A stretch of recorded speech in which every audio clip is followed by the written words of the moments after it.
Well, good morning and welcome to the Summer Solstice Divisional Star. So for those of you who've been keeping along, it's a long event. We had the EU Gauntlet, NA Gauntlet, little bit of downtime. Now jumping into the Divisional Stars, which is going to be the All-Stars from each division taking each other on for the rights for something next week going into All-Stars. But before we get too far into that, I do want to talk to you about something that's going on right now in game. So up until, I believe, yes, August 17th, we're going to be donating all proceeds from Maui and his skin sales to the HCF Hawaii Maui Strong Fund to try and support what's going on with the wildfires there across the island of Maui. So make sure that while you're playing, get some skins from Maui, support while you can. Of course, again, all proceeds from Maui and his skin sales are going to go to the HCF Hawaii Maui Strong Fund up until August 17th. And if you want to know how to do that, you can just hit ! I think HCF, HDF, something like that, in HCF in chat. Should just bring up the link. You can also just go to Twitter, where on SMITE game it was tweeted out. But my name is Gormizer. Joining me here is going to be Mifflin as we tackle the Divisional Stars event. Now, this one, Mifflin's very fun because the teams are things that everyone we recognize, not where we would recognize them on team names that you might not recognize as well, but it's the All-Stars that came through, right, as voted on by, I think, both the players and by people on Twitter to bring up everybody, the best of the best, right, to put them onto 4 teams and to show you what they're going to be doing and how they're going to be playing. It's a simple bracket, right? Today it's best of 5s, Minotaurs, Juggernauts about to play, Manticores, Titans a little bit later, 2 best of 5s back-to-back tomorrow, 3rd, 4th place match, and then of course the finals, the winners, who both teams will then be captains going into Roll Stars. Winner of that gets first pick as they start to draft between, let's say you take 2 solo laners. Example, Sok gets first. He's going to be first pick, and he would choose from everybody that's not the other captain to try and pull, just go back and forth. Snake draft. Yeah, and I mean, like school dodgeball, you're just out there, and 2 guys are just saying, hey, you, and you just don't want to be the last guy picked, and yeah.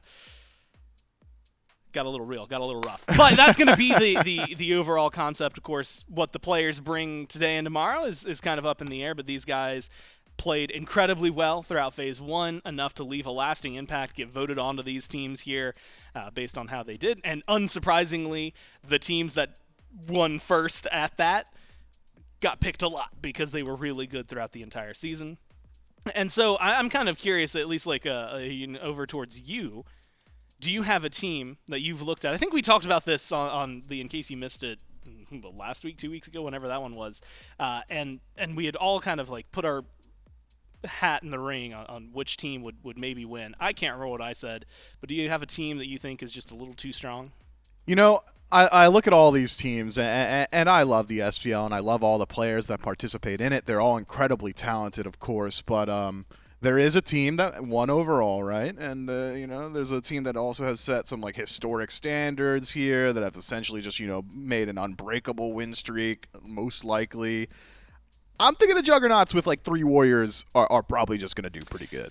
It's a pretty good-looking team. But first we got to talk about the Minotaurs, which is a team that has a lot of people you should recognize. And a lot of players that did real well throughout that, one of which, as you had mentioned, was on that winning roster. Baskin over there for the Ferryman, but joining him will be Oath, Venenu, Hurrywind, and Coast. Which, Mifflin, honestly, this feels like a team draft-wise, like you just got a lot of powerhouse players. Yeah, a lot of talent here, a lot of good brains, some newer players, though, as well. So around the veterans of Baskin, Ven, and Hurrywind, we've now got Oath and Vaporish Coast. I'll be excited to see how they fit into this team. Of course, there's always going to be the conversation of, is this a squad that's going to take this entirely serious? Is this a squad that's going to come out and nose to the grindstone? We need to get that first seed. TBD. I've had some experience now, especially hanging out with Hurrywind in particular. He was casting at the last Worlds event, or at least desk analyst, I should say. And he's a bit of a goofy guy, a little goofy dude. So we'll see which version of Hurrywind we get, because as far as I know, within him resides 2 wolves, Goran, and one is Hurrywind and the other is Tyler Whitney, and one of them snores like honk shoe, and the other me. That's real analysis. Man, there was a lot to parse in there. My brain was starting to think that we were going to get like one of them you would say is a goofy guy. The other one hits 4-man Umoja ults, which I guess is just continuing on. No, they both that do list. that. They both do that. Okay. Yeah, that's just the sum of the Even parts. if he's goofing around, he's gonna be better than you. That's just gonna be the baseline. It is a really good looking team though, but like you said, like I'm excited to see like Coast, Oath, how like Oath plays with Vin. That's the fun of these events to me, is always like seeing how duo lanes look when they don't usually duo together. How the mid junglers combine, solo laners join in. It's always really fun to see. But you've been talking about one guy in particular. You've been talking about Hurry and whether we're going to get, Tyler or Hurriwind. That's right. Was the question. And I can't answer that, but maybe he can, as we go down to an interview with him and J-Mac. Yeah, that's right. I've got, is it Hurry today or is it Tyler? Which one are we getting today? I suppose, the cliche, we're just going to have to find out, see what my team lets me play. You know what I'm saying? Okay, let's see what you play. Now, speaking about your team, you and the rest of your squad, as mentioned, has been voted on by the fans at home and some of the other players to make this all-star team. How does it feel getting voted as an MVP and an all-star to be in this event? It feels good. We kind of dropped the ball, like, as a team, obviously, the Ravens, in the final tournament of the first phase, which is a bit ago now, but kind of dropped the ball there. So, obviously, for me personally, it's kind of like a depressing note, but obviously, I'm still valued, which feels good. So hopefully, depending on how serious everyone takes it today, I can kind of prove that I belong here. So. Now, how do you kind of feel about your team here? As mentioned, you have Baskin, Oath, you've got Venenu, one of your teammates from the Ravens joining you, and then you've also got Porsche Coast, a couple of rookies between Coast and Oath jumping onto the squad. How do you kind of feel about your team in this event? Yeah, I feel pretty good about my team. I have experience playing with like Baskin before, but there's one guy on my team, Coast. Yeah, I talked to him a little bit before. I'm not sure I'm going to be able to rein that guy in personally. It's a little bit too much of a young buck, but we'll see how we work out. Maybe there's some natural synergy there. I doubt it, but we'll see. Now, kind of just to wrap this up here, you've got a great squad coming up to you. It's another 4 rounds of All-Stars. What do you think of your odds against some of the other competitions, some of the other teams that are playing this event? Obviously, there's a lot of good players here. Like you said, like there's like multiple Warriors players who obviously have done very well, and they've been pretty dominant so far. So, I think every team has a solid chance of doing well at this event. Just depends on how serious everyone takes it, what they pick, and kind of the general vibe, I think. And last one, are you a honk shoe or honk me? No further questions. All right, no further answers here from Hurry. Thank you so much for coming out for the pregame interview. We'll let you get back with the team. We'll throw it back over to the desk. Sometimes you got to hear from the best, Mifflin. And you know what? There's a lot of great competitors out here, a lot of great players. I thought you were going to say he was the best, like give him a compliment. No. Yeah. Well, no. Sometimes you got to hear from the best. That wasn't it, though. No, I didn't say that. Okay, hold on. Well, also, I'm kind of backed into a corner here. I don't think there's a response I have that doesn't sound bad. No, you're right. Because of the setup you've given me. Of course. So I'm just going to lean into it and say, well, he didn't win Masters, so...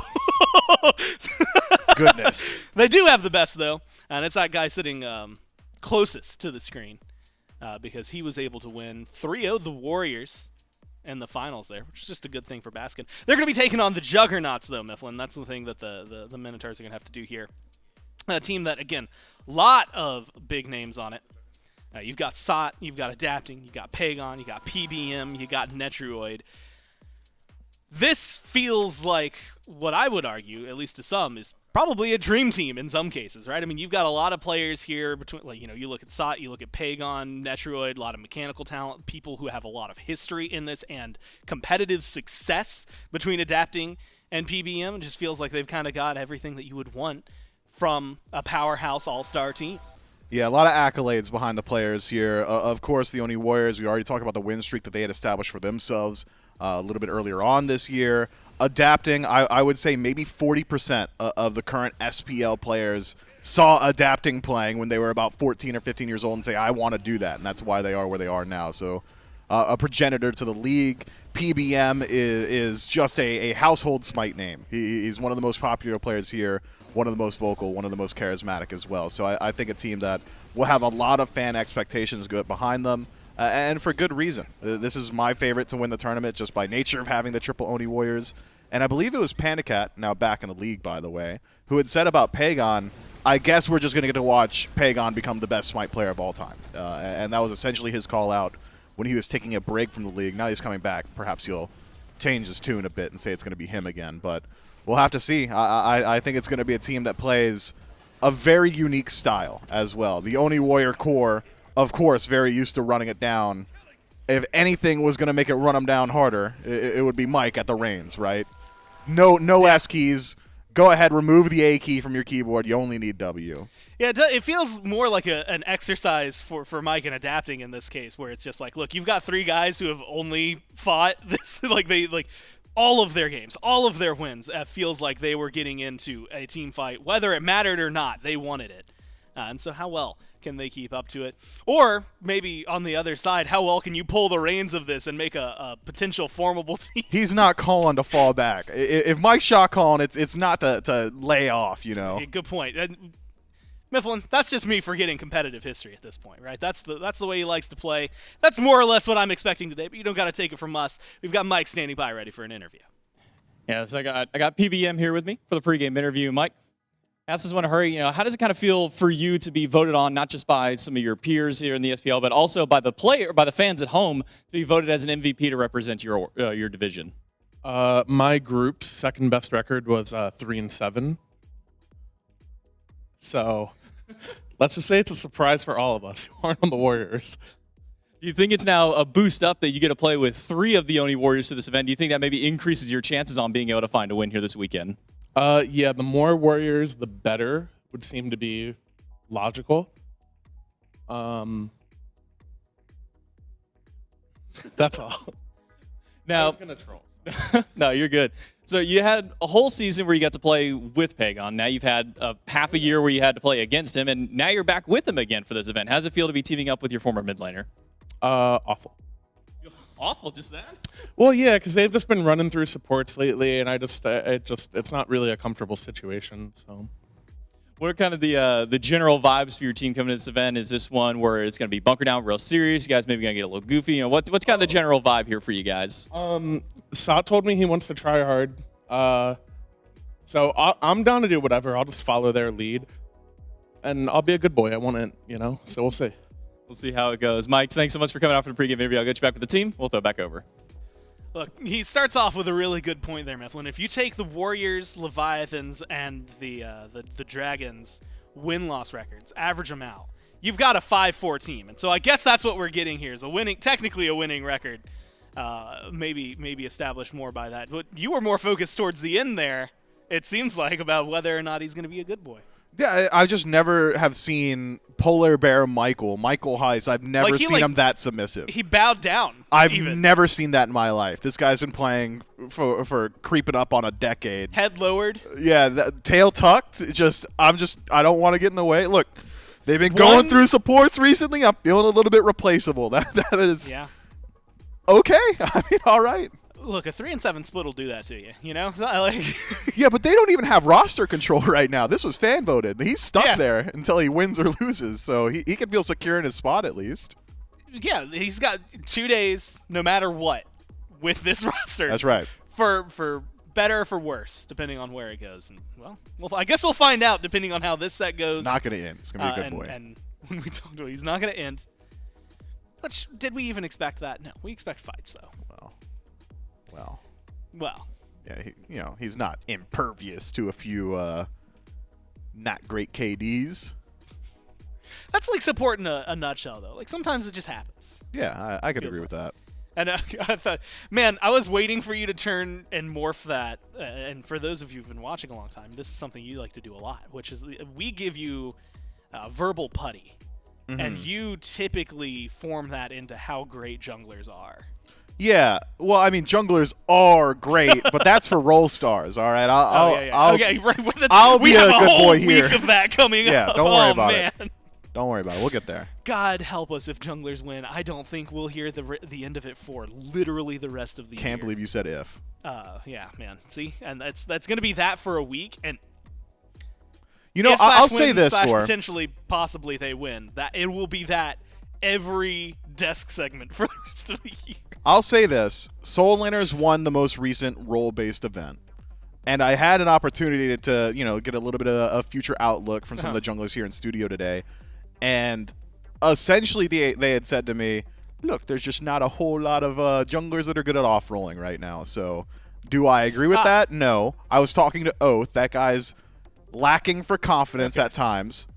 So we'll see. There's at least 2 jungle teams, so we got a good shot. So in theory, they're real good at jungle, maybe not as good as a full team of just junglers. Yeah, We'll in see. theory, but In like theory. that would be wrong. And 'cause you know they're the what? best players. But what's great is that we'll have it in practice. Like this is, man, it's like doing a science experiment, but like fun. Which I guess sometimes science experiments are fun, like when you make the volcano things with the baking soda and vinegar. And Never everything. did that. Never did that. I actually have never done that, and I just know it by, I guess, pop culture. Yeah, every children's show, Everybody Magic else has done School that. Bus, Chad, everyone's if you've done it. that, press 1. Everyone in chat's gonna say they built the volcano, man. I feel like you've either Now I built feel a like I've been volcano. left out. Let's go build a volcano. You either build a volcano or you build the model scale of the universe, right? Or galaxy, whatever Solar we're in right system? now. There it is. Yeah, the model scale of the universe would be wild. And that's what these players are, Mifflin. They're a model scale of the solar system of SMITE. They're each their own small system to form And what they're is all the galaxy stars. of the league. They're all stars. Damn, that's so much better than planets, bro.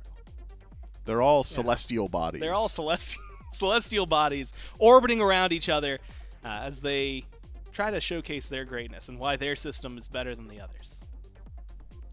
We're buying There we time, go. guys. My producer told me we need a few minutes, so Yeah. we're getting All those right. minutes, guys. And you know what? We're gonna do it the hard way. We're gonna ignore Mantacores and Titans because they don't play until later.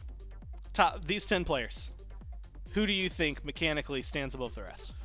Man, just mechanics? It's Yeah, Sot. just mechanics. Just Sot. It's Sot. Sot's here. Okay. That's Sot.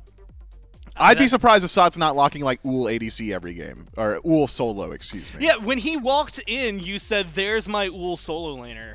Anytime Sot has been given an opportunity to not be serious, it's Ull or like Poseidon solo. He's going to buy full CDR plus Bumba's hammer, and he's going to go for like right. trick shots.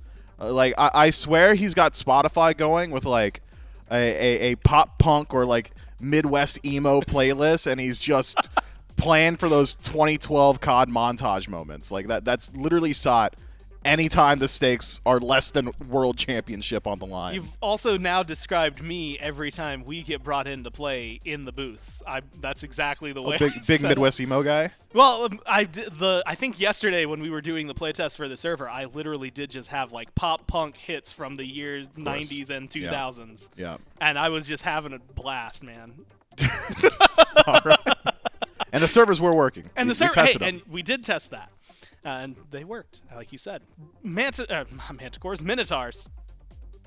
You had mentioned Oath, Coast, newer players in the league. Coast, who's been around for a while, he has seen these events, like you had said, has watched players like Adapting, who's on the other's team, play that inspire him to play, that inspired him to get better. If you look at this Minotaurs team with Baskin, Vin, Hurry, is there anything, any links that you think are going to be surprising and work way better than you would expect? And are there any things that you think, oh, they're going to be clashing a little more than maybe you would hope? Yeah, I think for Hurrywin, it's going to be a slight departure from what he's used to out of an ADC. Coast is like amongst the most aggressive, whereas Hurrywin's a little bit more used to But a when subdued lane. Barra plays Coast, it brings out a different Barra. Barra So maybe could- he's yeah. going to get like that level, just that's what Coast is all the time. Yeah, maybe. But I think I'd argue that there's at least that dynamic at play. Baskin, at least on an island, is going to be able to do Baskin things. For anyone who's been following his career throughout the last 10 years of Smite knows Baskin usually at some point in every year of the SPL gets picked up for a little bit and just slots into every single team he's ever been on because solo lane is generally a plug-and-play role. Yep. And he also brings some very good leadership, so I think that's something the Minotaurs can rely on. Oath, I think, is the X factor for this team.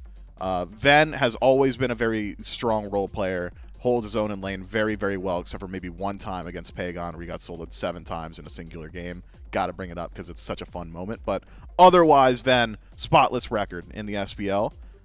Oath has had games where he is absolutely dominated, and Oath has had games where he shows up and his hood is up and he's, hasn't made eye contact with anybody and it's just head down, walks into the booth, doesn't say anything, takes his L, walks home, still hasn't looked up, right? So we'll see whether or not we get confident Oath, who's just coming out, having fun, and playing, and I think that is a very good time to do it for him. This is a low-stakes event where he can just have some fun and be the mechanical mastermind that we know he is, but also he's surrounded by people that he doesn't get to interact with very often, and maybe some of that shyness starts to rear its head. Well, and you had, I think, like literally earlier said that when you were talking to him about how the junglers would perform. Yeah, he was did not down on seem- himself and the whole role. Yeah, super confident. So No. do you think that's going to carry over into the booth, or do you think like he sits down, Smite's on the monitor, headphones are on, he's in? We just gotta hope he gets into the Mind Palace. Okay, it doesn't matter where he is, as long as he's in his Mind Palace, Yeah. we're gonna be okay. And then it's over. I mean, at that point. Yeah, At I mean- least in for him, specific instance, he'll be set up. Playing up against the Juggernauts, playing up against Adapting, something that's always fun. Sure, like you said, for those who have been around for a while, something they look forward to. But we finally got picks and bans, which means we will be set up. Game 1, the Juggernauts will be the first pick. And now, Mifflin, I know next week we have a lot of fun, I think coming in with not only the rosters, but like the draft style. This week, everything's pretty much straightforward. And so, with the most recent patches, some of the changes, what gods, Ganesh, Marty were up towards the top. Baba Yaga, I believe, has caught a lot of flack as well, or at least side strays, but she's been on that could be banned, could be not banned. Who's up towards the top for you? I think that the changes that have occurred in the most recent balance patches have not exactly done enough to shift the pro meta. What makes those gods so absolutely ridiculous at a pro level are still completely existent. So is Dharmic Pillar still one of the highest damaging abilities in the game that shreds defense and also like controls space? Man, yes. it's so good. Does he still have like a 5-second channeled silence that gives over protections? Yes. So Ganesh is probably still in a very good spot. Marty has seen some numbers adjustments. Marty is also probably still going to see And his items just got bans anyway. Doesn't matter. pushed up. So we're look, for the most part, I'm expecting a good deal of the standard so far as picks are concerned. Yeah. Presuming that these guys are playing, scrim and SPL meta. It could be that things are going to change up because as far as I understand it, and as far as has been the case for the last 8 or so months, Uhl has just been like the worst hunter in the game. Yeah. I know that those ability hunter items have seen some adjustments recently, and they they heard are you talking about Satul. they are a little bit They're better. scared. I think that might just be it. The Minotaurs don't want to deal with the Uhl solo, so they'll go ahead and get rid of it. And they don't want to deal with Adapting Store either, right? So they ban that. That's just good way to be. Yeah, that's a general. Avoid that. Like, Thor could be bottom of the dumpster, not something you want to touch, nothing you want to look at, and yet you still want to ban that away from Adapting. Yamoja on the other side makes sense given it's up against Hurry, Serket, and you had mentioned the Ganesh. Sun Wukong, which doesn't. I was gonna say this pick might showcase exactly what we're gonna be getting, but this doesn't really reveal too much because Wukong, as we saw in the Gauntlet after some changes very recently, has really gone up towards the top as far as things go. He's not been like this infallible solo laner, but he's been really solid pickups in the right hands. Really good backline dive, a pick that can play very individually in style. You don't really need to team up with your allies too often, especially in those late game 5-on-5 engagements. Just send them in the backline, have them be as annoying as possible to one of the two carries, be it the ADC or the mage, and then rely on Somersault Cloud to get you out of those sticky situations. He'll hold his lone and lane very well. And that's another one of those picks that has recently seen some number adjustments. Now has 0.5 less scaling on his passive. So Sun Wukong may be slightly weaker, but clearly not enough to prevent him from being first picked. It has made things interesting. Draft-wise, just because Wukong has gone through so much top to bottom, always provides a different conversation. Now, Minotaurs are hovering right now at Chernabog. And the thing that makes a Chernabog early on, Mifflin, and there's maybe something to be talked about, like where his balance is, where he is as a hunter, especially considering the last time we've seen hunters, you were still seeing like your Roms, Izanami was kind of jumping up towards the top, maybe something that Netra would go to since that's something that he was picking relatively often, but when I see any hover like that, anytime it's any god with a global, my brain goes to how many globals is this team going to have? Instead, we're going to have none so far, but a Freya locked in with an Ares. Now, Freya was locked in the last game of the finals of Masters, and after talking to Cyclone, he was like, yeah, I had that prepared for the entirety of the event, but I never had to play it because he kept getting Marty so often. So where do you see Freya right now in terms of it? You had even played it yesterday in the playtest. Yeah, her scaling is still incredibly high. Itemization shifts throughout the years. Felt like it was when the Shamanic ring, the Lifesteal ring got removed. Freya kind of got removed from the equation as well. But since then, some ring changes, itemization changes. You can pick up like an immediate Telkines, grab yourself a Bancroft, and all of a sudden Freya is incredibly survivable and still has the DPS, Demonic, Hasten, and all of a sudden your build's done. You're just going for luxury items. So the issue with Freya is the same as it always been. Is her early game good? No, not exactly. Yeah. Her boxing is much better than it used to be back in the boots meta because you can get your rings so much faster, but it still does take a little while for her to get to a point where you can leave her safely alone in lane, which is why I like this Ares selection with her. It's going to help you out with some of that early game. Ares is going to bring that PvP potential on his own. Freya at level 3, second point in the pulse, generally does have a good deal of boxing potential too. But it's primarily that change to bolster defense, the second ability from Ares, now giving that 30% CCR at all ranks. Good luck locking down a Freya. Bolster defense. You know, we were talking about abilities that are just like really good, and that's one of the ones that doesn't seem to do too much. And then you start reading through the ability, and it feels like it's just one of the most helpful. And like you said, with a little bit of a boost to where that CCR is going to be, Ares in an interesting spot. And then Giannis picked in and locked in. And Mifflin, normally I wouldn't lock in on this, or we'd talk about it. Maybe it'd be a, hey, is this a good pick? Is this a bad pick? If, you know, we go back in time when Hurry was mid, it made a lot of sense. But when you go back in time to what Vin was doing with this pick, even recently, it's just been a really, really solid god for him. High mobility, good poke potential, very difficult to lock him down if you don't have one of the designated, feels like designated counter selections. Susano now becomes a concern, I think, where the Knots decide to ban it out themselves. Would have thought they'd be vying for that selection to try and chase out this Giannis instead. Have taken it off the table. So the ability to chase out Giannis is very important in these team fights because there are two distinct lines of thought on how you deal with Giannis. It's either I'll kill everyone around him, save him for last because he doesn't have exactly the highest damage output when compared to other mages with a more standard ultimate, more standard follow-up. Or it's I'll stick to him and all of a sudden he's not allowed to play in the game at all. As of now, the Juggernauts do not have that opportunity, that second one. They don't really have anybody that's going to stick to Giannis very well. So we'll have to see. All right, if there was any question as to what kind of compositions we're going to see, I think AMC answers it. We're going a little bit silly goofy here. Very squishy, lacking mobility here now for both the Freya and the AMC. Yeah. This feels like stick to your Ares, get bolster defense, and pray that you kill whoever's in front of you before they do it to you. And, you know, I think a lot of people lately have been calling Marty a better AMC. Oh, it's 'cause but he's a that better also AMC, means yeah. inverse, that AMC is just a worse Marty, right? So in some instances, maybe you're going to get the same things, some prot shred damage. The bans that came through towards the second phase there, Camazot's Bakasura from the Minotaurs' other side was the Susano and the Fenrir. Now, we didn't touch too much on the Sylvanas, the Hebo lock-in there for the Juggernaut. Now joining them is Raven and On Her. And That's just a good draft. I was going to say, a lot of those, like Raven, Hebo, Wukong, we were seeing for a long time. On Her, it feels like, is always just hovering around, can be there. If you need to box, he's going to be your guy. And Sylvanas, I was going to ask a little bit of question about how Surely healers not. feel.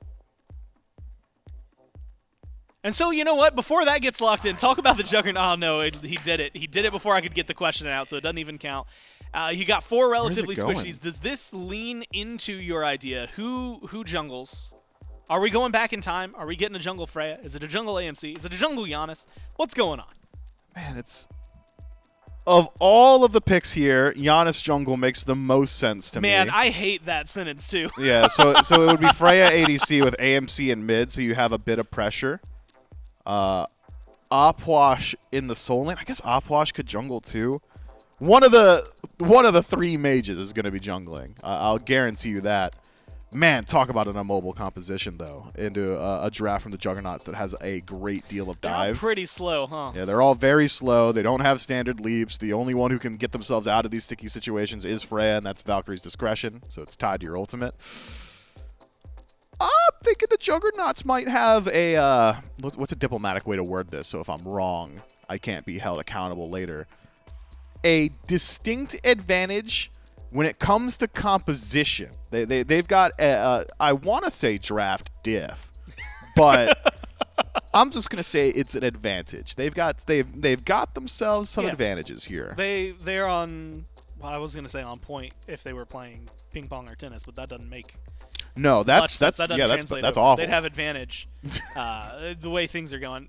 On her, Sylvanas duo lane, Hebo mid is what I'm seeing. Raven jungle and Wukong solo. Everything on the left side kind of makes sense given what we've seen.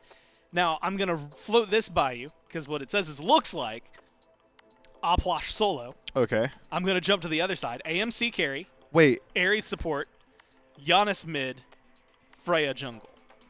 Apwash solo moves you furthest away from the counter matchup. Where the guy right? with the healing is. The guy with the healing, the AoE healing, the thing that makes your third ability actually a stun. So, gonna be a while until we get to see that interaction, which is why I'd assumed we had seen the Apwash. I'm sorry I interrupted you. Who did you say was jungling? Freya. Okay. Yeah, just okay. Okay. But you, I believe, yesterday, well, there was a little kerfuffle at the very beginning of it. Yeah, I but played you Freya did play jungle. Freya jungle. How is she feeling like she used to in the jungle when that was the only role she was available for, or no? Yeah, I fear that Freya jungle clear is less than bueno. Is less than bueno for sure. Less than bueno.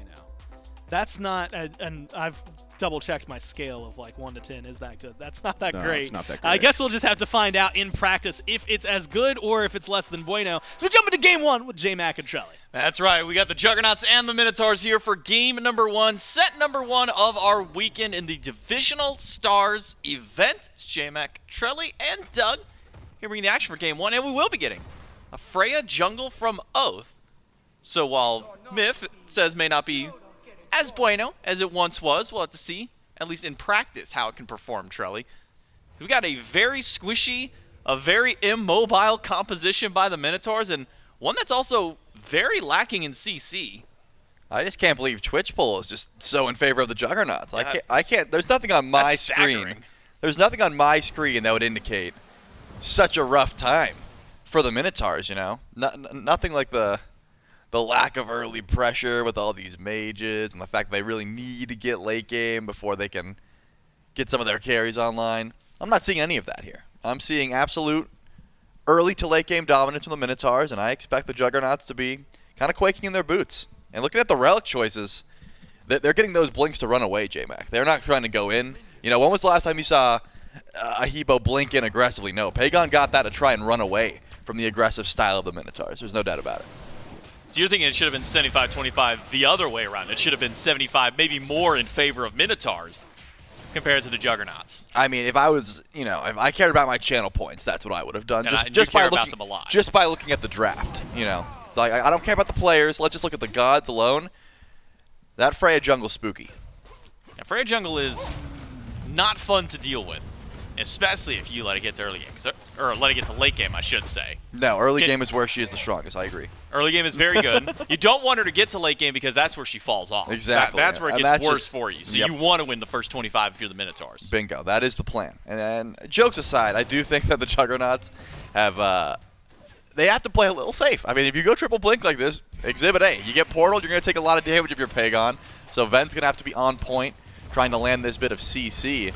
If you're not able to use those blinks effectively, you're going to lose a little bit of pressure. And it does seem like the Minotaurs have pressure throughout the entirety of the map at the moment. Oh, Pagon picked up. Again, doesn't have those speeds. Speeds by Oath, but it's while he's in the air and a juke of the unstable Vortex. Pagon will be just fine. Good setup there by Oath, but the follow-up not quite on point by the Minotaurs. So Juggernauts, mid laner Pagon, able to snake his way out and avoid at first blood. And this Hebo Raven, a deadly duo to run themselves through at least the early game. Once a few of those levels come online, it's going to be scary to walk into those two in the jungle. Yeah, definitely at level 5. Much more threatening. At the moment, they've got decent clear, but they have to watch out for the CC. We saw Oath on point with the whoops from the Freya jungle, and of course Ven with the portal. You don't have beads, you got to watch out for those portals.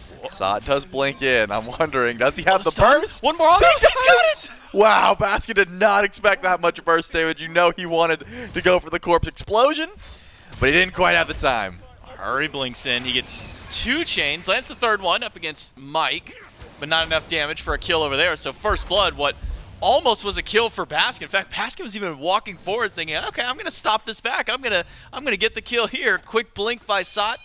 Turns the tides, and now it's the Juggernauts with first blood on the board. Gotta say, it is not easy to blink Tiger Stun. Usually when you blink in like that, you want to go for the Ox form. You have to be on point going for the blink Tiger Stun, and Sot knew. There were some thin margins there for that solo kill. If he misses, if he accidentally Oxes, if he goes too slow, Baskin's got so much regen, he's able to pick up some of those corpses. But he executes it perfectly. Easy first blood, and now might have a bit of a rougher time here. Speaking of rough times, Coast isn't looking too hot and adapting. Able to pick up the second kill here for the Juggernauts. 2 on the board already for the Juggernauts. Just not even 3 minutes into the game, really speeding up the pace. From what we saw in some of our previous events, I mean, you look back at the Gauntlet, we're seeing a lot of slower paced games from both of our regions. You can go back towards Masters, we're pushing 10, 15 minutes before anybody's really getting active, but here, at least in game number 1 of our set, the Juggernauts want to make their stamp known. They're going to put 1 kill on Sot earlier on and now add 1 to Adapting's column. Yep, and now you have to watch out for not only the fed Wukong, who's not too fed, but still, at the very least, is going to have a bit of a lead. But where does this Robin decide to get active? I'm looking at an Outwash with no beads for the next minute or so. There is some room for Adapting to make Baskin's life just a little bit worse on the right side of the map. Or stick to the left. There is a shield buff, and I see an AMC without beads as well. Depends on who your target is, but here comes Adapting. Fast sidestep up, a blink in for Adapting, gets an ultimate from Hurry Win, and not going to use any beads, just an overhead kick by Adapting, and notches another kill in his column, making it 2 for the jungler of the Juggernauts. One of the favorites to win. I mean, watching some of the polls on Twitter, watching some of the fan reactions to these teams, a lot of favoritism going over towards this team. Maybe it's because it's got 3 of the Warriors, who are one of the most dominant teams we've had in SMITE history, plus Adapting and Mike. We'll see how the Juggernauts can perform throughout their set. It is best of 5 throughout. Pagon falls through the portal, needs the ultimate, will get the kill, but will trade out his life 1 for 1 in the mid, and it's Oath to get the cleanup kill after. Beautiful portal there. Not enough. Well, once the crushing wave comes through, Pagon's going to guarantee pick up at least 1 kill. But Oath was there to try and help out and make sure that the extra damage does not keep going, and Pagon's not able to find a knock-up, and he at least get the return kill. So finally the Minotaurs are on the board. A good look, and hey, if you want anyone getting some early pressure, looking at this comp, I'm thinking you'd want it to be the Freya jungle, right? Unless it's Vaporish Coast, who's been having a rough time over in lane. Getting the Freya online as quickly as possible. Probably good looks, you know? Good sign that there's a chance the Minotaurs are able to make it to late game, where this comp, in my mind, gets just a little bit better. Just a little bit, though. Just a little bit. Yeah. Now, we don't really see Freya jungle much at all. I mean, as mentioned, we saw Myth play a little bit yesterday. And I'm happy about it. Is the build pretty much the same pathing in jungle as it is if you were playing it carry? I mean, aside from starter item where normally we'd see like Conduit Gem or something like that, is it basically just build a whole bunch of rings and then a little bit of power at the very end of it, or is there any kind of maybe changes you think when it comes to a Freya jungle build? Well, I can tell you that, you know, Hasten Ring is the staple. Obviously, Oath gets that first. Now you can have fun on Freya. You can go for a whoop and just run someone down. After that, kind of dealer's choice. You want as much damage as possible. Oath, luckily, does have that ultimate to get away from Netroid and is going to be fine for now. But you said it right. You need those extra rings online. Maybe Oath can go back to base and pick up some, because Pagon makes the rotation over. Here comes Ven. Does go for the ultimate. Does Hurrywin have a pull is the question. Nope, just going to grab the beads and the crushing wave. At the very least, rotate it in just to watch their jungle go down. But hey, that's the kind of support you want from your mid laner. You know, using those Janus ults, even if it doesn't help, at least he tried. Would have been nice if you could have gotten Mike there, but I think he was just out of range of grabbing Mike. And a potential pick there for the Minotaurs. Only 1, and that 1 kill came from, well, Pagon diving under a tier 1 tower, falling through a Giannis portal, and then Oath grabbing the last hit of that combo. That's 5 kills up for the Juggernauts, but not much of a lead yet, Charlie. Only about 1,000 gold, even despite all these kills. Not a whole lot of map play that's necessarily gone in favor, at least of the Juggernauts. Experience is sitting to around the same tune, about 700 to 1,000, going back and forth on the wave. So even despite all this early advantage, all these early kills that have gone to the Juggernauts, haven't been able to build a lead from it just yet. Yeah, it seems like Oath's been on point with finding some farm. You know, has a lead in the jungle, up against Adapting, and of course, despite the fact that Baskin fell down early, he's getting some decent damage on the side, but does not seem like that's going to matter. Adapting comes through, gets the killing spree onto Baskin, and is able to pick up some extra kills. Oath, though, needs to hit the whoop, doesn't find it. You have the damage, is the question. One more auto will do it! He needs the autos. Oh, come on, you one more. He's got it. He takes that one. That's his second kill of the game. But now he's got to fight against adapting when he lands through. Minions aren't going to save you now. He does juke out the Mystic Rush, but another minion wave shows up. Oath on the run, root off the mark by adapting. It seems like there's no more kills on the right side, but how about the left side? Pagon, is he going to go for the delt under the tower? No, instead he's getting body blocked under the tower. Falls through the portal, and Venenu clears up that kill. Now 3 on the board for the Minotaurs. 1 for Oath on the right side, 1 for Venenu on the left. And maybe a little bit more hurry when pushing up. Unstable Vortex is doing so much to Netroid. He falls through a portal, but before he can even hit the ground, it's the chain damage from Hurrywin to clear out the kill. The Minotaurs are back, baby. They are not going to sit by and just let the early pressure of the Juggernauts run them over. And I love the return kills here. PPM takes a good bit of damage, but he's got heals, he's got sustain, and he'll be able to clear out this wave just fine. Might get some clutch rotations, though. Ven, this Janus has been helping out a ton over on the left side of the map. We've seen a few of those through space and times getting him to the duo lane just to try and help out with these scraps. And, of course, once again, is that 3 tower dives for Pagon now? Only 2 of them successful, but at the very least, he's getting active. The inactive. Has he actually used the blink? I'm sitting here trying to think if he's used the blink just yet. Maybe the tower dive on mid on Ven earlier used it to reposition himself, but I think he blinked right into a portal. I think that's what it was. Yep. But Andy was just like, he's going to blink crushing wave. I'm going to drop through the portal. And then he realized, oh, there's another person in the portal with me. Probably going to be a bad time, but for now, the Juggernauts with their 6-4 kill lead. Maybe a 7th one here. Crushing wave by Pagon. Cudgel, Bluestone. Okay, so he's got to get the last hit there. Will it be the decoy to do it? No, Basket's able to resustain. Slam down by Sot. A spin right after. And a kill for the Juggernauts, but now it's Oath on the way through another portal. Whoop. Just too far off the mark, but Oath is going to keep this chase up. Blink by Sot. And gets him back to the tier 1 tower. And it's I'm not going to necessarily call it a clean kill, but a kill nonetheless for the Juggernauts. It worked out. I think Sot and Pagon both thought that the Hebo was going to have a bit more burst damage there onto the Outwash. Baskin had some heal, had some sustain. Wasn't quite enough.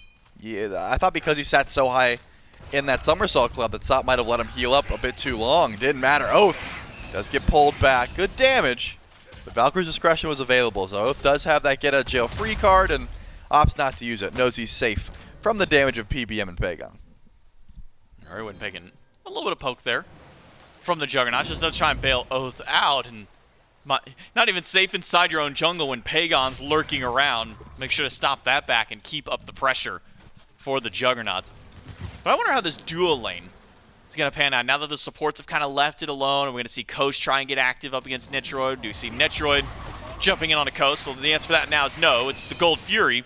A lot of damage on the side of the Juggernauts to try and confirm this one for themselves, but Hurrywin is going to blink into the pit. He's going to get one of those chains off in the Desert's Fury. That's enough to help secure it, but it's a pull-in from Hurrywin. It's just PBM up to the front line. He's by himself for a moment, but now the entire force of the Juggernauts are here. Pagon, he will blink in aggressively, gets away from Hurrywin, and he's just sniffing out blood as much as he can, but not a whole lot of damage coming from the Juggernauts. It's scattered communication and scattered damage thrown all throughout. I mean, you know what they say, J-Mac? After you get the Gold Fury and you've used 3 ultimates to confirm it, you want to try to fight after. That's what you want to look for. You try and chase them down.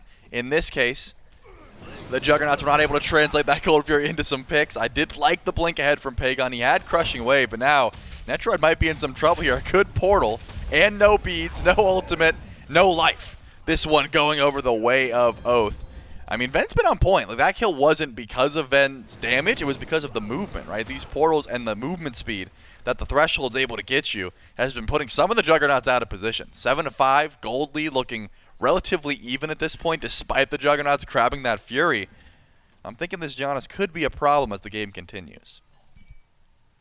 I think my biggest question, Trelly. Okay. Do we see PBM and Netroid also get blink to match the rest of their team? Do you think they have that squad synergy to go 5 blinks, or do you think that one of them is going to cower it out and not get that blink? I think we can dream, J-Mac. You know, I think if the Juggernauts are playing the game that I want them to play, we will see 2 more blinks. But in this case, it seems like the dual lane is keeping it more traditional. They've been having some rough times, sitting at 0-2 for Net and PBM. You know, 0-3, he's playing fantastic on the Sylvanas, but you want to try and keep your on her alive as much as possible. So if that's the case, Wouldn't be surprised if we saw more traditional, maybe a Sunder, maybe a Brace or something like that for Mike. It always depends on what kind of game he's trying to play. I do hope to see those blinks, though. Yes, 100%. Fight for this first beacon. It's in favor of the Minotaurs, but now the Juggernauts have shown it to the party. Hurrywin trying to hold the point for his team, but we'll find an ultimate only on the Sot. Sot will use the beads, and we'll be A-okay after that. Now with all 5 of the Juggernauts here, Minotaurs about to get theirs. Hurrywin is in the middle of all, and that's not where you want to be as an Ares with no ult and no HP. Diving by adapting does so much damage to Coast, and he's going to be sent back to the base. Not even going to be able to contest this beacon. First one will go over to the Juggernauts as the kill with Hurrywin. But looks like the Juggernauts are not done so far. Maybe a fight in the enemy jungle, the Minotaurs. It really is only Oath sitting by who could try and take this bait. But here comes the ultimate. Bang! Hits adapting. Overhead kick used. Portal not close enough. It looks like that's the end of the aggression from the Minotaurs. They said, hey, we're going to fight you in our jungle, but we're not going to chase you that far. Coast trying to get his purple buff. Oath just trying to walk through the jungle, but he's met by Netroid and adapting. And don't worry, Pagon and PBM are on the way. It's going to be a 2 versus 4 under the tower. Oath's got nowhere to go. Coast has nowhere to go. Aegis will only buy you an extra second as it's a kill for Pagon. And now the cavalry has arrived for the Minotaurs to try and hold them back. Benenu's low on mana, gets pulled back by Mike, has to use the beads. Now Adapting and Pagon can go right back in. Hurrywin's trying to do his best. Chains are good for some damage, but Benenu's got nothing left in the tank. Adapting is just running him down. Pagon's right behind. Now it might just be Hurrywin left to the wolves. The Juggernauts going to grab themselves a 3rd kill if they can take down Hurry, but the fire damage is good and the portal is even better. Venenu bails out his support. MP5 diff there for Ven. 2 portals where it looked like he didn't have enough mana for even the 1. And 2 kills were stolen from the Juggernauts. I guess in this case, just escaped from their fingertips. Love the aggressive, though. Love the pulls from Mike. It's been a while since we've got to see him on this Sylvanas, and man, it feels good because he's been on point. Even without the ward coverage, just knows exactly where to aim some of these pulls to try and set up kills for his team. Netroid's not over in duo lane, though. He makes the rotation over to Pyromancer because the Juggernauts want their hands on a Runic Bomb and, of course, just a little bit more gold in pocket. 4 group up, and they'll pick that one up. SOT. We'll put it into the inventory as Adapting is just soloing Coast over on left lane. Man, that's some tough love. They used to be teammates, but Adapting said, I do not care. I'm going to make sure to get this kill. Once allies, now enemies on the battleground. And, well, unfortunately for Coast, this time it's the King on top. 5-0-2 on the Raven jungle for Adapting. Vapor's Coast has just been unlucky under his Tier 1 tower, and now he's even more unlucky because Tier 1 tower is gone. Adapting's able to knock that one down after getting the kill up against his former ally. Now the Juggernauts with an 11-5 kill lead, and the first substantial gold lead of the game as we sit near 3,000, almost 4,000 gold up at this point. Primal Fury has respawned. The Juggernauts could lead their way that direction with no Pyromancer to go. It's the easiest objective for them to grab. Certainly is, but remember, there's no tower on the left side of the map anymore. Coast did not have relics and still doesn't, at least for another second or two. Now the beads are available, so this AMC needs to stay pretty close to the Tier 2. And wouldn't you guess it, there's a Raven in the left lane once again, and he's hunting for bees. And unfortunately for Coast, I think they know exactly where he's hiding, and they're at least going to camp this purple buff. Didn't we have a whole save the bees thing going on? Like, why are we trying to hunt the bees right now? Well, we aren't. Adapting is. Oh, okay, so Adapting doesn't like bees. Well, he doesn't like Coast right now. Okay. In this game in particular. Doesn't matter if he's a bee, it's just that it's Coast. Yep. And it's a Primal Fury for Juggernauts. Adapting, playing as the Gatekeepers. The Juggernauts will secure the Primal Fury. Sot staring down 3 on the right side of the pit. Bastion trying to run, but right through the portal, Sot will fall, and that would be enough just to keep him out for the time being. Though sustain, the name of the game for this team. Blink ult from Hurrywin finds 3, pulls 2 in, but it's Oath who's in the sky because his health bar is not so great. Baskin trying to fight back and doing a lot of damage to the Juggernauts. That ultimate, Empty the Crypts, really zoning the Juggernauts out of the fight. Yeah, Bastion's got plenty of he damage walked back online, but how in. much survivability does he have as he gets knocked up? Adapting, though, finds so much damage, and Coast says, I'm done being hunted. This time I'm going to find the stinger onto you. Oh no, it's a whoop onto Mike. He ults all 5, though, on his landing, but unfortunate for Mike, there is 0 follow-up for him, and instead it's his own life dropped down. A shutdown against Adapting, a kill against Mike. The Minotaurs have won out on this team fight. The beacon's still on its way through. They weren't even fighting over the beacon at that point, Charlie. They were just fighting. I mean, Pagon had Blink and Crushing Wave. Mike gets a 5-man knockup and Heart Ward. And Pagon just didn't even stop his back, man. He said, I don't care. There's no way I'm going in. I'm Not not my going to say it could have worked. He could have at least killed Oath probably because he was knocked up. You know, you can't Aegis in the air. But that was pretty much it. That was. I think Pagon valued his life more than the possible return kill onto Oath. And unfortunately, the Sylvanas goes down essentially free of charge. But as you said, Fire Giant is really the only objective available at the moment because that Pyromancer isn't quite available and the Beacon isn't quite available. But teams are getting ready. They're grouped up. You can see the Minotaurs already have Hurry and Ven nearby just in case Mike wanted to get some extra cap towards the objective. And it looks like Ven's the first one to try and get that objective started for his team. Either way, I'm assuming we're going to see another 5v5. This never goes quickly, J-Mac. No, Hurry win. And Veneno on the scene to try and stop Mike, but it's a boxing match on the left side in the jungle. Adapting hit by the Sunder from Hurrywin. Vapor's Coast eats a whole heap of damage. He's already taken quite a bit from this fight. Now it's Sot trying to set up against the rest, but Hurrywin on point with the chains as per usual. Finds two of them, misses out on the third. And the Beacon now being capped by the Minotaurs, but keep your eyes on Adapting, waiting inside of the jungle. Mike goes in, finds three with the ultimate. Baskin taken out of the fight. It's Sot with one kill. An ultimate from Venenu does a lot, but Mike will be the second casualty. 1-for-1 trade so far between the teams. But the Minotaurs, they can keep running forward. They've got Venenu, they got Threshold, Portals, they've got so much mobility to chase down. They do. The Juggernauts wanted to step in for a second, but I guess they've decided we should just give this one up. I think a beautiful ultimate there from Ven. Through space and time, through the green buff wall, off of the peel, and also a little bit of setup there from Hurrywin. Was enough to burst down a few members of the Juggernauts, so they didn't feel confident stepping forward. Pagon's here, but a little bit too late. Won't be able to go in for any sort of steal attempt onto the Pyromancers. The Minotaurs got that, but still blinks in just to get some good damage onto Venenu. Crushing Wave is available. Pagon's trying to hold on to it. Nearly takes him down just with the Water Spout, Water Cannon combo, but not quite enough damage yet on the Hebo from Pagon. 4-2-2 though.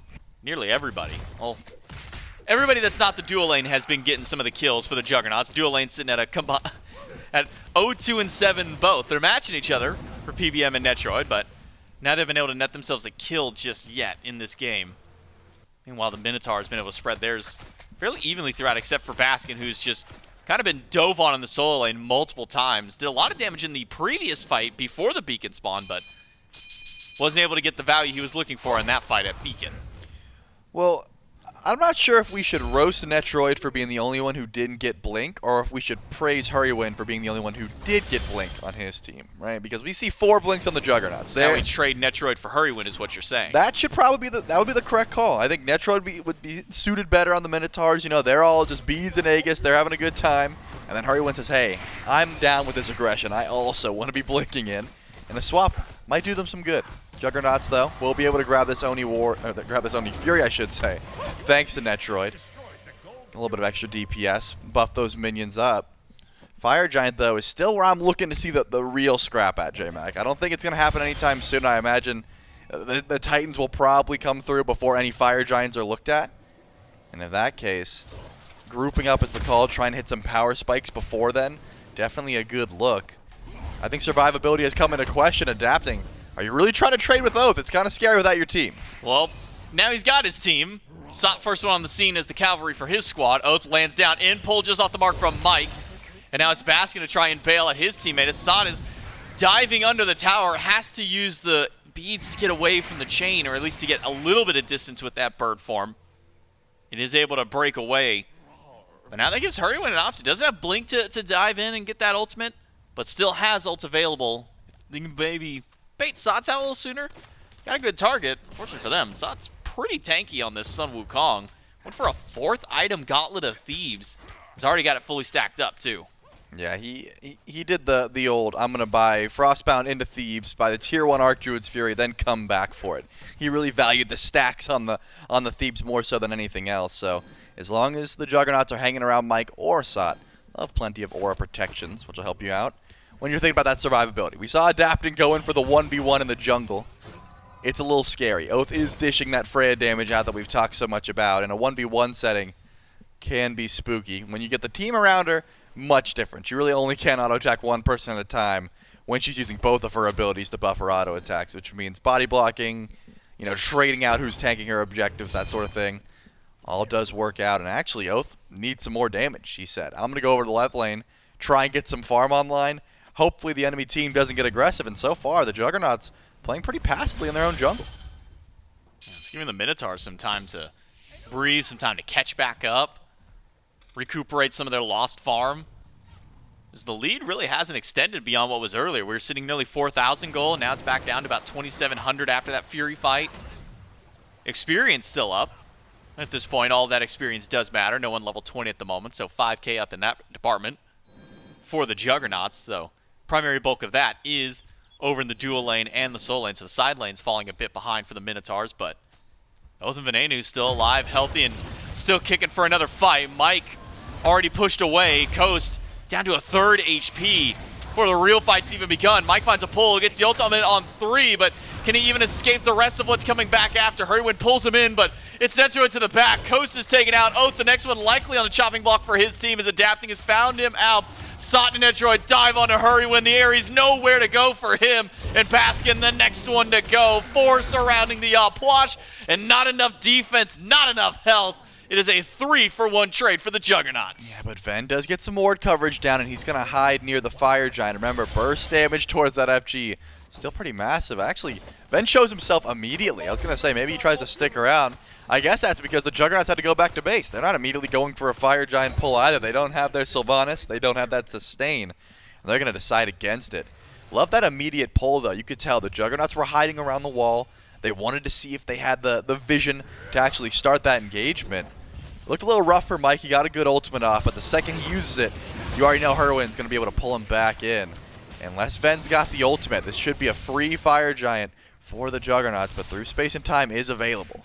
Does Ven even know what's happening, though, is Doesn't the care. ultimate question. Whether he does or not, he looks not to use his ultimate.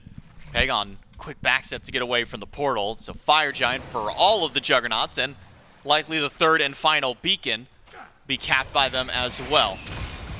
It's a dive on the tier 1 tower to take out what little bit of that is left.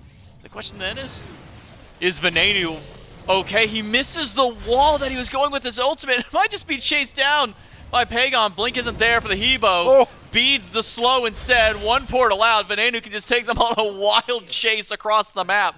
Somebody's got to find a cutoff point. He'll just clear out a couple of minion waves, do what he can, portal around the map. Can he even be caught is the question. Venenu might just back in the enemy fountain, near enemy at this point. We'll find a way through. Pagon, he doesn't have Blink, doesn't realize, doesn't care anymore. Ven's out.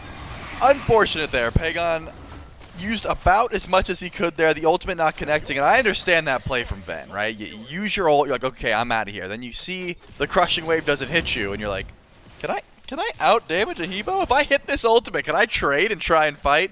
It was a bit of a panic moment. Doesn't actually get the portal. Luckily, though, was fast enough to just zoom away. And despite the fact that Pagon beads the slow, wasn't enough. He's not able to find that kill. So now the Juggernauts have their opportunity to try and group up and push with this Fire Giant. The time is running out, though. There's still 3 tier 2 towers to go for. And in my mind, they're just going to push up with the Titans, right? Both sending out through right lane.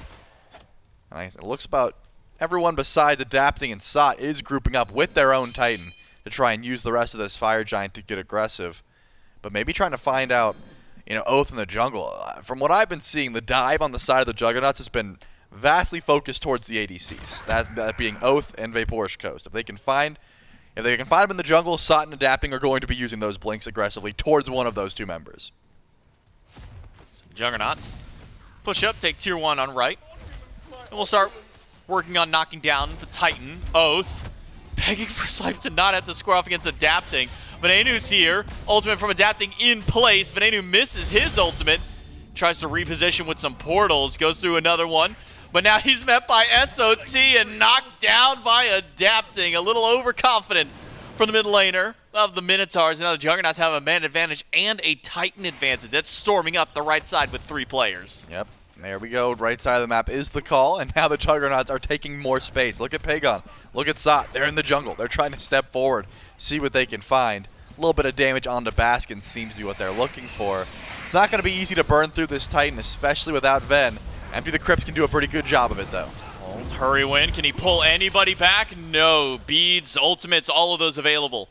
keep the Juggernauts alive and healthy, but their Titan is still sitting just over half HP. They won't push in with it, so the Minotaurs will be able to knock down the Titan before too much damage can be done inside of their base, but losing out on a Phoenix, not a great look for the Minotaurs, not a great spot for hi-rez. Even at his own base, it's not enough. Another kill for the Juggernauts, marked 17 this game. And another tier 2 tower knocked down. The Juggernauts, their Fire Giant buff is just about to fade away from them. And they can take their time, reposition, and get set up for the next objective. That's going to be all the Fire Giant they really have. Once it wears off, I think the Juggernauts could look to play for EFG. They've got time to try and set up in the meantime, though. With only that right bird down, I think there's plenty of movement on the side of the Minotaurs. But Pagon, out of everyone who wanted to show up, I don't think Baskin was one that he wants to 1v1, right? Baskin has so much tank stats, so much HP. I think Pagon was looking for someone he could knock up, Water Hands, and just delete with Crushing Wave, which unfortunately this Outwash is not going to fit the bill. Otherwise, though, the Juggernauts have some time, finish up these builds, get some of the last items online, and then they can try their hands at EFG. Oni Fury spawning in here shortly, and there still is that one tier 2 tower on the left side of the map. I'm curious how much Netroid is actually doing to some of these squishier targets. You can see he's towards the lower end of the damage charts, but I think it's because the Honor hasn't been able to get active yet. That build is looking deadly, right? You got double crit, you've got the Dominance and the Executioner online with the Death's Temper. He should be able to do some good DPS to these squishier targets when they step up. There is no Spectral Armor in play. It's just been difficult for Netro to try and survive with how much dive the Minotaurs have been putting towards him. It's more so been wait for someone to step up to me, hit him with an Impale, and then just hope I got enough damage to scare him away. Well, the Minotaurs will take at least the first push over towards the left side, trying to knock out a tier 2 tower of their own. In fact, you do see Veneno has to walk back in and make sure that that tower goes down, because now all the Juggernauts are starting to group up over in mid this time. Adapting, pushing over towards left, see if he can find anything. Does manage to spot out Coast, but misses out on the route. But now with no Fire Giant, the Juggernauts, instead of pushing up towards Phoenix, make their way towards the objective. Or maybe try and get a bait if they can. The Minotaurs, though, they've got a lot of range damage, specifically from Veneno, to try and either take this Fire Giant or initiate from any point of the map. I don't see a world where the Minotaurs walk directly into the Fire Giant pit. No, it doesn't seem like it. Hey, we'll go for EFG. We'll send Sot and Adapting to look elsewhere, try and stop this Oni Fury from going down. All the while, as you said, Ven does have the ability to try and go in for it. But they actually destroyed the Fire Giant 10 seconds before EFG, and SOT uses his ultimate to try and stop a little bit of the fighting, but Adapting's rolling up. Had no idea Ven was there. I'm wondering why they didn't just wait 10 seconds for EFG. I guess because they didn't know exactly where the Giannis was and they just wanted to burn it. But Oath definitely caught out here. How much damage or stall does he have is the question. Doesn't seem like enough.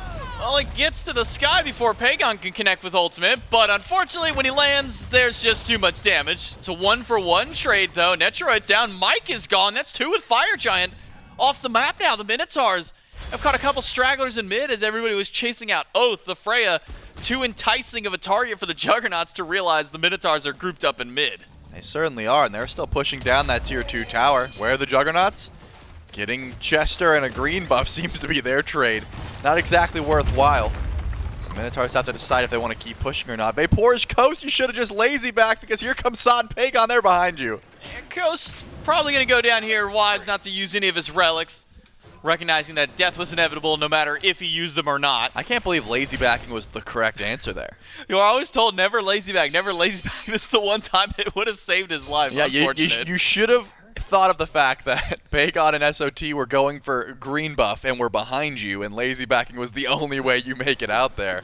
Unfortunate, but they haven't backed yet, and now Baskin is going to take a little bit of damage, I suppose, with the Crushing Wave. He seems like he's just fine, though. The burst is not enough. Sot in the middle of 4, gets up to the cloud before the portal goes through, so he'll be fine. Adapting the chain from hi-rez, still holding on and knocks him right down. We had a 5-man Fire Giant just a minute and a half ago, Trelly, and now only 2 people have it left. Yeah, 5-man. That's the key word there. Have we seen the Juggernauts 5-man? Yeah. Have they grouped up? No. I saw a 3-man fight over on the left while the duo lane rolls up to mid and gets ganked. And then I saw Pagon and Sot go to try and gank Adapting, or trying to gank Baskin over on right, and then Adapting falls down because of it. So seems like the Juggernauts trolling a little bit. Need to group up, need to stay as 5. Netroid, where's your team? I don't see him. Jumps into the green buff. That doesn't seem like the safe haven he's looking for, and he's gone. And ultimate from Oath, plus some damage from Baskin. Ultimate from Ven, just off the mark from landing the damage, but gets the team right back in. 4-man ult from PBM, it's not enough, and now Sot trying to fight against 5. The Juggernauts conveyor belting to their own deaths. Baskin trying to slow down Sot, almost enough damage from Venenu. Pagon goes to the back line. He'll take down 1 before he falls down. But it's only 2 of the Juggernauts left against 4 Minotaurs. That's the question, though. What do the Minotaurs go for? At the very least, mid-Phoenix seems to be on the chopping block here, but Adapting's got a lot of damage. He still has his ultimate as well. And Sot shows up. That's a tanky target that it's not easy to burn through. Trying to go for a bird here does not seem easy.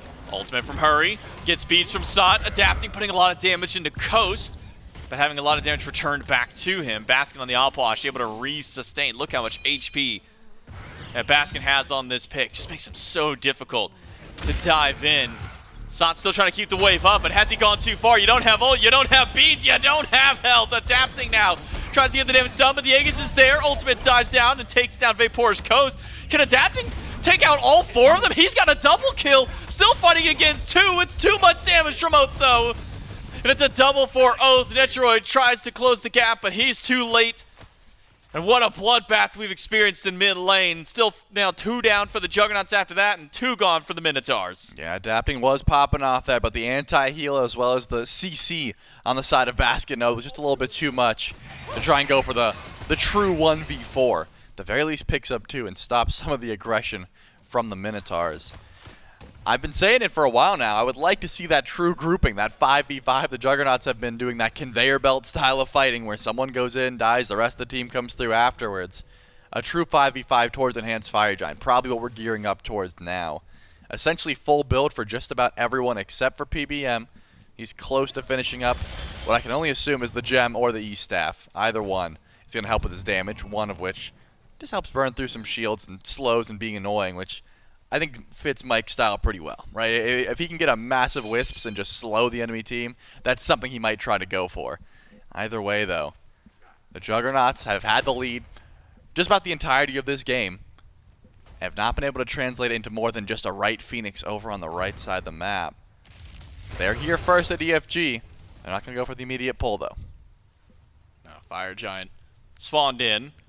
The Juggernauts, who have been so privy to pull it right away when they get the opportunity, couldn't do so just yet. Now the Minotaurs grouped up. We might see one of the first real 5v5s. Sot and PBM are targeted by Hurrywind's ult, but neither get pulled back in. It's an ult in response from both. Adapting still running as far as he can, and now it's Sot in the middle of 4. Ult from Venenu connects. Sot still burning away, but the Minotaurs are now able to dive right through the entire portal line that's provided by Venenu. Sot whooped into the air and knocked down as soon as he lands. Oath with the first kill of the fight for the Minotaurs. It's a beautiful initiation, but Fire Giant started up immediately. All the while, Adapting is just pushing down mid-Phoenix. He says, hey, I'm not trying to fight, but PBM and Netroid did not get that. No, they're stepping forward. They want this fight. It's a Blink Emblem from Mike and a whole heap of damage from Pagon, who's able to grab a kill for his team. Now Oath boxing out against Netroid, throws him up into the sky, and Baskin will take out Pagon. Now Netroid without beads, without Hages, he's a perfect target. Another for 1v4. Coast and Venenu. It's just Adapting versus 4. Can he get the damage done? That's 1 down. That's 2 down from Adapting. Wants to try and find Baskin, but he lost this 2v1 earlier. Can he win it this time? Not enough. And it's just a repeat of what we saw before. Only 2 left on the Minotaur. Do they even have enough damage to take down this Fire Giant They together? should. Baskin's got plenty of sustain. He can tank this up for a while. But the question is EFG worth it?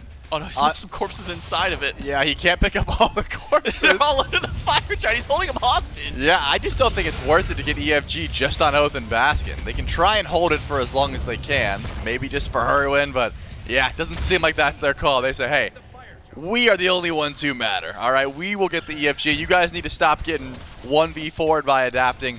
We're the ones who are going to take this buff and try and continue our push. And the Minotaurs will be able to grab a Pyromancer as well. SOT steps forward. Doesn't think it's a great call to try and chase down these 2 mages. and Bird forms away. And now it's the Minotaurs to get their chance to try and push aggressively, this time with the actual buff, right? Last time it was just because they stopped the Juggernauts with Fire Giant, but now they've got EFG on 2, a Runic Bomb in tow for Baskin, and Vent's sitting on a 3K pod that he hasn't even popped yet. And he's already been hitting really hard. He has, but you know who else has been hitting hard? Adapting, and I just saw him pop a 3K pod as well.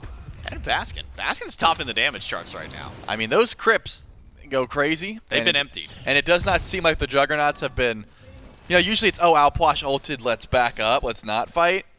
They've just been kind of saying, let's tank it. Let's just face tank the Alposh ult and see what goes from there. Doesn't seem like the greatest call. The anti-heal has been an issue, the stuns have been an issue, and of course, the damage has been an issue. But the Juggernauts are finally grouped as 5, sitting in mid lane, just waiting to see what the Minotaurs want to do. Primal Fury could definitely be a start. They still have that left side Phoenix that they're after. Remember, Coast doesn't have the buff. You know, you don't have that extra level of ability damage towards these structures. It's just you got to trust Oath's auto attacks, or I guess in this case Baskin's auto attacks. Coast still does plenty of damage, but does not have the enhanced Fire Giant, so minions are going to be a necessity. So it'll take some time now for the Minotaurs to push in. There's no towers left on the left side of the map, so instead it's a push towards Phoenix. Mike has had some of the best ult initiations in this match, but has just gotten nothing from them. He had a 5-man in mid, no follow-up. He had a 2 or 3-man in a jungle fight earlier, no follow-up. If Mike can get one ability chased out with him, he can get one blink in with Pagon next to him. Maybe we can see the Juggernauts find their fight back. Mike goes in, only gets beads from Coast, and now Mike might just get yanked back in. Before he can even be pulled, he's dead. Sot to the back line, adapting to the back line, but now they have to get out of the fight as fast as possible. Sot lands down from the clouds, slowed down by Vapor's Coast, and chased by the rest of the team. Phoenix on the chopping block for the Minotaurs. The knockup from Pagon is good, but it's not enough to save the bird. Yep, one bird goes down. Question is, do the Juggernauts try and fight once again? They've got ultimates. Crushing Wave, Mystic Rush are available, and Adapting steps forward. Hurrywin is the first target, but where's the rest of the damage? It seems like it's on Baskin. They want to try to take out Baskin. He can get back up, though. He's got an alternate timeline. Even if he dies, you got to kill him the second time, and he's got a portal. No, he does not. The pillar blocks it out. Adapting takes him down. 4 gone from the Minotaurs. Venenu just trying to buy time, but he gets spotted out by a minion wave. He can't even go back to base. 3 of the Juggernauts are going to try and end the game, and Adapting's going to try and end Venenu's life in this one. Venenu, how long can you survive against the King? Because even if you try and send him back to base, you're inside of his base. It's the 1v1. Adapting, he immunes some damage. Venenu, he can't immune very much. He's fast. I don't think Adapting can chase him, but he's got to make sure he can't go back to base. It's the ultimate game of cat and mouse right Minions now. But he's got minions spotting him. That should be game number 1. Going over to the Juggernauts. One team fight is all they needed under that Phoenix to secure their first game in this best of 5. J-Mac, if you told me the first game was going to the Juggernauts, I would have probably guessed, especially at like 10, 15 minutes into this game. If you told me it was going to them at 40 minutes off of a throw from the Minotaurs Enhanced Fire Giant, that would have been a bit more of a stretch. I think back and forth game for sure.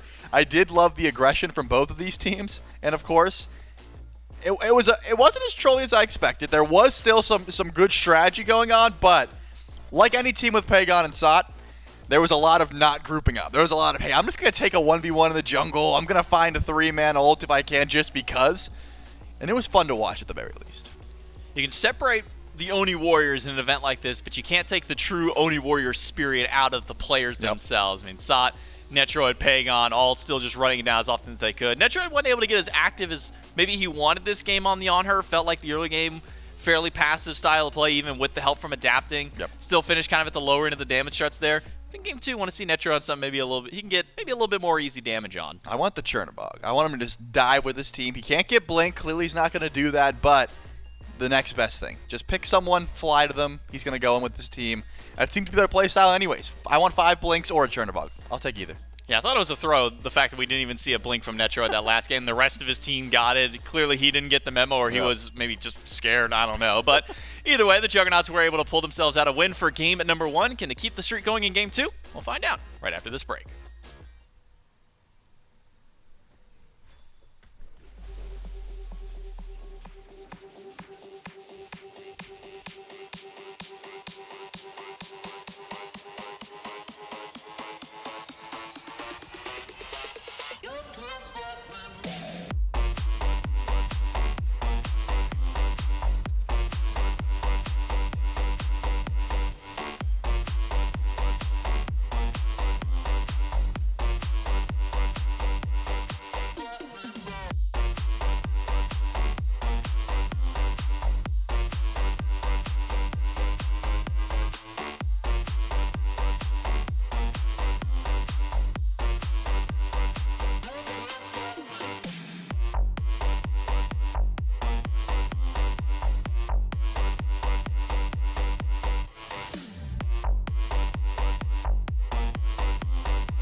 Well, the Juggernauts strike first in Divisional Stars, and we'll see whether or not they can keep it up. Miff, going into that one, the discussion had been pretty straightforward, which was that their draft was better, more cohesive, that's what I'll say, as compared to what the Minotaurs had brought into it.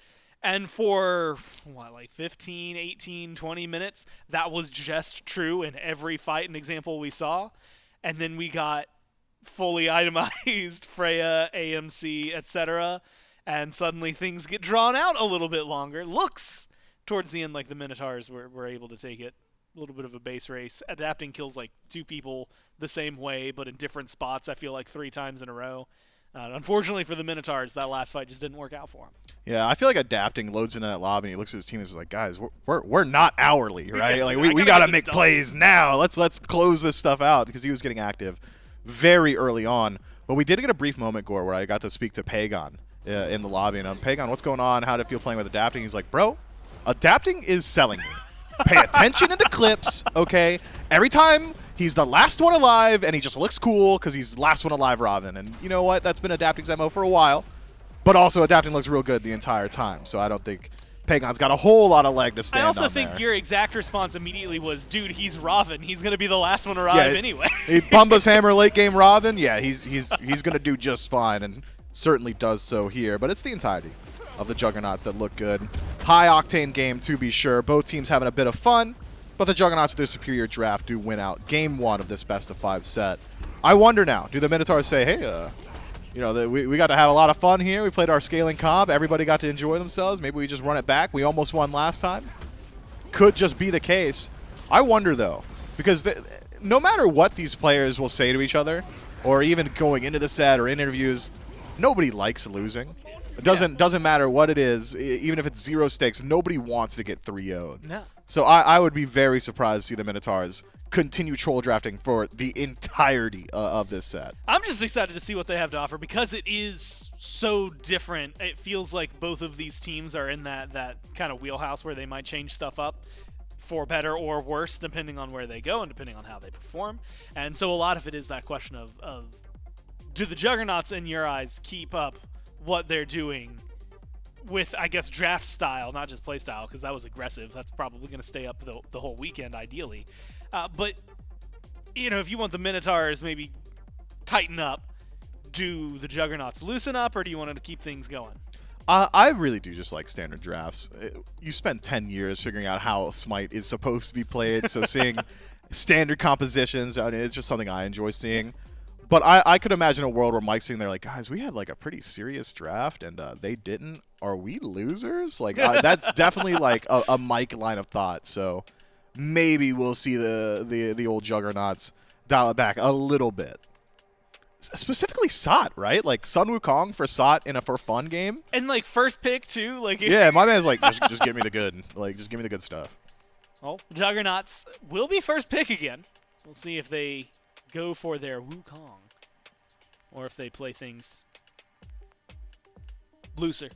Ganesh, first ban, so it's pretty much the exact same. Into a Serket, second ban for the Juggernauts, which is the exact same. Hebo on the other side. It's a small change up for the Minotaurs. But Mifflin, they were kind of vibing. Marty, I anticipate we just don't see. I figured Marty, legitimately, I thought was just going to be like a gentleman agreement this weekend, right? Like, he's kind of the guy right now in Smite. Figured maybe we wouldn't see him, but I guess nobody wants to leave it up to risk. They could have even potentially had that gentleman's agreement. They're like, oh, you know what, let's just make sure it doesn't happen. Well, things get left open. Thor, namely, one of them. First picked in for adapting, presumably. But it's weird when you're on a team and there's a team that has SOT with it as well, plus adapting. You got to give it to adapting, right? Like, there's no way SOT can convince them to let him take the solo. No. Look, SOT might try. Yeah. And I don't know what their pick order is. That could have that is, I believe, SOT that just took the Thor for himself. So if Daphne's like, that's for me, right? SOT could just say, you can believe that if you want, you know, but I would imagine if these guys are trying to allocate to best player, best god combo, that's Thor jungle certainly guaranteed. We'll also say Wukong and Raven got banned out, so definitely necessary changes for the Juggernauts coming in. Nuwa getting hovered for the Minotaurs, although they've gone through quite a few, so maybe we wait a little bit before we see what exactly it's going to be. And also, we've entered a interesting realm, Mifflin, where, you know, Freya jungle, not common in this day and age. No. But you go back to a certain point, like, there's at least, like, it's happened before. There's precedent. Right? And granted, depending on where you go and what level of play you divide it at, you've definitely seen a god in every role, everywhere. In Smite, when you limit it to, like, SPL, what okay, gods there play? you go. Yeah, like, if you took every game in Smite ever, Yeah. every god's probably played every role at some point. Sure. But if you limit that to just SPL, suddenly it's like, okay, we've definitely not seen some of these. But it does mean that I'm still anticipating some weird things. Nuwa did get locked in. How do you like her? How do I like Nuwa? Yeah, just in general. Oh, man. Nuwa... She seemed nice. She's always been a really strong counter selection god. Anytime a character like Set or like Susano is in the game, Nuwa feels like a pretty decent option because it's so telegraphed how they're going to start the fight. Blink pull with Susano or teleport in with Kingslayer on Set. Drop Clay Minion, shiny metal on your feet, and all of a sudden you've got one of the harder to dive mages, right? Nuwa very good at surviving small engagements like that. Having that global reveal is also very valuable. The weakness of Nuwa, though, is her inconsistency. How often are you going to be connecting the full Clay Soldier plus Shiny Metal combo, right? Especially at this high level of play, when there are options to wholesale stop it. A Raw Beam's going to kill those soldiers at every portion of the game. And now Ra, again, depending on the hands they're in, and presumably here for Pagon. It runs in the Kui family. Could be, yeah, that's actually something that could work out well for him. But not typically picked up in general, outside of Mini-Q.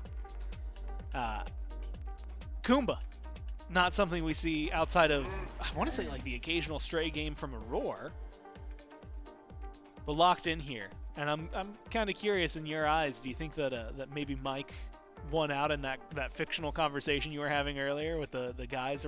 Are we the losers? No, this is still a very, very good draft from the Juggernauts immediately.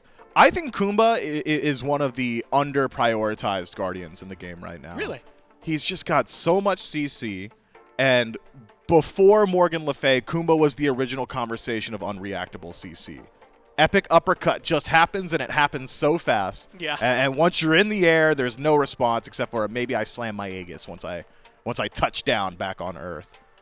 Good luck with some of that timing. I think Kumba is maybe bar none some of the best peel in the game as well, having so many avenues of hard CC, relatively high mobility, also very survivable thanks to his passive.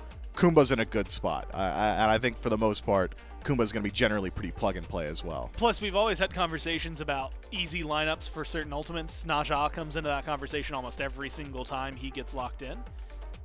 Epic uppercut into a raw beam. That's a pretty easy one to time, man.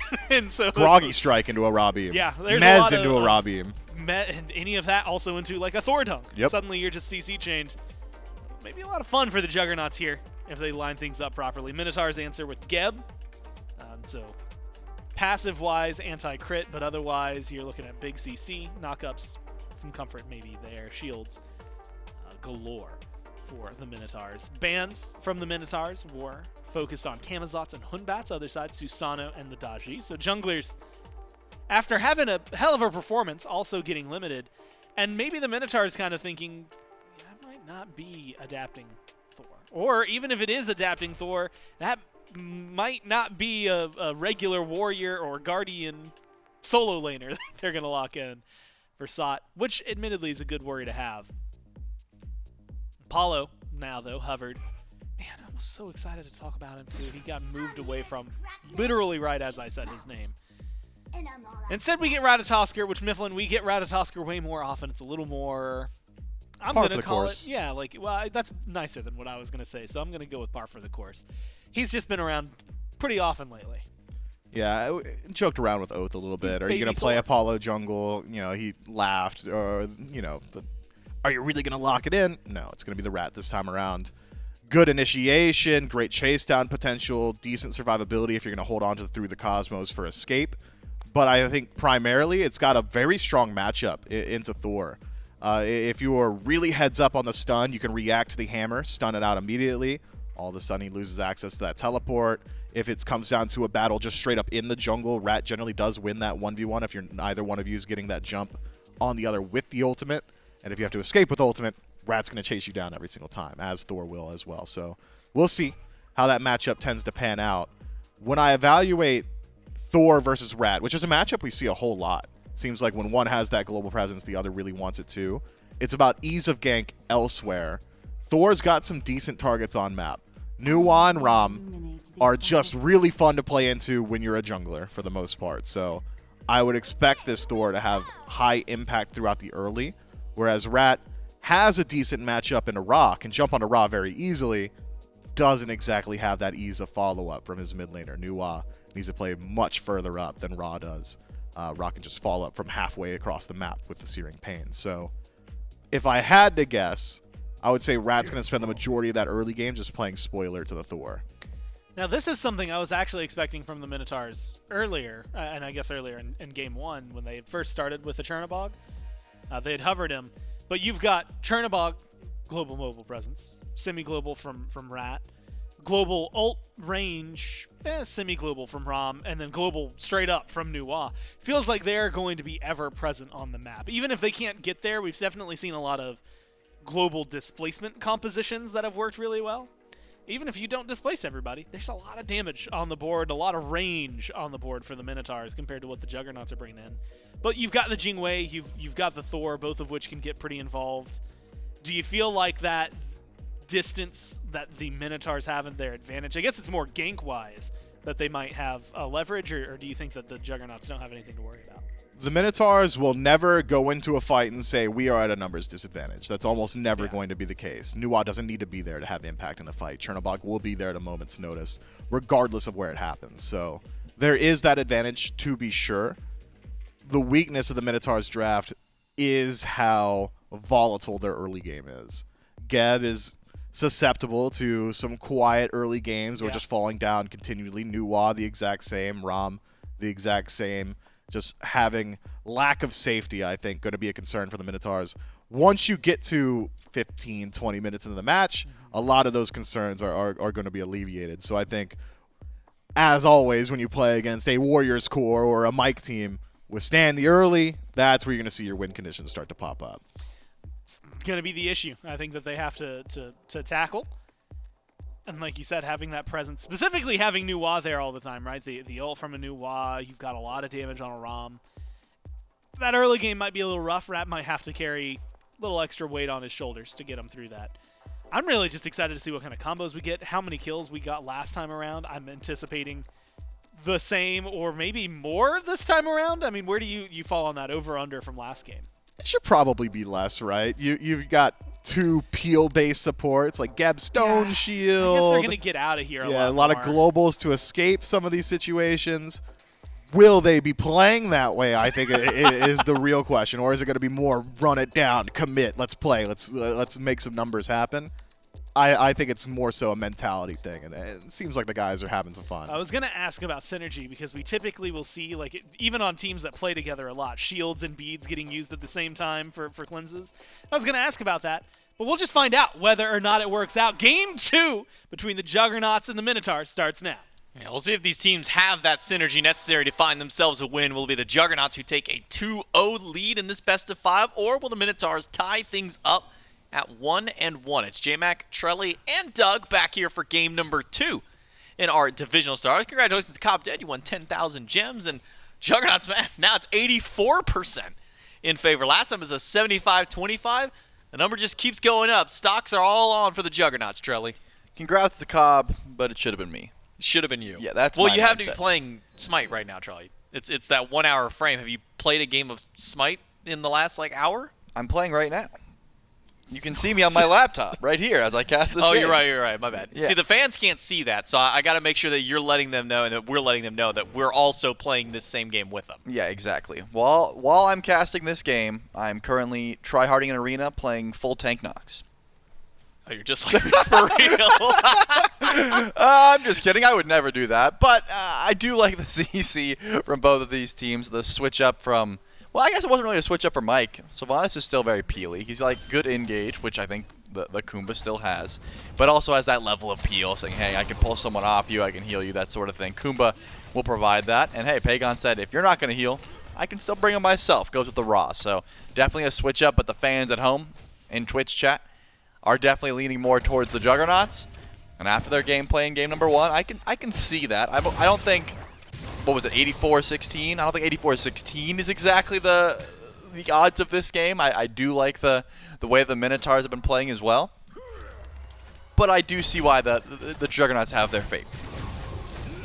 Now, what are your odds on Fanenu top damage with the Nuwa? Should that just be a given at this point? Like, he's Nuwa, he should have top damage? Or you think someone on his team or maybe someone on the Juggernauts is able to sneak that one away from him? The way that Nuwa works in the top damage category is game length. Early game, she definitely shouldn't have it, but if we're going 30 minutes plus, yeah, Nuwa should definitely be grabbing that and just ulting. Not necessarily off cooldown, but to initiate fights or to just find some safety. Yeah, if this game goes plus 30, Ven should definitely be grabbing that, or he's doing something wrong. Speaking about Nuwa, some buffs that came in this patch towards her. Extra minion at that rank 1, plus the fog will move a little bit faster as you level it up. That goes crazy. Not the fog does. The fog buff's great, but like Getting that extra minion, not Yeah. having to put the second not point. having to put that second point into your minions just feels so good. As someone who plays Nuwa a lot in ranked, I just get to max Shining Metal. Like that is so nice, and it just helps out, especially if you're trying to, solo farm. Have your minions tank up while you just leave and they finish stuff off. You get the extra point into Shining Metal. A good time, but here comes a gank over to left lane. Pagon and adapting on the way. Who's the target though? Beam misses from Pagon that was aimed towards Oath. Now it's Oath instead who can get a little aggressive up against adapting. The two of them will trade blows and go their own ways. But Hurrywind's not really giving this one up. He rolls out right through, stun misses on the Pagon, dashing to slow him out, but with Hurrywind standing by, shouldn't be too much threat now towards Oath. Pagon instead will just join adapting into the tier 1 tower. And unlike in game 1 where we had already seen almost 2 kills by this point, it's been a little bit more quiet so far in game 2. It's because of the less blinks. I mean, well, we saw 3 blinks from the Juggernauts last game, only 1 now for Mike. Unfortunate, but still, the pace that was set in last game is kind of hard to match in a situation like this where the Juggernauts are up game 1. They've got some of that confidence under their belt. They're feeling good. Whereas the Minotaurs say, hey, maybe we should play a little bit back. We had some opportunities to get aggressive. We had some opportunities to maybe find a win in game number 1 despite falling down gold-wise. And it kind of slipped through our fingers. So we're going to play a more calculated brand of Smite, play until Baskin can get online. This Chernobog solo can make some very impactful rotations once you get that extra itemization online. But early on, I mean, Baskin he's farming. If he is auto-attacking with Sot, he is playing incorrectly, and that's why you see him backing up whenever Sot walks forward. Yeah, Baskin probably should not be within melee range of Sot for the foreseeable future. And Chernobog will take some time to ramp up. Man, you gotta think back, we're pushing almost, a year ago. This was the meta. Seeing this god over here in this lane, but it's been some time since then. There's been some changes to the god and, well, to the meta in the map in general since that time frame, but still seeing the double hunter come out from the Minotaurs, putting them both in the side lanes, and then this new wall, which I think to me is gonna be the big question mark throughout the tail of the game. Hurrywin caught out by the wall. Doesn't have ultimate. Does get a triple knockup. Is getting some bailout now by his teammate. How much damage can Coast do? It's almost enough. But just able to get up into the sky is adapting. And now a turn and burn right back to Coast. He goes up to the sky. A lot of gods that can pull themselves away from the map. Sot. Quick rollout from Coast. Snipe off the mark by Pagon, but can Sot get the damage done? Ultimate on top of Coast is going to be first blood for the Juggernauts. And here it comes SOT. He wants the kill on the Hurrywin as well. I doubt the damage to finish is here, but Mike rolls up. He's got sleepy time passive. He doesn't care, even if he did fall down in SOT with the teleport in. That is ridiculous. The global hunter. Baskin could have clicked a button and got here, and he got out-rotated by Sot. The teleport in, beautiful fight, and the fact that adapting didn't die is criminal. That mez from Mike, so clutch just to help him get up into the air. Anvil have done away, and the Juggernauts pull first and second blood, both go in the way of the solo laner. They couldn't have been fighting farther away from Sot, honestly. He was like top right, and then teleported to bottom left, and still got there, and he was able to pick up 2 kills. And all the while, Baskin's sitting there going, I got nothing I can do, guys. No, you know he did? He teleported. He clicked VF1 and then just sat silently in comms. Guys, I don't see where he went. What's going on? Dude, he's over here. Why don't you join? He's like, yeah, but the fight's already happening, just like this one to Oath. He gets up. He gets thrown in the air. It's going to be, I'm going to be honest, it's going to be hard keeping track of all these gods that can just jump into the sky. What? Venenu can jump up, Oath, Coast, that's 3 just on one. Oh, I guess Baskin technically 2. Everybody but Hurrywin can just go to the sky. Hurrywin's grounded here as a little rock boy, just like, oh man, this isn't fun. I gotta stay down here. Well, wait, he has Cannoneers. Yeah, he's gonna go crazy. I've been building Cannoneers a lot. It's so satisfying because as a support, your biggest issue when walking up to a wave is the big guy, right? The big minion just takes so long to try and finish. With Cannoneers, you just one-shot him, get the AoE, help with the clear, and Hurrywin just gets to walk around lane and, you know, help the rest of his team with the farm game. So I'm a big fan. I think the Thieves definitely is better just for AoE protections for your team, but if you're prioritizing that farm, you can't go wrong with some Cannoneers. You're a Geb Rom. You're not the worst clearing duo lane in the game, but you're definitely kind of up there, especially as a Geb, so. What is the worst clearing lane in the game? Ah, goodness. It's Hou-Yi. Is it Hou-Yi? I would think so. He can hit all 6 minions pretty easily, though. I would think, like, maybe Jingwei. Hurrywin, though, rolling out. Gets his roll stopped by a wall. Gets double tapped by Adapting, who will teleport himself right back in with a hammer. And unfortunate for the Rock, he is dropped. And it's a kill on the right side. And a 1-for-1. Baskin went to the sky and then went back down right after. Well, because Sot killed Ven, but then Baskin killed. I think Ven ganked and ended up dying. I think that's what happened. Now Oath has to find a way to dart out. Does find it. We'll find a little bit of safety there. The Juggernauts are not done, though. Blink in from Mike. Is there follow-up is the question. Coast goes up to the sky. It's another one in the sky, man. He should have a dash. There's 2 of them up there. They crash down for Oath. They'll land on a Pagon. Big damage. Turned around as the double sky ultimate. Now one from Adapting. He says, I can do that too. He'll dunk it, but he misses Oath. He's got to land all of his abilities here. He gets the spin, needs the wall, needs the double tap. He's waiting for cooldowns, gets the wall. Does he have the double tap there? No, he misses out. Oath is able to live through that, and now it's Mike who's got to run. He's going to get body blocked by Hurrywin. Mike says, are you kidding me? You do all this, and I'm the one who goes down. Mike has Sleepy Time passive, so he'll buy a bit more time, but with 2 ranged carries, he can't do much, and Venenu will grab the last hit. Ven said, I'm trying to steal all the kills if possible. If I can make it out with the majority of the kills in this game, whether that be fire shards or auto attacks on Nakuma, I'm going to go for it. Love the rotation in, though. Pagon thought he was safe. The second that Oath goes up to the sky, Coast goes up to the sky, they said, hey, we've got a lot of damage we can return. Baskin taking some damage. It looks like the blue buff is the call here for Sot. He has plenty of pressure. Oath's nearby, though. Does have an extra burst from the Acorn Blast. Doesn't get it off. And the snipe's off the mark. I think that's 0 for 2 now for Pagon on snipes. Sot misses the mirror damage. The tower, not enough. It doesn't get the last shot, so it is Pagon He's teleporting. He who has ends to. up getting the kill. Sot TP's out to his tier 2 tower because Baskin was on the way. He's able to steal a blue buff. Pagon steals a kill away, and now SOT can just go for his own blue. Yeah, a lot of people might be wondering, you know, isn't backing faster? Doesn't matter. Minions were coming. He was going to get stopped if he tried to back. Pagon was not going to tank that tower for him. A good teammate might have, but Pagon was not going to. He was going to let his solo laner die for sure. It's a smart call just to teleport out of there. Make sure you save on to the extra kill, and you don't give your laner, the Chernivog Baskin rolling up, just a free kill because he walked in at the right place at the right time. So definitely a good play there from Sot as the Juggernauts continue their onslaught of just all-out aggression throughout the map. I've been seeing a lot of rotations from the mid laners. Ven going left, Pagon going left. This time around, you see that Pagon makes the rotation over. Doesn't quite hit the snipe onto Oath, but helps out on the confirmation of that kill. And loving the pressure over in duo lane. Wow, that's a lot of damage from Pagon already. Just the solid beam alone was enough to put Oath down to nearly half HP. And now the Juggernauts still in control of the pace of the game, despite how the best efforts of the Minotaurs to fight back. Juggernauts still holding on to a lead, 1k gold, 1.7 in experience. Netroid has been ran at by Coast for the majority of this part of the game. Now Coast will get a shield. It's a root onto Hurrywin, who used the ultimate to avoid the knockup from Netroid, but that's just the W key for them to go back in. Hurrywin tossed to the sky, a dunk in by Adapting's off the mark. Does he have the wall to block him off? He does. Hurrywin's got nowhere to go, and it's the King to knock him out. But now the Cavalry arriving back in for Baskin. He dives in, dashes up to Netroid, and that'll be one dead. Jing Wei, I should say, if the snipes are there from Coast, he hits the second one.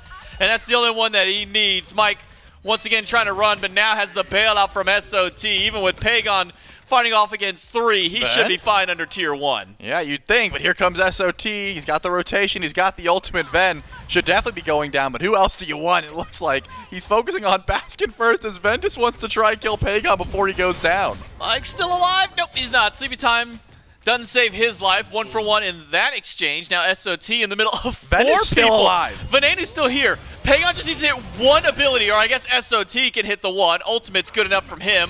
Dash doesn't have the movement speed, needs to change over to maybe get the speed. He'll be fine for the time being. Will Hurrywin stop the back is the question. He's going to try at least and keep SOT busy.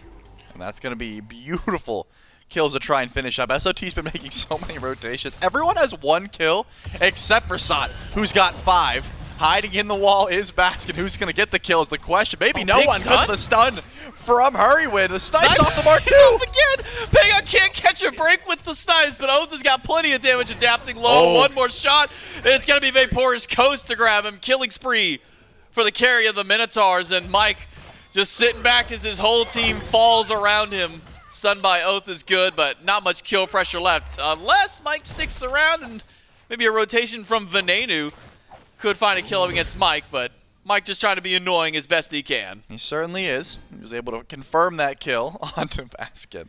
The epic uppercut to the walk away. Love that play there from Mike. And unfortunately, as you said, Pagon has not been on point with these raw snipes. Has he hit one?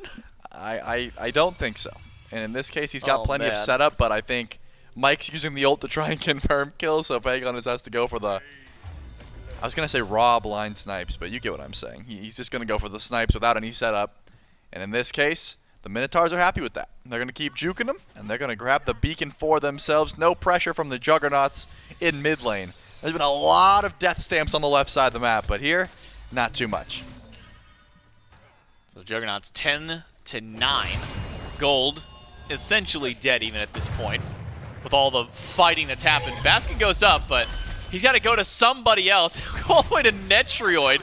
And Netroid might just chase him down. The route is good. Baskin's losing this trading match, but Netroid can't hit the autos. The Aegis is there. The airstrike is too early. Netroid goes over the wall. He needs one auto. They don't see each other. Netroid takes out one. Does Coast have the snipe? He does. That's a 1-for-1 trade, but it honestly should not have even been the one. Neruin does get a stun against Mike. Pagon able to get out. I think another snipe off the mark by Pagon. Batting 0 on the ultimate so far. But Coast is dashing forward, and here comes Oath. The Rat has the knockup, no relics in tow, and the rock goes down. Yeah, Pagon's been having a rough time so far on the Raw. 1-3. And because there was no rotation, Sot says, hey, you guys have fun. I'm going to grab the tier 1 tower over on right. My laner just ulted over to you guys, so no reason for me to try and follow tow. The Gold Fury is available, though, and the Minotaurs set up for it. Hurrywind's here, going to tank it up, and Coast and Oath have the DPS. Adapting still got Anvil of Dawn. He could jump in. Mike will Mez 2 is adapting. His wall gets broken by the Gold Fury. Netroid back to full HP and just rejoined the group. And that'll now stop the Gold Fury from going down for the time being. You know, they say you miss 100% of the shots you don't take. What happens when you do miss 100% of the shots you do take so far? Can't stop shooting. Just got to keep going. I'd rather go 0 and a million on my raw snipes than 0 and 4. So Pagon's gonna just keep sending them. He's got cooldown too, 20% so far. It can only get better from here. It literally can only get better. He's at 0%. Yeah, as long as he hits at least 1, he's doing better than hitting 0. Because if you stop at 0 and 5, when you could have gone maybe 0 and 30, that just means he gave up. Pagon's not a quitter. No, he's gonna hit 1, and I'm sure of it. Let's keep our eyes on that ult cooldown. You know, if it ever goes down, I'll be making sure that damage number at least climbs a bit. He could just wait for Mike, though. You know, there is setup or adapting. There's tons of setup, but he's not. Pagon's not about that life. He wants to predict a ROM dash or something like that, which has been the call so far. Game's relatively even. Wait for Venenu to crash in the skies. All right, is he going left? Is he going right? Oh, he went left. I went right. Whoops. This could be the time. I saw the setup show through. I mean, Oath got close to Mike. He was there. Here's Pagon. There you go. Ben's got time his beads, but the shield comes through. Where was what? that? What? Did you try a 360? What was that, Pagon? What? I didn't even see the ult because 90% of it was in the wall. J-Mag's broken. You guys can't see his face, but he's not going to do any casting for at least 15 seconds. He had to have gone for a 360, man. There's no way you miss a shot that far left. Look, you had a second chance if your ult was there. He's hit so many ones this game, but he can't hit the one single straight line. Pagon gets a kill onto Venenu. Now it's Mike in danger. He should have Sleepy pass it back up, but it hasn't saved him yet, and it's not saving him now. Dive in by Oath. Pagon goes down to Vapor's Coast. It's a double kill for the carry. And the Aegis by adapting may not save his life. Triple kill for the kid and make it 4. No, Baskin. He takes the 4th one away, but it's still 4 nonetheless for the Minotaurs. Yeah, but SOT has all the kills of his team pretty much, and he wants to try and defend this tower. Doesn't seem easy. Piercing auto attacks from Coast, going to make sure that one goes down. But at the very least, fighting without your Amaterasu, not the greatest look. And fighting without your raw snipe, also not the best idea. The Juggernauts fall down, and the Minotaurs show up to the Gold Fury. They've got double ADC, and they've got the damage to try and burn through this objective. Do they have that damage to burn through? Sot is the question. And the answer this time around is no. So maybe going back to base, picking up a kin size, something like that could help. And that's what the Minotaurs will do for now. You can handle one, but not both. Either take down Sot or take down objective, but when both are presented to you at the same time, you got to deal with them. For now, the Minotaurs do say no. 4 kills in the last team fight do net the Minotaurs their first lead of the set. About 3,000 gold up. The Juggernauts are the ones on the scene for the Gold Fury. They'll be able to knock that one down. No contest here. He's got the objective. So Pagon's 1 for 1 on objectives. Was he, though? He did hit that one. But Sot was the one who confirmed it. He confirmed it. I mean, he still hit the objective. That's the important part. I suppose. I think at this point, you know, we'll keep our eye on Pagon. But Beacon spawns back in. Last one the Minotaurs were on point with immediately. SOT shows up, though the solo laners had made a rotation, but that's only one. Baskin is going for a tier 2 tower, which at this point might be worth a little bit more. Fast tracking these ADCs to level 20, getting that extra gold online, getting full build, might be the call. Good damage on the Baskin, though. Adapting doesn't have the damage to finish the kill yet. Baskin, he dashes in. He's got some backup from Venenu. Baskin goes to the sky. He's buying some time, but he instead goes over to the opposite end of the map where it's PBM under fire. Sleepy passive will do no more for PBM. Oath on a killing spree of his own. Pagon on the run, trying to get away. He's got plenty of movement speed. He's got the snipe back up. And this is again Hurrywin, still alive. Sot, he got a stun on 2, and a dunk by Adapting finds Coast. That's a massive shutdown for Adapting and the Juggernauts to take out the carry. And Oath is trying to buy some time. Hurrywin goes down to Netroid, and now it's Venenu using the fog for that movement speed to be able to juke out what the Minotaur or what the Juggernauts throw out at him. 2-for-1 trade at the end of the day. Yeah, Oath was close, but didn't end up falling down. Healing up in the jungle for now. All the while, Baskin. That 1v1, I'm amazed. I thought Adapting was just going to trade some auto attacks, but feared the Dev Gauntlet's crits, how much healing could come through, and decided it was better just to run away. The Minotaurs were looking at Pyromancer, though. Adapting walks over and immediately picks it back up. All the while, Mike has a bit of a gank here. Is he going to find Baskin? No. The dash is good, and the Juggernauts are able to grab that Pyromancer, and the Runic Bomb looks like Sot will be able to put in the consumable slot. Fire Giant, though, has been started up, and I don't think the Minotaurs know about this. They're all leaving. Baskin doesn't have ult. Coast is too far away to do anything. Venenu doesn't have his, so no vision on this Fire Giant. The Juggernauts are just going to get away with it again. Another Fire Giant. This time, 19 minutes in the game. Venenu goes for some cleanup damage after, but all it does is clip the entirety of the Juggernauts. Top of the player damage charts, though, as he should be on a new wall as the game continues to progress, but player damage isn't going to do a whole lot when all 5 of your enemy team now is fire. Well, Hurrywin's doing more damage than Pagon, though. That's what's important as far as I'm Wait, is he? concerned. Yeah. the Kev's doing more, man. What do you mean? It's just one snipe is all he needs, man. I mean, Pagon's doing the no ult challenge. Well, he's using it. No, he's using it. It's the no hit challenge. But instead of normally the no hit, it's you who doesn't want to get hit. Instead, he's trying. I'm gonna not hit anybody else. And by the way, this is all perfectly balanced because Pagon has been praised so much in his time that we gotta cook him at least once when he misses some raw snipes. Like at this point, something positive's got to come his way. Oh, Sot's man, got no beads, no blink, no life as he goes down. Someone was gonna find that kill the second the dazzling offensive goes through. And there was a lot of ults to be used, of course. Sot is worth a lot, though, so I think probably worth it there for the Minotaurs to use 3 ults to confirm the kill on the Sot. For sure. Man, could you imagine if all 4 ults were used at once? Just the ultimate dropship style combo thrown out from the Minotaurs. The now, Dunk Squad. Maybe for Mike. Does find him as on 2. There we go! Hits it. There we go. Pagon finds 2, and his damage numbers instantly jump him up to nearly the top spot, but well, Mike's going to take another nap. Dunk from Adapting. Only clips Hurrywin. Well, Mike will go down, but it's a 1-for-1 trade in the fight. Good damage from Venenu. Keep the fight going. He's got 3 minions. Netroid's the one who's got to be careful. Dash from Oath. Notches him a double kill. Now he's got backup from Baskin to show back up. Adapting and Pagon on the run, and a wall from Adapting and closes off the path. Unfortunate. If there's an Amaterasu there, the fight goes differently, but he gets picked before the Fire Giant push even begins. And that means the Juggernauts have to back up and have to accept that the Minotaurs can bring plenty of damage their way. And Coast stays alive for such a long time there. I mean, being 8-2 on Rama certainly helps, but just great positioning and the fact that no one in the Juggernauts really could look at him. Tier 2 tower being looked at. Another one! Yeah, easy snipe on Oath. Wasn't really trying to juke because he recognized, hey, I've got rotations. We're trying to find a kill here, and SOT once again goes down. And maybe Adapting next on the chopping block. Baskin dives in, but now it's Pagon. I said, all right, Pagon, you've had your fun. You've got your ultimate so far, but that's the last you're going to do. 7 in a row for Oath. Now he's becoming a problem that the Juggernauts are going to have to deal with. They shut down Coast. That was a big one for them, but they still got Oath to deal with at this point. The carries from the Hounds are representing up here for the Minotaurs is coming up to play here in Game 2. They certainly are. Tier 2 goes down. The question is, do the Minotaurs just go back for the easy Primal Fury? That seems to be the call. PBM really wanted to blink onto Baskin there, but was not able to find the stop to his back. So that should be the end of the aggression for now.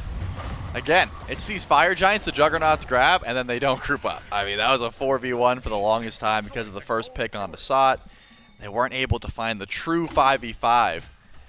And now the Minotaurs were able to take the lead once again. It's been a back-and-forth situation, but you're not getting too much map state, right? The Phoenixes are still standing tall. There are still tier 2s to go through here. I just want to see a true 5v5 grouping from the Minotaurs and the Juggernauts towards an FG or maybe even the Pyromancer or this Beacon spawn, all of which could spawn in some of that aggression and adapting. He's not afraid. He's going to step up to a red buff, get a double tap on event, plenty of damage, steal the buff, and walk away scot-free. Look at player damage real quick, because remember, Pagon was sitting second to last at like 8,000. Oh, wow. He's got up to 13, almost 14,000. He's got, oh, look at that. There it goes. Oh, look, he just needed the 1. All he knows is he needed to hit the 1 to get the ball rolling. And now Pagon's unstoppable with his ultimates. Venenu goes in with one of his own, hits a lot of damage, but now it's Hurrywin in danger. Soft finds the sun onto 1, beads away from Coast, but that's adapting to the sky. Who does he dunk down on top of? Oath is by himself, but instead it's on top of Baskin. Gets the beads and a hammer out, but Oath will go right back in. A spin from adapting prevents the knockup, and nearly every ultimate has been used in this fight. It's only Nitroid still standing with 1. Yeah, but all the relics have also been used for the Minotaurs, that is. All the while, the Juggernauts have some safety to their name, and they're going to step forward at the very least, looking for this beacon, possibly trying to dive that tier 2 tower if they had a bit more safety. I mean, there was some good lockdown there. Loved the ults from Pagon just to start the fight as well as adapting. And Oath said, hey, if I go in, I'm going to make sure I beads and immediately get out. But look at this. The Juggernauts are already set up towards Fire Giant when it spawns in. All the while, Oath is backing on the left side of the map. There's no way he makes it here in time if the Juggernauts just turn and burn. And with the Amaterasu passive and the crits from Netroid, they can do this quickly. Pagon was taking fire, but now the Minotaurs have shown up. 4 on the scene to try and slow down this Fire Giant, maybe get a fight breaking out instead. PBM will be fine. Minotaurs steal it away under the raw side of Pagon. It's just too late to secure it. It's damage from Baskin to grab that one out. Hurrywin low, but still healthy enough to keep himself alive. Oath up onto the tree. Where is his target going to be? Diving alongside Baskin, who goes for Netroid. Oath goes in the middle of 4. Not enough damage, so the spin will get it. A shield from Hurry keeps him alive. And snipes from Coast just to keep them busy. PBM dying under his own Phoenix. SOT can't get the damage done. But now Coast is in danger. He had to go to the side, and he gets a snipe on the mid lane. That's another one for Coast and one for Ven. It's a deicide for the Minotaurs. There's no But Titan. unfortunate for them, the Titan has left the base. Oath has got to try and kill the Titan so that way his team can end the game. It's only 25 seconds till adapting is back. That might just be enough time. That Titan's got hands, though. It's going to take a bit. Yeah, they're waiting for it to spawn in. Oath has to try and burn it. They're just setting up camp, saying, hey, can you please bring the Titan so we can end this game? Oath obliges, adapting, and Mike will be out, but don't think they have enough damage to stop the DPS of the Minotaurs. There it goes. With the new minions, they've got something to tank it up.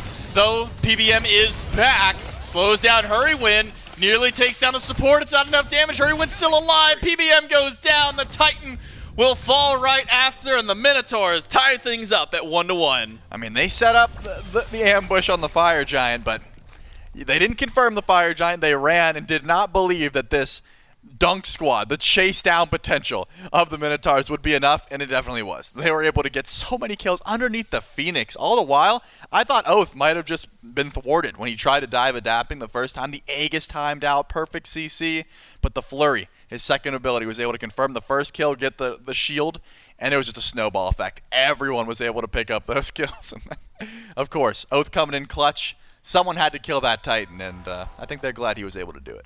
Yeah, I think Oath MVP for killing the Titan so that way the rest of his team could then actually kill the real Titan that was still sitting inside of the base there. A bit of a delay of game more than anything there for the Juggernauts, and unfortunately for them, it just wasn't enough. PBM puts up his best effort to try and buy some time for adapting to spawn in, but by the time adapting got there, the Titan was already down, and the Minotaurs can tie things up 1-1. But it's a best of 5, Charlie, so it doesn't mean we're on game point now. Now we set ourselves towards a match point. Winner of this one puts themselves up 2-1, and then will only be 1 game away from winning out in this first game of the Divisional Stars. And so far for the Minotaurs with a game like that, it's looking pretty nice for them moving forward. I would think so. And at this point, you have to dial it back and reset the mental, because what I've seen from the Minotaurs so far has been good. We'll see if the Juggernauts can bounce back. We'll see if we can get that bounce back from the Juggernauts. Game 3 right around the corner, right after this break.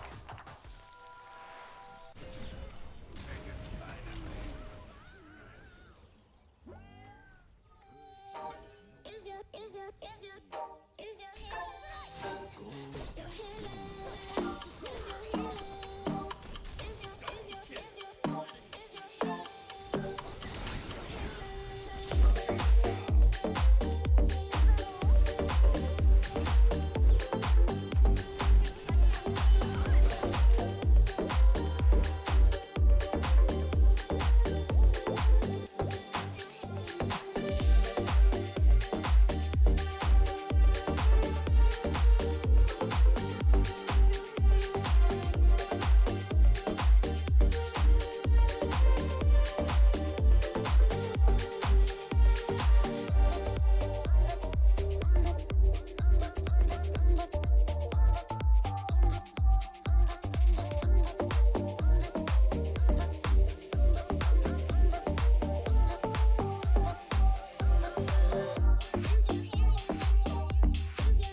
Well, welcome back as we're all tied up here. Best of 5, now limited to a best of 3. Win 2, and you move on to the winners tomorrow. Lose 2, and you're, well, not out. You're in the 3rd, 4th place match.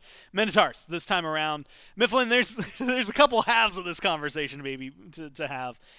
Minotaurs look good. Aggressive play, run it down, presence, like you had said, felt everywhere. You could see the rotations all the time. Feels very good. On the other half of that, man, how do we approach it? What's the kind way to do it? Is there a kind way to do it? Raw. More searing pains could have been hit.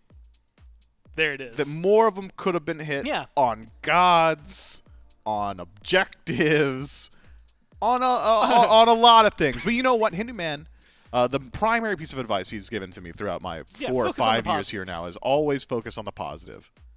And the positive this time around is Vapourish Coast, man. I mean, his performance in this match was just perfect. It felt like to me that Vapourish Coast was having an argument with his team of, guys, we need to win. Like, guys, we are not going out like busters. It's not going to be a 3-0. We're not going to make it quick.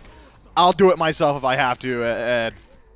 damn it, he did it himself. He really, really did. Rotations were on point. Ultimate shots were always there. Positioning great. And he leverages his lead very, very well. The Minotaurs rally behind the rookie, Vaporish Coast, out of the ADC.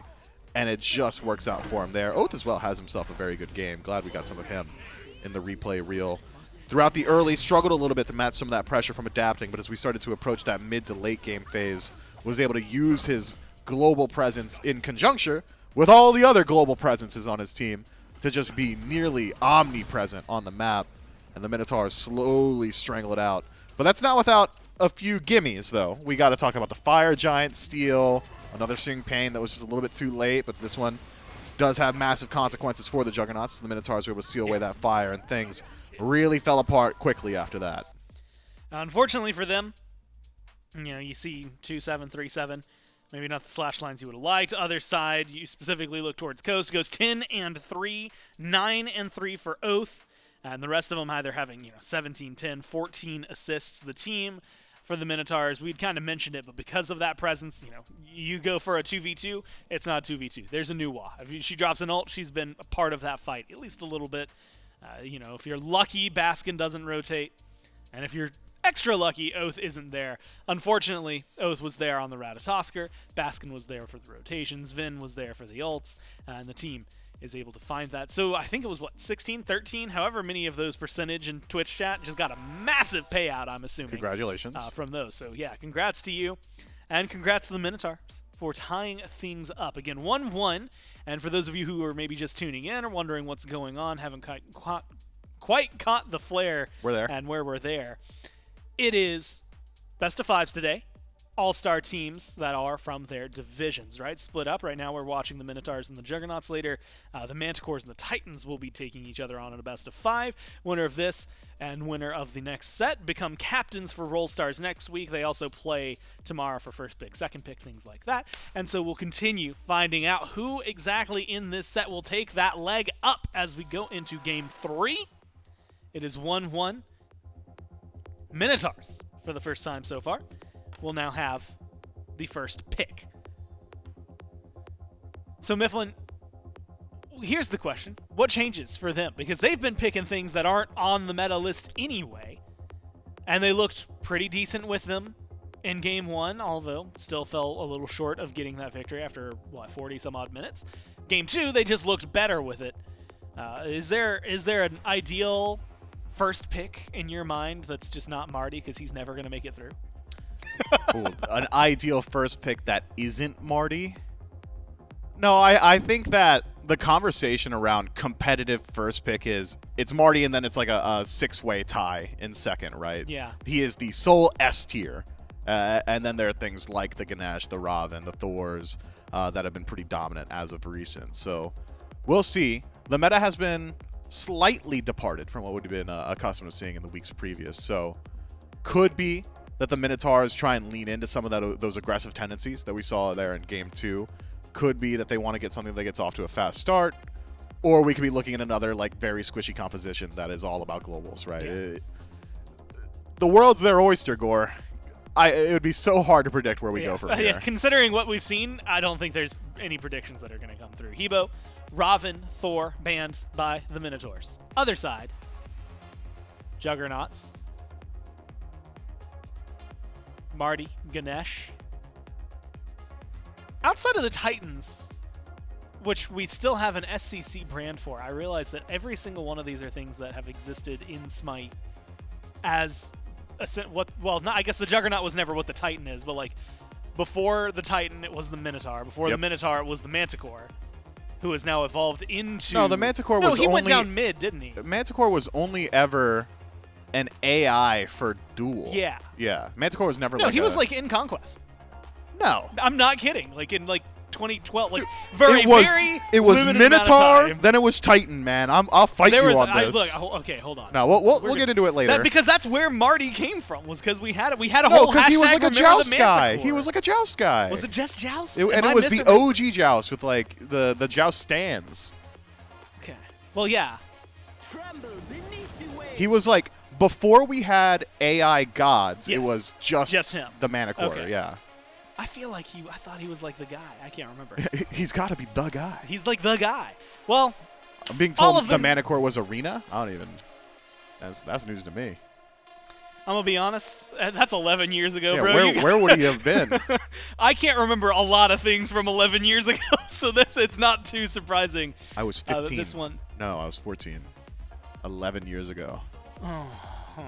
You doing the math for your age? Oh no, I know how old I was. 11 years ago, and that just- I'm sorry. I was graduating high school Oh, nice. and going to college. Oh, we would have been in high school in the same time. Yeah, you would I'd have have been a freshman. Freshman? Yep. Yeah, we could have been like friends. Yeah, well, it would have been like- weird for you. Yeah, yeah, good point. Dude, I'm gonna be honest with you. My senior year of high school was a lot like it was a lot of AP German and going home and playing on my Xbox. It was a very simple year, very simple time.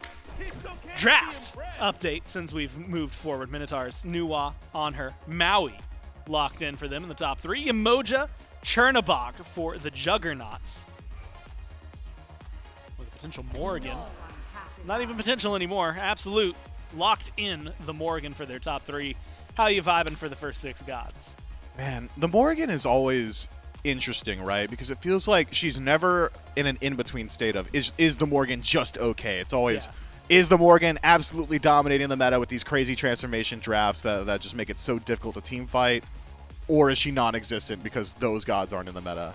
As of now, I'm not seeing a clear transformation for the Morrigan. I always evaluate her efficacy in a match in that, is there a god that you're just going to set to auto-select every single time that's going to absolutely decimate the 3-on-3 in mid? As of now, I mean, best transformation is probably Maui, just next to that landfall. So we'll see how it pans out. You'd be hard-pressed to catch me voting against Pagon's Morrigan, though. He's certainly very capable of playing that pick. Now, because of the things we've seen, Mifflin, I'm going to get a little wild with it. Consider this for me. You got Morrigan mid, let's say Chernobog solo. And imagine any team fight, period, where you just have 2 Chernobogs that just show up all of a sudden. I mean, that's a free rotation. Is that a worthwhile transformation? You'll see it. Knowing the cooldown. Yeah, you'll definitely see it utilized for global presence, I'm Nice. sure. Do you need both of the Chernobyls getting involved? They got it's Probably all or not. nothing, probably. It's is Chernobog Ultimate available? Can you get involved in this fight? No? Okay, I'll do it. Like that. Yeah. That's probably more in line with the standard conversation. Communication and thinking and smart. Yeah, like competitive Okay. play. You know, Like trying to win. all that stuff. Well, we'll see. I guess where they go with it. Ratatosker, Bakasura, banned out by the Juggernauts. Rom Hunbats, banned by the Minotaurs. Susano, locked in. And when I look at the Juggernauts and I see Susano, I guess it can be an adapting pick. I feel like I've seen Pagon play this a lot too, though, and that's where it gets Yeah. really... That's then why where these does the drafts Morgan become go? very difficult to try and balance out. Maybe, how does Morgan do in the jungle? Is she capable? Man. She's probably not the worst. Like, she's got the cleave auto attack. Compared to the so- Freya you saw earlier. Compared to Freya, she might have slightly worse clear. Okay. It'd be slightly worse though. I think if the Morgan's anywhere besides mid, you've made a mistake Yeah. somewhere along the line. Jormungandr for the Minotaurs though. It's a very standard Guardian selection, likely slated for the solo lane, holds his own very, very well, has decent scaling in the late game, and is very good at chasing out some of these targets. That sonar that he gets in that stealth, gonna make it difficult to be a Morrigan. Oh yeah, not going to be an easy time. And also someone who can pretty easily, I don't want to say control his lane, but not lose as well, right? A decent balance point. And maybe the most standard draft style, at least, we've seen from the Minotaurs, right? Nuwa has not been the standard in mid for a little while. But mage, a carry, a tank, a tanky solo laner as well, and the Yorm, who was pretty high priority during Masters, and Kleena, presumably for the jungle. Cucullin locked in. It seems something actually pretty similar for the Juggernauts, a relatively tame draft. So Cucullin Yorm, I think this is a matchup we got to see a few times during Masters. It feels like Cucullin sorta on the rise in some of those instances as someone who can control his lane, not lose especially, and then control some of the late game. But do you like the carry potential or the kill potential more for one of these teams, whether it's early, whether it's late, or just in general? Anytime Nuwa is on the map, I'm presuming that Nuwa is going to die at least once pre-5. She's that volatile a pick, Yeah. so I would give advantage to the Juggernauts in that regard, especially with the displacement potential that Susano has and his high mobility. So if anyone's at risk, it'd be the Nuwa for the Minotaurs. Otherwise, it comes down to just direct lane matchups. On her's got a slight advantage in boxing pre-5 against the majority of the Hunter cast.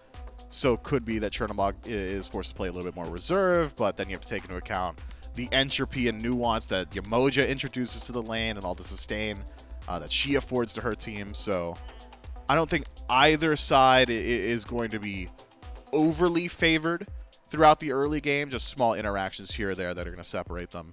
In the true 5-on-5 engagement, I think it's a mirror of the early game as well. I don't think one side is going to overly scale. Yeah. Morgan does have one-shot potential come late game, though, especially with that Polynomicon build. So it could make it interesting and how he elects to play as a solo agent around these Fire Giant dances or Gold Fury dances. But there are so many answers immediately for the Minotaurs to that Morgan and her stealth in particular that I think is going to make it very difficult to maneuver. I already talked about the sonar. Even just the pools, the spit pools that Jormungandr leaves behind forces you to path a little bit differently. Taking damage knocks you out of stealth. Get knocked out of stealth, you're a massive target. You're the guy you're getting chased out every single time on this Morgan. And even Nuwa, to a certain extent. If you have the ultimate up, Morgan's not sneaking up on anybody. Yeah, definitely something that, like you said, can be a little more controlled overall. I do want to ask, though, like late game, not even late game, maybe just in lane boxing match, like on her Chernobog. It feels like boxing in lane, usually that's something you give to on her in terms of a favor. That's why he's like the guy for the 1v1s. You play him for the early. You do not play on her for his late game scaling. But Chernobog, you play for the rotation. So it feels like there's going to be an Yep. interesting, I guess, dichotomy to that duo lane and what those hunters are going to be bringing. We'll just have to find out. Watch it and be comfortable. Who's going to take the lead in the best of 5? We'll find out in Game 3. That's right. Game 3 between the Minotaurs and the Juggernauts to see who will be one game away from moving on to the winner's side of this single elimination bracket. Remember, loser still does get to play tomorrow, but only in a best of 3 compared to the best of 5 for that winner's side. It's J-Mac, Charlie, and Doug back here for game number 3, though, between the Minotaurs and the Juggernauts. And very standard composition for both these two teams. Nothing out of the ordinary. And the poll now shifting slightly back to what we saw earlier, Charlie. Remember, it's 75-25 game 1. It was 84-16 game 2. It's still Juggernauts leaning, but it's the closest that we've had it now. Well, it seems like respect thrown back to the Juggernauts, considering their performance in the last game, and I think rightfully so. Definitely earned a little bit of that vote back in their favor at the very least, but I think you're right. Both of these teams saying, hey, we got to bring a little bit more fire, right? We got to stick to more traditional compositions. If we want to, let these junglers carry as they have been doing, I think Adapting and Oath have been going back and forth, having fantastic performances. The Susano and the Kleena, definitely not a bad place to start trying to get online. But Oath notably goes for the Bluestone instead of a jungle starter. He just wants to do big amounts of damage late game, which Kleena certainly can provide. It just means your early game's going to be a little bit slower. Your sustain takes a bit to come online. I'll be watching Oath's HP as he tries to farm and, seeing how much that starts to bite him. Yeah, Bluestone definitely odd, as you point out, for your jungle. Hurrywin will swing in, finds the stun against Netrioid. The early boxing match, Despots, Vaporous Coast should be looking for some of these early 1v1s, these 2v2 matchups. Great early game damage from the on-her. Maybe not so much in the scaling department later. Mike does get a stun against Coast. The dash in by Netrioid. Coast has nowhere to go. He jumps away, but he's got to check out the autos. Good impale by Coast. Shoves Netrioid against the wall and buys him enough space to escape. Yeah, that was actually so well played. You could tell Netroid's like, I dare you to impale me, bro. I'm just going to pre-beads it. Go ahead. And then Ghost says, all right, I'll jump, wait till the beads runs out, and then impale you after the fact just to make sure that he gets out of trouble. It was close, but at the very least, Ghost holds on to his life, and Netroid's beads go down. Plenty of sustain here, though, for the Juggernauts, with Mike and Netroid having the Death's Toll and the Umoja heals. I'm thinking the poke not going to stick anytime soon to the duo lane here of the Juggernauts, but I was wondering if the junglers would get aggressive at any point. More so just Oath hiding out in mid and Adapting does make his way over to right lane, probably wanting to see if Basket would step too far forward. This Yorm is hard to gank, though. And Baskin's going to stick underneath tower just fine. Netroid walks forward, gets pulled back. Oh, Whoa. impaled. I think the hook just wore off, and so Netroid stopped moving forward. Coast misses out on that potential kill there. There was no beads. It was so free. Could have just gotten him, but just missed out. I'll be honest, we panned over to the Yorm, and I see the giant plushy version of it, and I'm going to be real, I forgot that this was one of the skins because I'm so used to seeing the Goose or the Splice skin. Well, those are iconic, but the voice lines on this one are some of my favorite. And unfortunately, Netroid, this is not where you want to be. Ooh, does hide the stun on the wall, but Toast, does he have to jump and try and find the 1v1? Looks like no. Netroid gets to live to see another day, and just trying to take a shield buff in the meantime. But Mike, he's known for his buff steals. He has the bouncing bubble to try and go for this.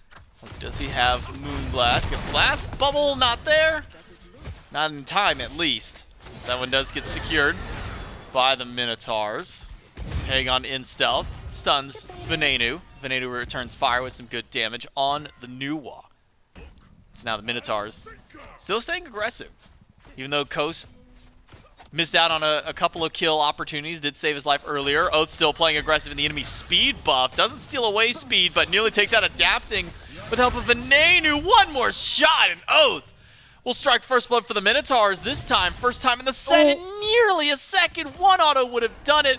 Oath is going to grab this one for himself. The scream not there. The movement speed was just enough for Pagon to get out. No one predicted the left juke, Sot's and here here. comes SOD. He'll pick up one. Does not have the rage to transform. Wanted the second kill. Not going to be able to find it. Wow, Oath did not get the read correct on where Pagon went in the invis. And 18 health was the difference maker between Ven picking up that kill and Pagon living to see another day. Unfortunate, because I think that could have been close. If Ven had ult, also could have been a great time. Just not enough farm, right? You're not able to take over. And that's another clutch rotation from SOT off the teleport. A lot of these solo laners use their teleport without thinking. Right back to lane, let's get some farm going. But it seems like SOT in particular is always looking towards it. Is there anyone fighting near my team? Should I teleport in? Can I make a big impact? And more often than not, the answer's been yes. I didn't think he teleported for the last. I think he saw Adapting die at speed and just says, I'm just going to walk through the door and keep going towards mid since you guys are still fighting. Gets that kill and then was able to TP over to the right side. Wonder what SOT's going in that last slot. You think we're seeing a Stone of Gaia come out from SOT? No, he couldn't. It'd be in the other tree, so.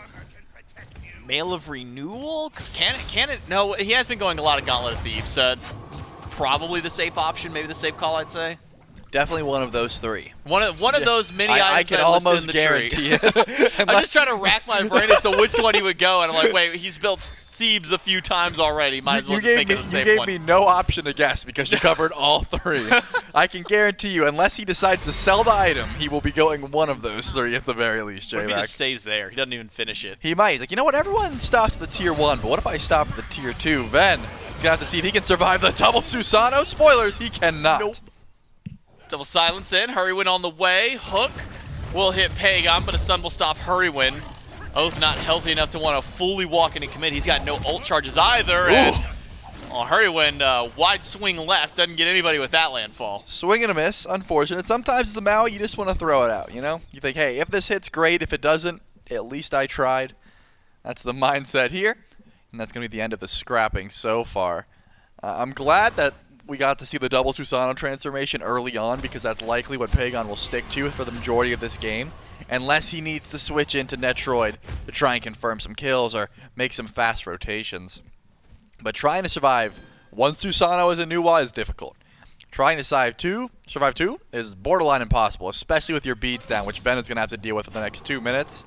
And Pagon's ult will be coming back up here shortly. I mean, I guess Longley in this case, but at the very least, Adapting is going to be looking to try and get active mid again if possible. So now Mike, keeping the wave pushed up, he and Hurry, standing around the left side of the map. The Porsche Coast clears out the chest camp. We'll return back. I want to see the aggressive play of the dual lane.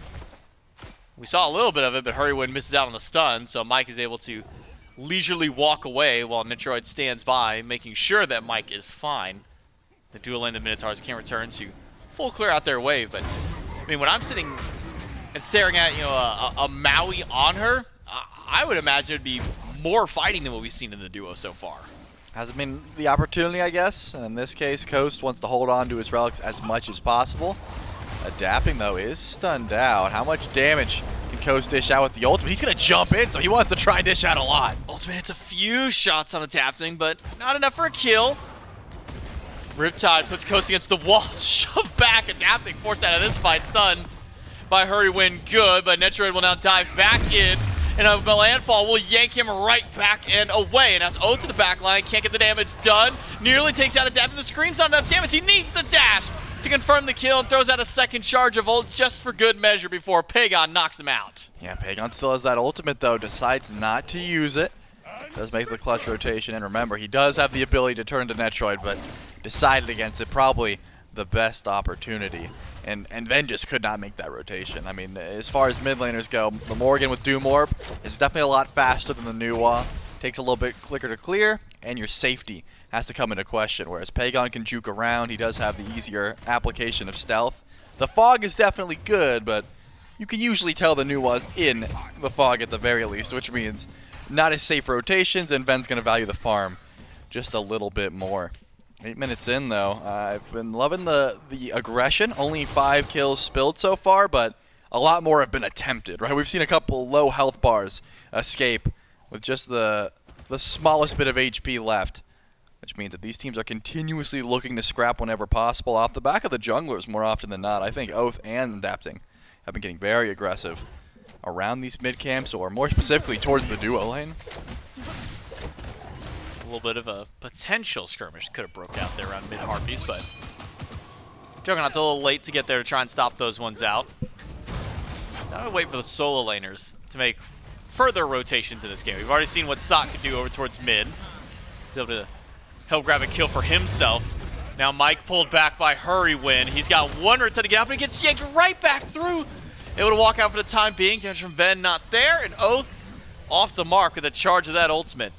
And now the Juggernauts will be safe. Mike, half HP, but able to bail himself out. So for now, I saw an attempted rotation, but a nice ward spotted out Pagon. You got to keep your eyes on the Morgan, right? If she's there clearing.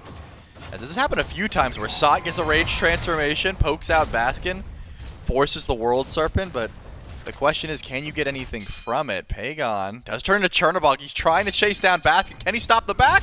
He will be able to, but can Baskin juke the root? Also a yes. One more hit. One more auto. He doesn't even get the pre-beats. Oh, but he doesn't need it.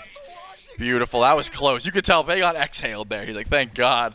He missed the pre-beats, but was able to grab the auto attack and confirm that kill. That was like the last auto attack, too, before he de-transformed. That would have bought even more time for Baskin to potentially make it out, but he doesn't. Pagon 3 kills so far for his team. Oath goes for a scream, doesn't find anything. Swing. We'll get a double stun for Hurry Win. Oath still pumping out damage from the sidelines. And Adapting forced out the landfall just off the mark this time by Hurry. And not able to get that pullback that he was hoping for. No deaths in the mid lane battle. Yep, Adapting too quick. Saw where the landfall was and was able to juke it out. That's going to be the end of the scrapping in mid lane. Again, you use so much. Pagon ults and uses beads to confirm the kill over and right. Kind of scary to stick around in the mid lane fight, especially when you're worth 3-0. I mean, I think keeping Pagon alive is going to be a very important job here. Keeping Ven alive, that's something the Minotaurs would like to do. Thanks to Hurry Win, the bubble. Mystical Lua should be enough to get him out of trouble for now. And the stun onto Adapting. Hurry Win has so much peel for his mid laner. He nearly went back in. He's actually going back in. Mike is still here. What? With that, you should have gotten out of the fight. He'll land right back into the middle of SOT, but Zot misses the dash. Mike will still get the kill. And Baskin still fighting as hard as he can. Pagon nearly taken out. Hurry Win bails him out with a stun. But can the World Serpent find Pagon? He gets clipped by a couple of minions on the way out, but Baskin too low to keep chasing out. It's now Oath rejoining the fight. Hurry Win did everything in his power to get his ally out. But Ven still goes down. Hurry goes down. 2 kills for the Juggernauts. You can save Ven in the fight, but you can't keep him out of the fight. He wanted to continuously go back. He recognized his ult was up. He thought he could stall for his team. It just was not enough. And Baskin, unfortunately, was not able to find Pagon in stealth and confirm that kill either. So the Juggernauts make out just fine at the end of that engagement. but Oath takes a good bit of damage here. The stun not available, but the transformation is Oath. Is able to get into the wall, and now Pagon just turns his attention to Ven. Almost 1v2ing that. That's an insane amount of DPS. Pagon's going to have to back up. Cannot confirm either one of those kills. Yeah, that's the power of that Morrigan on display. Not only your base damage, but also the damage you get when you swap to somebody else and return fire back. So on field, that 2v1, but Pagon feeling like it's a even match at that point. Oh, dashed into the wall by Netroid to try and get away from Coast, but try as you might, it's not enough. The might of the kid himself will pick up his first kill of the game, his first kill against his opposition in the lane. I mean, that's a beautiful solo, but a little out of character. Coast didn't laugh a single time. Can you believe that? I was listening the whole time. There was not one. I can't believe that, actually. There was not a single one. Ooh. Love the kill, love the aggression. That's in character. Hurrywin trying to keep this beacon alive, but the rest of the Juggernauts are here, and Mike gets a beautiful ultimate just to check in one. It's going to be a full-on scrap. The beacon was so close for the Juggernauts, but they have to retreat. Now here comes Sot. Sot comes in, finds the double knock up there. Venenu has got to run away as Sot gets the transformation, finds the route onto just the one. Now it's Bastion above everybody, and Coast grabs a kill. Adapting pulls Coast in. Probably not the person you want to be fighting. Instead, it's Oath to clip him out with one more shot. The beacon still being fought over all this time through. It does get capped at least. And PBM takes down Hurrywin. It's a 2-for-1 trade. Might be another. Sot able to jump out, but Oath still fighting against Netroid. All the while, the route's not enough. It's a dash in by Oath to pick up another kill. And that is going to be the end of the scrap. I didn't even notice the beacon went down during that fight because it was so back and forth. The Juggernauts were close. Sot blinks forward. Just not enough follow-up there.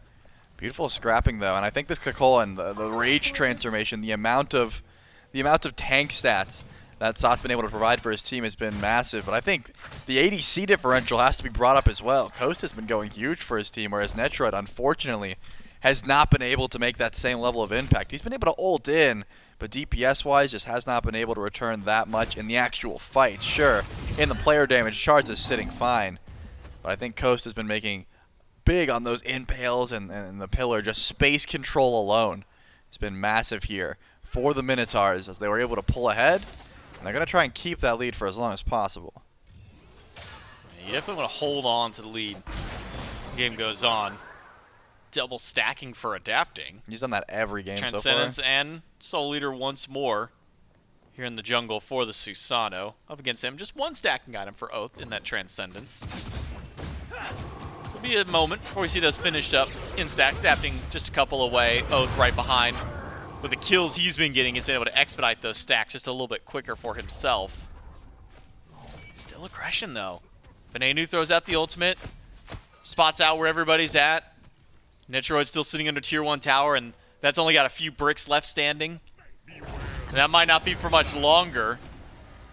Needs Polar Bear Mike to rotate over just to bail him out. Coast still wanting to step up and fight. He'll jump away for the time being, but maybe it's just because of how unaware he is of where everyone else is. Coast able to get out. Good bubble by Hurrywin bails him for the time being. Root doesn't find anybody from net. Now it could be a turn back in. The hook will get beat some Netroid, and that's the win the Minotaurs were looking for. It was, but Oath's nearby now, and it's once again a fight over the shield buff. Do you want the buff or do you want Polar Bear Mike? I think they've made their decision. Oh, the triple! Beautiful pull back in. Where's the confirmation? There it is, and Oath's going crazy in the back line. Damage isn't enough to take out Adapting or Netroid, but still gets one. Now Baskin is here, doesn't find the damage from the spit, but he's got World Serpent for the chase. He's got to find either Netroid or Adapting. Seems his target is just Netroid. Gets the Aegis away, spit's not there. Baskin, though, is willing to chase this one out as the roar. Enough it is. Can he make it out of the tower? He should be fine. He's still fighting Adapting, though, and will die to SOT afterwards. Maybe not the ideal trade the Minotaur's looking for, but still 2 for 2. Yeah, Pagon transformed to Netroid, though. Used that ultimate to try and chase down Coast. The question is, are you looking for Coast, or is Ven going to return the damage back? This Nua's got some good burst. Who's going to do more, though, is the question. They're going back and forth, but Ven goes up to the air. Goes up to the sky. Hurrywin's back. That should be the bailout that Venenu needs. And we just talked about that ultimate from Hurrywin that last fight. Look, for a moment, he was only going to grab one, ends up grabbing every single person on the tail ends of, like, all sides of that ultimate, maximizes the use of space from that landfall. Yep, beautiful ult there. And, of course, clutch rotation by Baskin. to help confirm the kill. Unfortunately, went a little bit too hard. I don't think was looking to confirm that kill onto adapting, or at least was attempting to. Thanks to the rotation from Sot. At least falls down there. It has been hard to track all of the fights that have been happening all over the map. I mean, it starts over in left, ends over in the mid lane with a 1v1 between Ven and Pagon. And if it wasn't for the fire shards, maybe Ven would have found himself dying, but held on to it nicely. And that was the end of that. Pyromancer, though, Gold Fury, these objectives that usually are the ones that are starting these engagements are available, J-Mac. We just haven't seen any pulls just yet. It's been, let's fight near shield buff. Let's fight near the tier 2 tower over on left. Fighting towards objectives, neither team really feeling it just yet. Now, these objectives, they're playing their own form of arena. They're playing large arena, and they're just ignoring everything else that's on the map except each other at this point.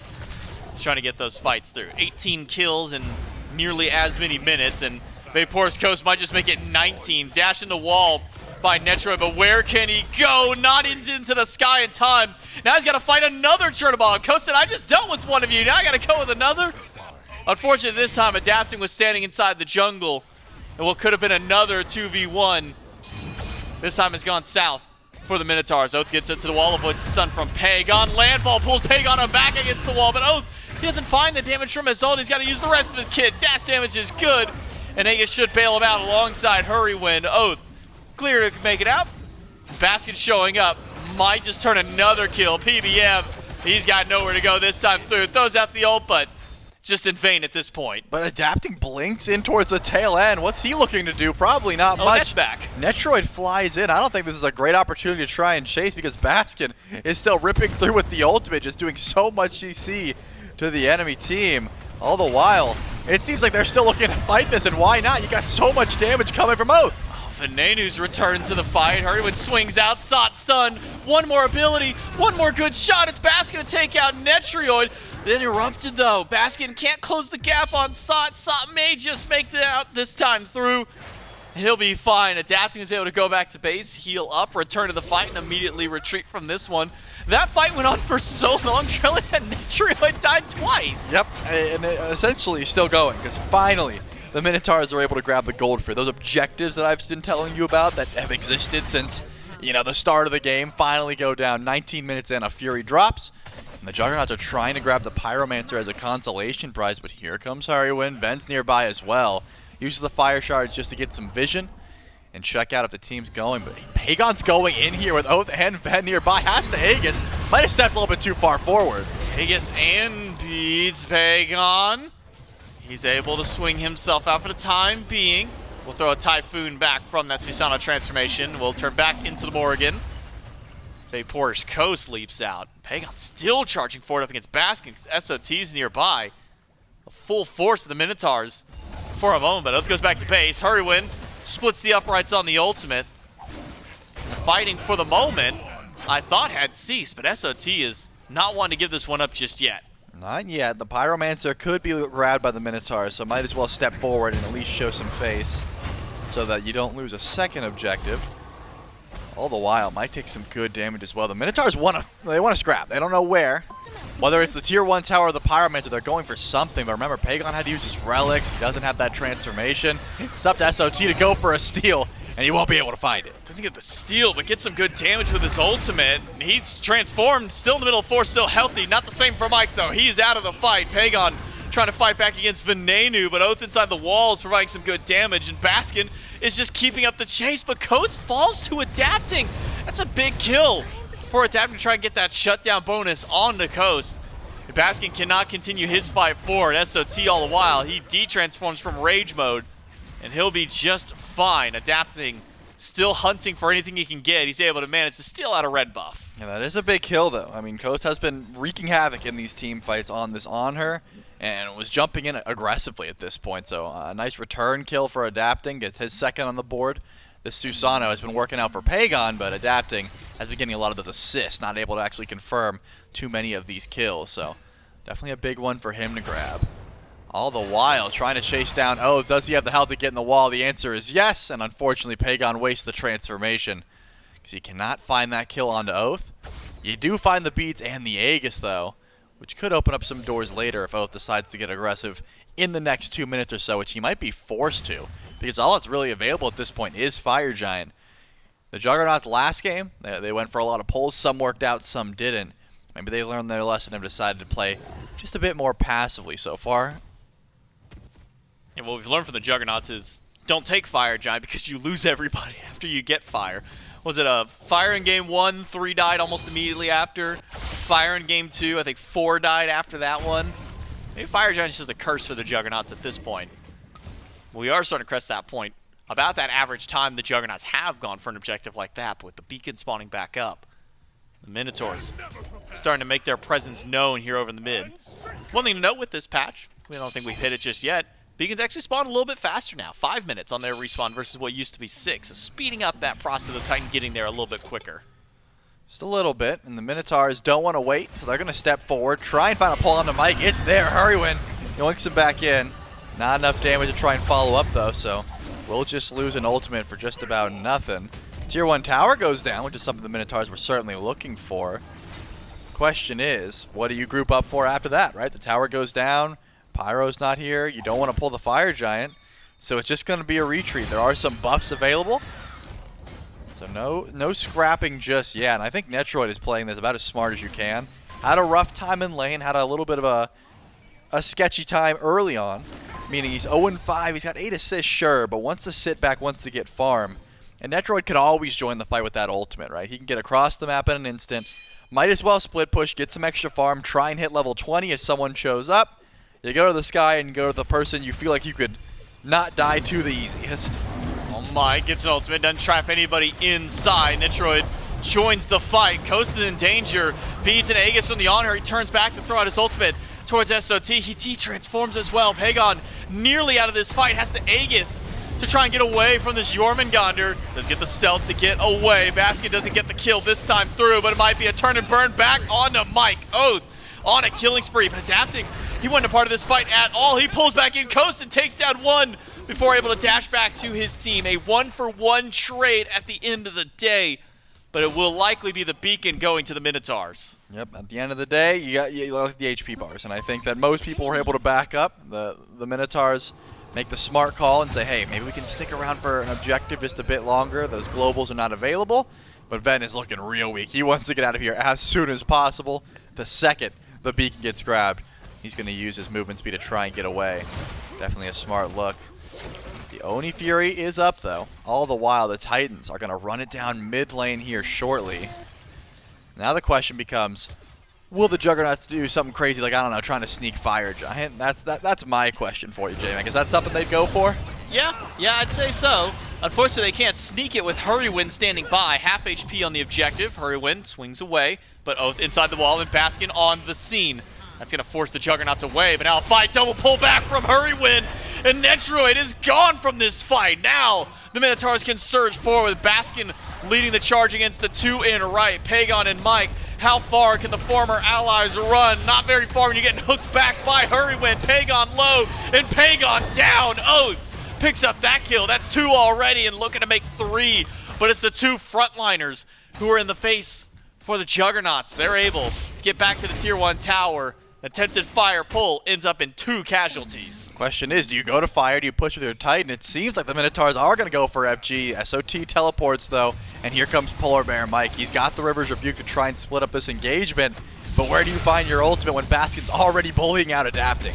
Adapting, trying to get this way. Coast jumps in aggressively. Hurrywin swings out of the pit. The Fire Giant has been reset, pulled back once more, and Oath takes down Mike. Now SOT trying to get some damage. The double knockup is there, and Adapting's damage is good. Netroid rejoins the fight yet again, but the Coast is able to push him back out. Netroid cannot catch a break.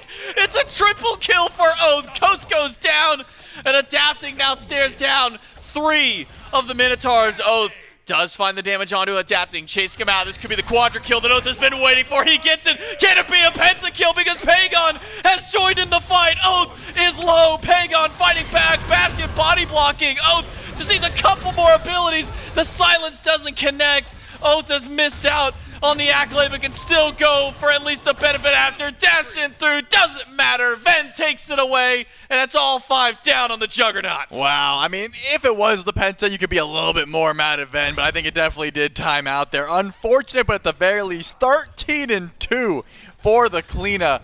We were talking about this Bluestone start that doesn't really ramp up early, but late game, if you can get to that point where you just have yellow numbers spamming with all of Kleena's abilities that can proc the Bluestone, the Heartseeker, the Crusher, things like that, I think Oath has arrived. He's got all of those items. Just buys a full Blood Forge after that scrap. Why not? And the Titans finally will go down. SOT has to take care of it because the Minotaurs, I mean, they were able to kill their Titan, the opposite Titan, pretty much immediately and then just go to that fight. Harwin's here. It's going to be a Fire Giant pull, or are they looking for PBM once again? Yamoja able to rip Tide out for now. But look at where the Juggernauts are. 3 of them, not even close. And Netroid and Adapting on the other side of the map.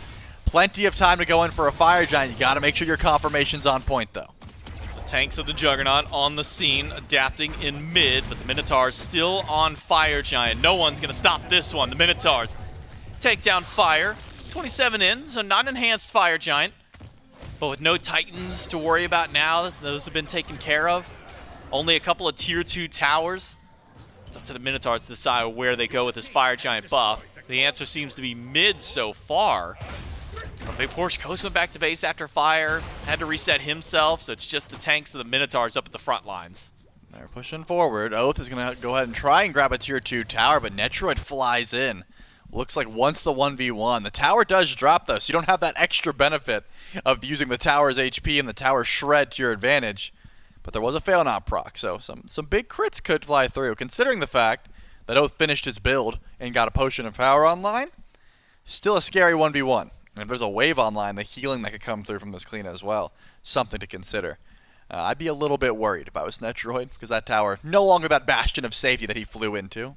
Not a 1v1 I want to take any time either, especially, as you highlighted a moment ago, 13-2 on Oath on the Kleena jungle. And again, with the weird start. I mean, you brought up at the beginning of the game, Bluestone at the very beginning of year 10 was kind of one of the options we were seeing from a lot of Assassin jungle. Started shying away from that a little bit. Win again this time. Oath expended most of his abilities, jumps into the wall to get away from Netroid, buys some time for the rest of his team to now group up in mid. Coast has regrouped to the Minotaurs. Pagon lands down from the sky, dashed out of the wall, but pulled back in by Hurrywin and taken out by Baskin. This Maui from Hurry has been unrelenting this game and now still running forward. Phoenix under fire in mid, under fire on right. Adapting tries to go for the 1v1, but again, not the person you want to try in 1v1. Oath nearly taken down. Netroid will be able to get the shutdown kill at the end of it all, though. It's a big one, but Venenu takes out Adapting. The damage from the Nuance good. The damage from this Jormungandr is just pushing Netroid out. Ghost jumps in under, but now he's bogged himself in. Has to use all of his relics just to get away from what he's put himself into. The Minotaur is just fighting in the Juggernaut's base. Time to back up seems to be the call here. 2 birds is good enough, and Coast is still stepping forward, probably bite off a little bit more than he can chew. Trying to retreat is the call, and with the help of the Mystical Alua, Hurrywin is going to make sure the rest of his team escapes. Remember, Pagon died just a bit ago. Did have the beads up, gets pulled back, and caught in the middle of the Chernobog dash. That ultimate should be back up here shortly. Could have been used to chase down, which means smart call. Get back to base as soon as you can. There is still that tier 2 and the Phoenix over on left, but with the map broken wide open like this, the Minotaurs essentially have map-wide control. I mean, you're going to have to send at least 2 members of your team over to try and deal with these fire waves. And the left side of the map is where the Minotaurs want to fight for now. Shield buffs available. They've got a little bit more time to group up and push if they would like with the rest of this Fire Giant. And I'm thinking that's something I'd be itching to do, especially with how Oath has been playing. I mean, you're able to hide in the walls if you get into danger. In this case, Netroid finally was able to pick up that kill, and that shutdown is massive, but the build is here, right? The Kleena is still quite online, and now Pagon's getting ran down by Baskin. Maybe you'd force the Relic here if the ultimate comes through. We'll have to see if Baskin's got the shots. Oh no, one more good hit will do. Pagon's got the juke boots. Baskin not going to stick around. He's going to back out. Half HP on the Yorm. Probably not wise to dive in the base by yourself. And Hurrywin there with that Lua just to make sure there's the extra safety net if Baskin needs it. Tier 2 and right was taken care of, as well as both Phoenixes during all of that scrapping. There's only one tower, one bird left, and the Minotaurs will make it only one Phoenix remaining. Baskin steps forward with the help of the fog. It seems like they want to step forward here. Hurrywin does get the pull on the Mike, but do you have the damage? Oh, you yes. definitely do. Yeah. Mike is gone. The answer to that question is 100% yes. They've got enough for SOT2. And the Minotaurs charge in. Venenu double kill for himself. Pagon, Peds, Aegis, all of it used, but none of it matters. It's the Minotaurs charging forward. The DS side, all 3 Phoenixes. And game number 3 to them to bring themselves to a 2-1 lead. Well, that's twice now. The doubters are just banking on the channel points at the moment. The Minotaurs come through, despite the fact that Twitch chat did not believe in them. And I'm thinking after a gameplay like that, where it seemed like the draft on the side of the Juggernauts was working so well, that double Susano was looking clean. But back-to-back, the picks were coming through. Oath had a fantastic game. I think the Yorm Baskin wasn't confirming too many of those kills, was the annoyance factor of being able to dive, so much knockup potential. Hurrywin had a fantastic performance. I mean, the game through and through. It's hard not to give credit to just about everyone on the side of the Minotaurs for how they played. I mean, Oath all throughout this game, I mean, ends, what, 13, 14, and 3 by the end of that one. Did get shut down by Netroid while still trying to push that right side, but everybody here on the side of the Minotaurs grouping up. Venenu's damage late game, once you get 6-slot Nuwa, just feels like it's so difficult to really deal with that kind of a god. Yep. And as soon as we saw the landfall, US said, was there enough damage? Plenty of damage to spare here for the side of the Minotaurs. They take the lead up 2-1 in the set, 1 game away from moving on to the winners. Can they do so in game 4? Find out right after this.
Toph, the blind bandit. Don't underestimate me just because I can't see. The spirit of Roku, a guide and protector, stands with you. I'm not here to make friends. I'm here to kick some butt and win this thing. How? That was something! That's right. The last Airbender, I guess, family in Smite continues expanding. The skins continue coming in, and if you somehow have been living under a rock since it happened, which I guess it's only been a few days, but it feels like a very impactful few days, you can now also get Toph and Roku for their skins in Smite. Toph there, as you just saw, for Scylla, both with the the Fire Nation outfit and her Earth Kingdom outfit, put them together there. And then, of course, Avatar Roku as well in that. You can go ahead and roll the Avatar chest in game right now. Of course, those skins for Scylla and Yu Huang look amazing, and they are fantastic. They're fun to play. The voice lines feel great. And honestly, it's just so fun being able to have... I mean, at this point, we literally do have 3 different Avatar generations in Roku, Aang, and then Korra, so... Who knows what's next? Maybe who's on your wish list? My wish list? Yeah. There's a long list. All of them. All of them. Yeah, no, keep them coming. Like, I want obscure, like, I want the cabbage guy salesman, too. All right. Like, I want it to be obscure. I want to reach deep. I should have asked you. We got to get Sokka first, man. Sokka, Katara. Yeah. Kyoshi would be sick. Yeah. King Boomy? Yeah, Asami. Bolin, all like of them. Mako. Okay, you got me beat now. Korra. I didn't keep up with Korra. Yeah. Well, it was. Don't watch season 2. that one's pretty bad. Others pretty good. That one not so much. That'd be cool. Just keep them coming. That's all. Honestly, at the end of the day, Mifflin, keep them coming. That's all right. that I really care about. I don't. You heard it's my devs. Who it is? Keep them coming. That's beyond me. But keep them coming. That's what I want. You can get those now with the chest. And what you can get, as well, is one step closer to a victory if you are the Minotaurs right behind me. They are now up 2-1 over the Juggernauts, match point in the best of 5. And Mifflin, it's just such an interesting, I think, dynamic to this team, because there were moments where it felt like things were, I want to say, rocky for them. And then moments where they just show up and it didn't matter. I mean, Coast looks amazing. That's just a full stop. I don't think I need to qualify anymore of that. We just run more Coast highlights. He looked great. Yeah, Coast is manhandling Naturoid. Let's not mince words. Let's call a spade a spade. Naturoid is getting hard diffed in lane, at least in that game. I believe 2, maybe 3 solo kills, a few rotations for us. Coast able to stop a few of those ganks himself. The on-her play, the aggressive play from Coast across the pond, by the way, playing on ping right now. Still looking amazing, absolutely diffing his opponent. Oath steps up here too, puts up the Quadra. Ven sealing away that Penta just on the tail end. But at the end of the day, it's the rookies here for the Minnows that are really stepping up for this team, which I think should be a bit expected when it's a team that hasn't been given too many opportunities to practice together. They haven't been, they're not the SPL squad. This is essentially a pickup team with these high talented players. It kind of emulates the ranked scene a little bit.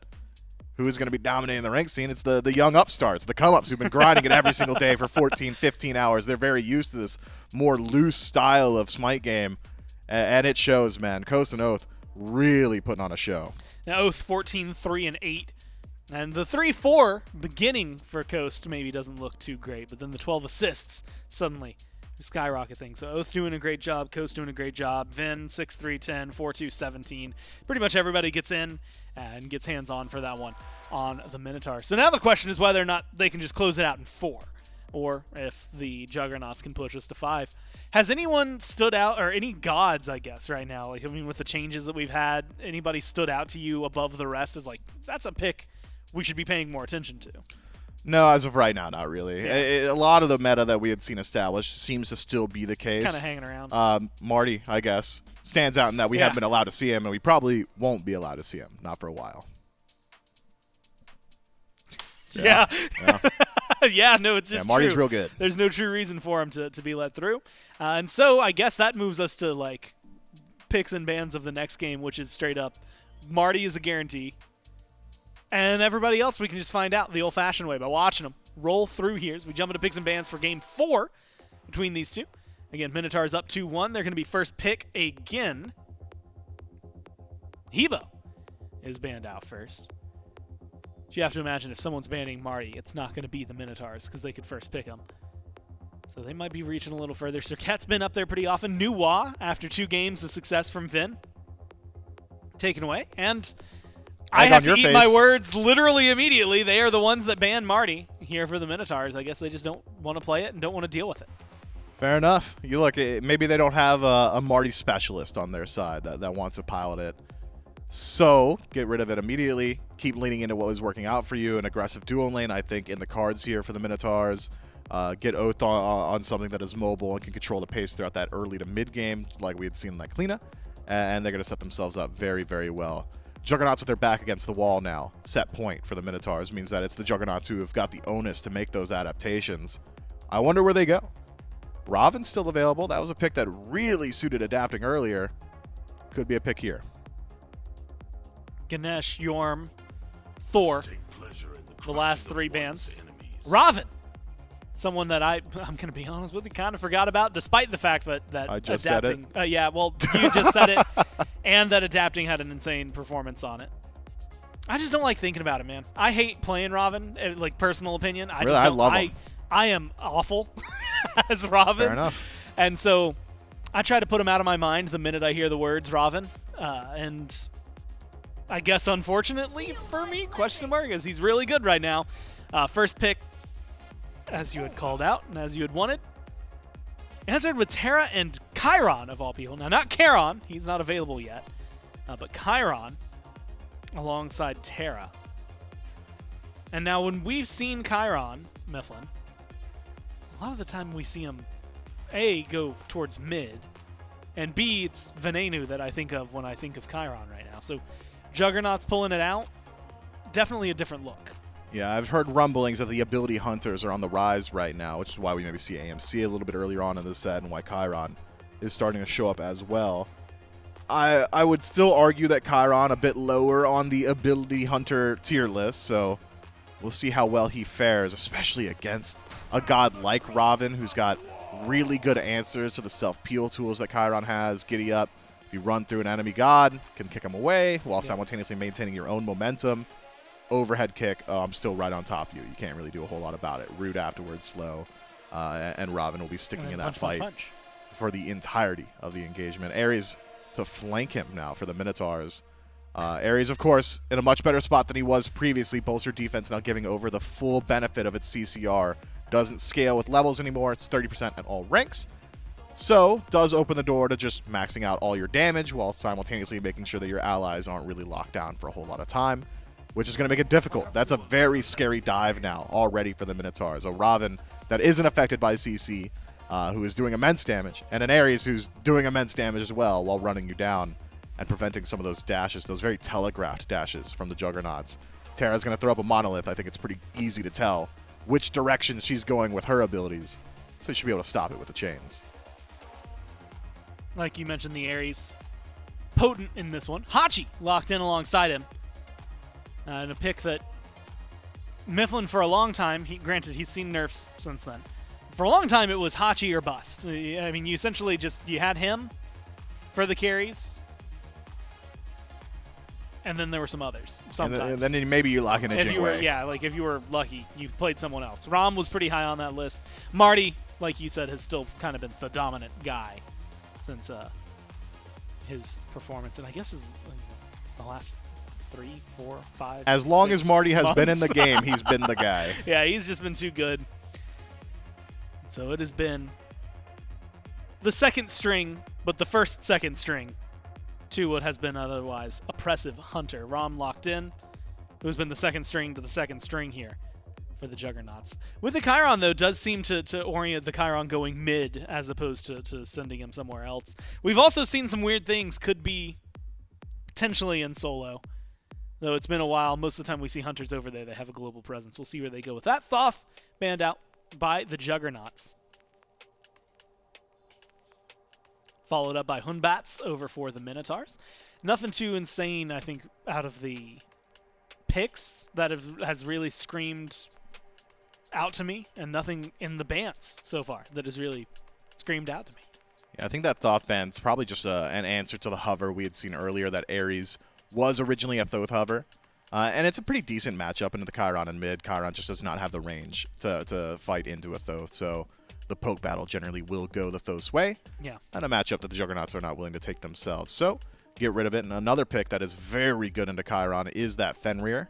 So get rid of it. Brutalize. You can't really stop it. So he getting rid of it now in the bans, I think, very smart to make sure that Chiron at least makes it into that mid-game phase a little bit more easily. Certainly important. It is worth noting, though, that Robin is likely slated for the jungle, so that Fenrir ban may have been a slightly superfluous. There is still the flexibility of taking Fenrir into the jungle, send Robin over to the Soul lane, and it would have worked out just fine. But I'm thinking it was likely going to be Robin jungle regardless. Well, we got to see some highlights of it earlier. We were getting ready for this set. Something Adapting has played often and has played well is the Ao Kuang. Now he gets locked in here for the Juggernauts, looking for one more pick for them before they can close things out. Apwash, again, something we saw earlier this set, although actually played, and thrown towards solo. Now it looks like it should be potentially in mid, maybe in solo with a Yu Huang locked in. Getting a little silly goofy towards the tail end here. We'll also have to throw out, you should go get your Avatar Roku Yu Huang skin. But also, yeah, a little goofy, a little silly, a little non-standard, some deviation from the Minotaurs at the bottom. Yeah, the Minotaurs were facing sweaty allegations there in the top 3 picks, so in the bottom 2 decide we're going to go ahead and quell those, excuse me. Don't worry, guys, we're messing around too. We've got the Opwash, but Opwash here doesn't necessarily look great. There is a good deal of non-targeted healing on the side of the Juggernauts, right? You can't be choosy with your heals here. Terra's going to throw out the third ability if someone gets hit by a tick. Opwash is going to stun them. Chiron passive, the exact same thing. And so there will be some counter matchup potential there. Some stuns that could roll through that'd be very disruptive in some of these engagements, but we don't see Opwash very often for a reason. He's a very, very susceptible to ganks, especially against any early pressure style picks. Thanatos, exactly that. Couldn't tell you exactly where that Thanatos is going, though. Could be jungle, could be solo. It's one of those two. Yeah, I was going to ask your preference of Yu Huang versus Apwash solo. And in that same conversation, Thanatos versus Ao Kuang solo. Yeah, I'm not too prideful. I thought you were going to lean back and go, I'm not a solo laner. I'm not making that choice.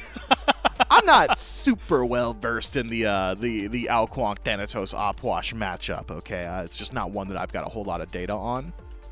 If I had to choose, I'm sending my Thanatos over to Soul Lane, though. Just the sustain advantage. You can leverage that global, regardless, to get involved in the mid lane fight. It's very similar in execution to like a Thor solo. The only thing you're really sacrificing is wave clear.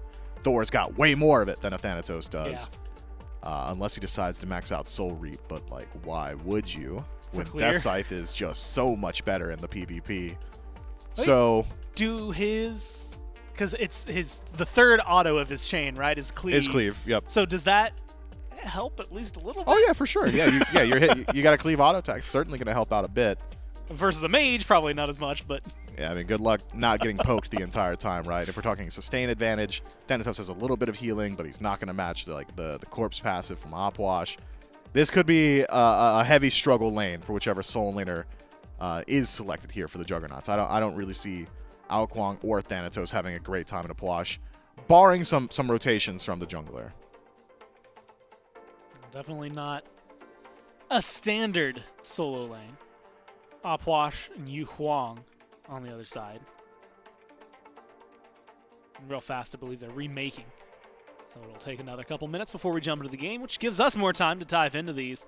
I guess, man, I look, it's so difficult not to go to the Juggernauts because they've got such an outlandish draft.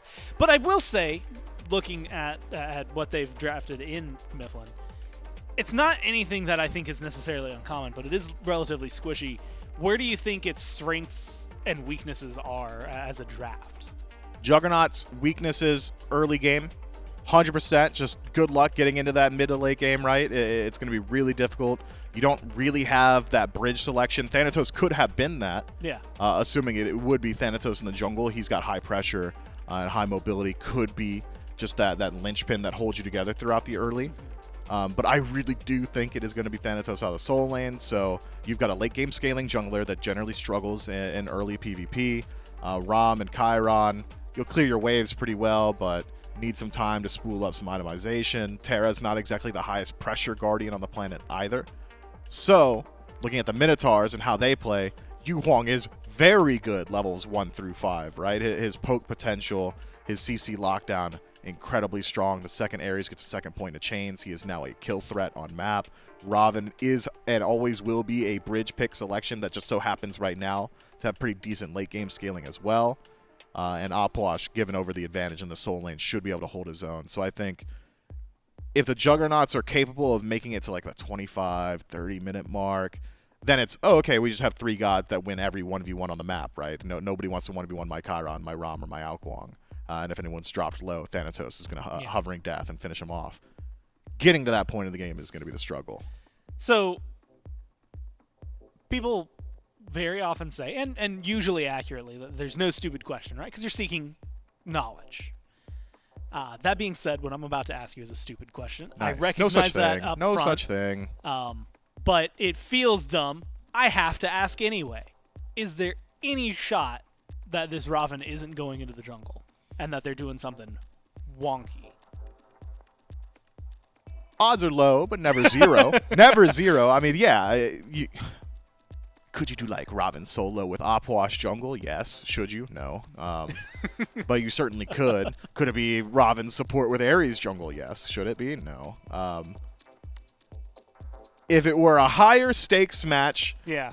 I'd totally agree with you, and I'd jump on the bandwagon, and we'd be having a whole lot of fun calling you stupid over the next 30 seconds. Damn, that would fill time. And that Think would about fill some that, time. But this is a silly, goofy set, and I think you're right to say that there is potential that they get a little silly, goofy. As we mentioned with the Apwash and Yu Huang at the very bottom, right? That was right. the silly goofy. You There mentioned were some it was too allegations. tryhard. There were some rumblings. You know, you see the Hachiman, the Ares, the Rob, and you're thinking, these guys, they seem to really want this dub.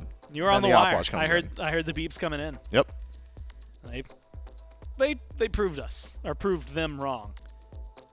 Oh man, I'm having such a time looking over towards the Juggernauts because the obvious questions have been asked, where like their strengths are, weaknesses. You know, Alkwang versus Thanatos for solo. Chiron and Rom like mid versus carry is not a heavy conversation. I feel like Yeah, we've it should be Chiron mid. Yeah, I don't think that's why it's not a conversation that we've had, because it's pretty straightforward.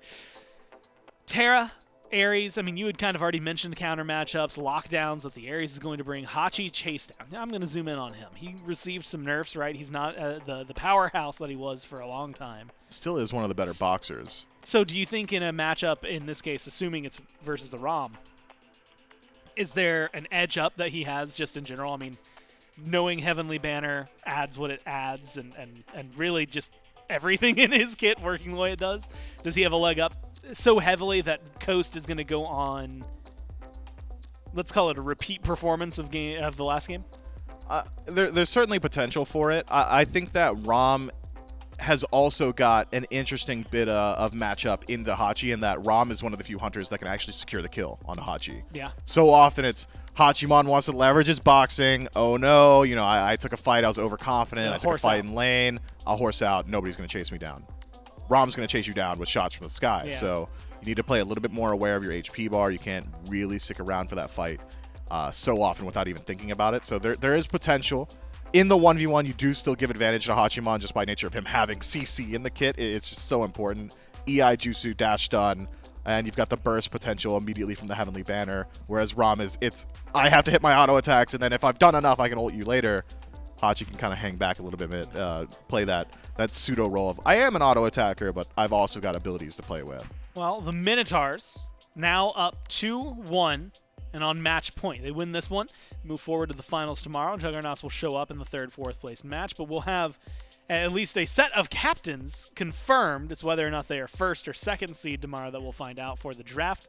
Things like that they're going to try and tackle in. The thing that's interesting to me, Mifflin, is the trajectory, I guess, of this set, right? Last game, we had some pretty solid performances from the Minotaurs top to bottom. Look at Oskadier, look at the moments that Coast had, period. Feels pretty dominant. Go to the game before that, definitely still feels, again, like once they got their wheels spinning, they got there, adapting, tried to put just thorn in their side as often as he could. They almost won game 1 as well, but came just a little too shy around a Phoenix Siege that did not go their way.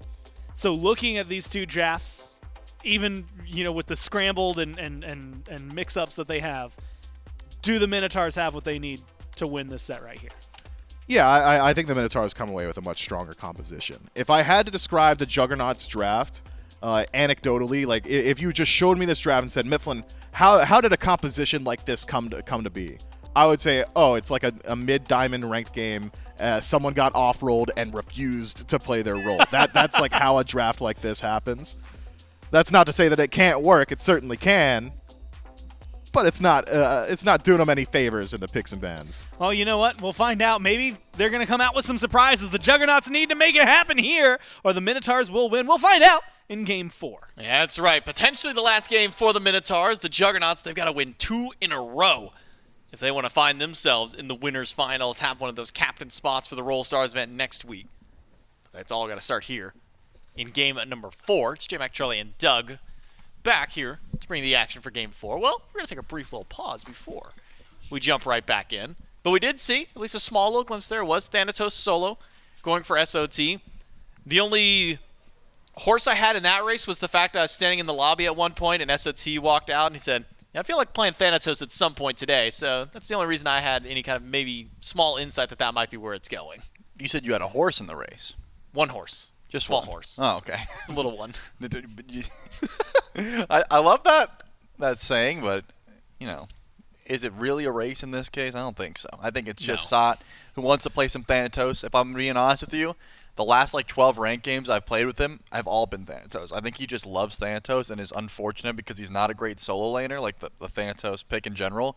You just kind of have to build up whole damage and hope that you can just pop off and carry a team fight, and if that's the case, then hey, maybe Sot's got a good time. But as this game has been, this whole set has been going through, there's been some trolling going by from both teams in the sense of there's been some opportunities to win fights, there's been some grouping that just hasn't come through, some opportunities for 5v5 that hasn't been, really capitalized on. So I'm not 100% sure this is the best Thanatos matchup, but if the Juggernauts just switch up their mentality entirely, maybe Sot can come through with some later rotations and really make that pick work. We'll agree with you that Thanatos, though, is a fun god to play. In fact, it's the first god that I ever mastered in Smite whenever I first started playing. Way back, all the way in the open beta time at that. Man, that was a decade ago. I was in college at that point. Don't say that. This makes me feel old. I don't like hearing that.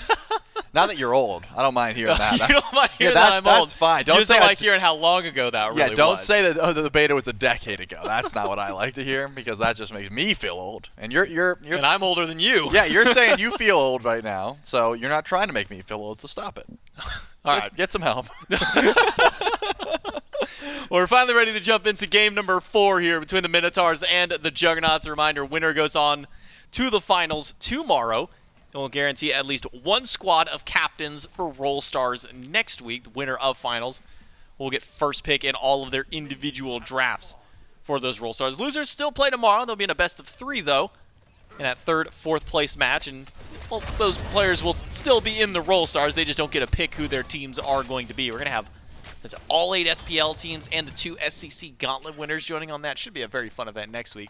It should still be a lot of fun today because it's only our first set of the day. We still got one more best of 5 with the Manticores and the Titans playing a little bit later just after this set concludes. But with Sot on the Thanatos solo, he's got to deal with a lot of the poke and harassment that Baskin has available. And look how fast those cooldowns coming back up for the Opwash. This matchup is miserable. This is, if he lands one scythe while that dot is on him, actually even gets, one minion kill with it. That is a miserable time. It is awful. I played this in Duel before, and I did not want to continue playing because anytime you feel like you have a kill, you get stunned. In this case, some good damage coming through for the duo lane. Coast takes a lot. The masterful shot isn't there. Doesn't even need it. Mike's got the slowing autos, and he's going to be able to grab first blood. Now Hurrywin has to hit some chain just to make sure that he's able to get out of trouble.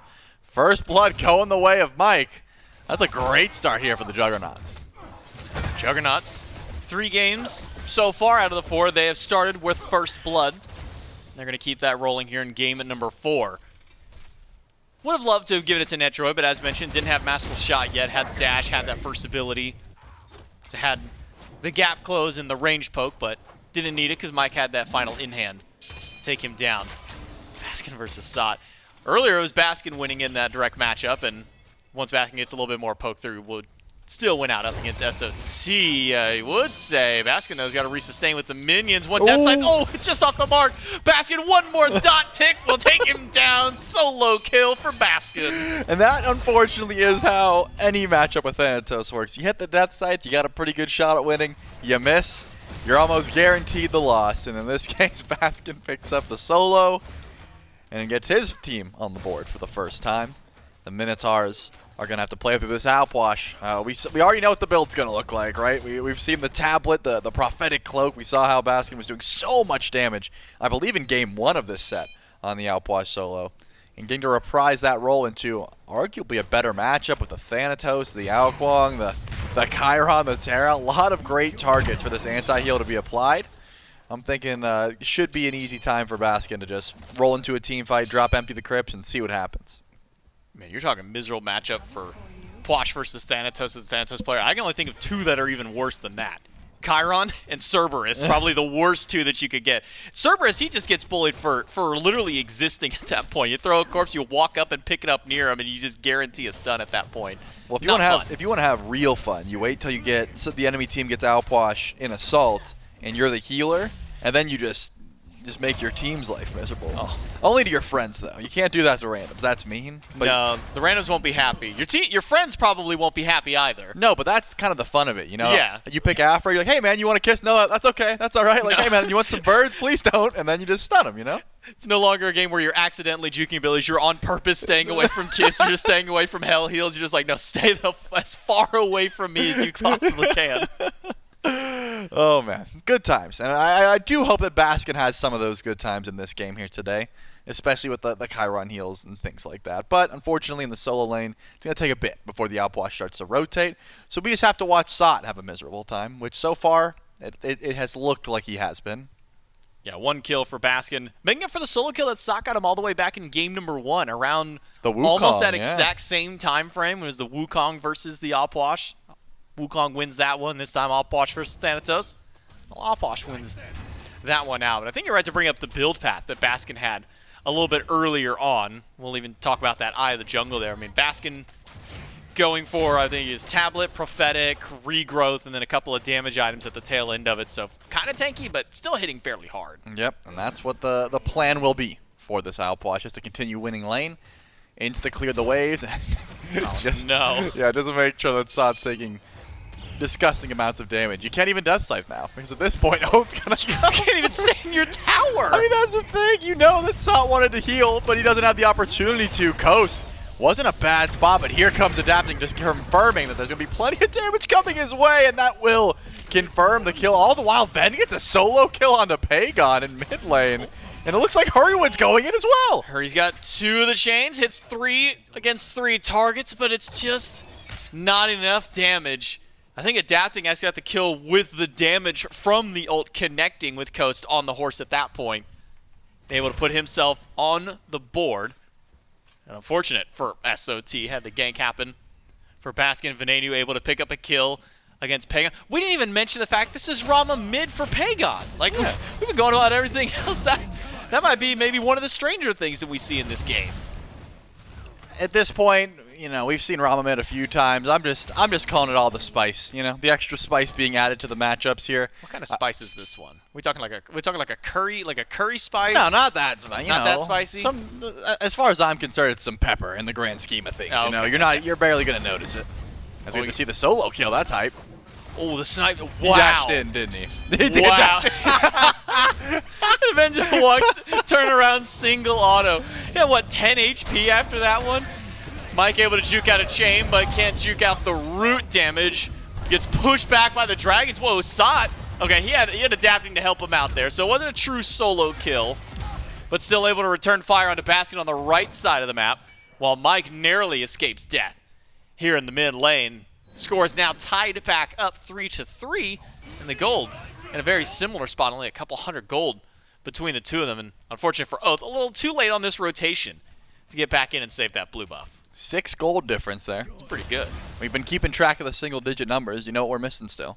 I believe we're just missing 9. All right, well, we'll keep our eyes open. If I turn my head upside down, could have seen it there. But, I mean, this has been sparks flying throughout the entirety of the map once again. I mean, remember last set, it was, Coast and Netroid were popping off a fair bit. This time, Coast has been, unfortunately, on the receiving end of a lot of the aggression so far in the duo lane in particular. And Baskin, if you're going to be a 2-0 Outwash, you better believe you're going to get ganked by a jungler at some point, and Adapting finally makes his way over to solo and gets the beads down as well. It's probably why this Ao Kuang is sitting around the Fire Giant area, just saying, hey, if Baskin steps forward, we can look for an engage. Mike goes in for the engage, though, and Ven might be the target. Nanu crashes down, just avoids being rooted in, and then Mike gets pulled back by the Ares ult. Hurrywin's still alive for a little while longer, but Adapting will put him down. And notch a 4th kill for the Juggernauts, 2 for himself. Baskin versus Sot. Baskin able to return quite a bit of damage back through, heals up. That execute's not going to be available now for SOT. Maybe if Adapting helps him out, stun down in, and Baskin falls down to Adapting. Killing spree now for the Ao Kuang.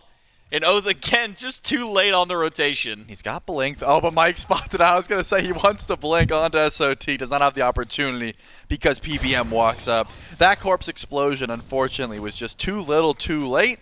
And we already mentioned the beads were down. Sebastian had no way to outplay the second that hovering death landed. Adapting 3-0 so far in the right place at the right time. Pretty consistently here so far in game number 4 of this best of 5. The Juggernauts would like to keep Adapting on point. You don't want that shutdown kill coming if you can try and help it. And Pagon has also been trying to get Ven into the snipe range. Fortunately, the ultimate's not available yet, but still. Ven's got a lot of safety here underneath his tower. He's probably going to stay under there for a while. Double tablets coming from the Minotaurs. One for the mid, Couple one of for readers. the solo. Couple of knowledge enjoyers from the Minotaurs. Adapting still camping out on this right side. And Hurrywin still hanging out over here to the left. Now it's Oath to join in. Blinks over the wall, crash in on top of Mike. The wall is good, and Ultimate will yank him back and knock him out. Now Netroid under fire under the tier 1 tower, had his ultimate, but is being slowed down. Oath, he needs one more hit, but the tower takes him down. And then Vaporous Coast cleans it up at the tail end of it all to make it a 1 for 3. And now Baskin goes down again to Adapting. The execute there this time as SOT managed to fall during all of that. Just fighting across the map. I feel bad for Doug at this point trying to keep track of all of this. Yeah, Pagon also just sniped Coast as well. And tries to chase down Hurrywin. The slowing autos are not enough. These snipes. One?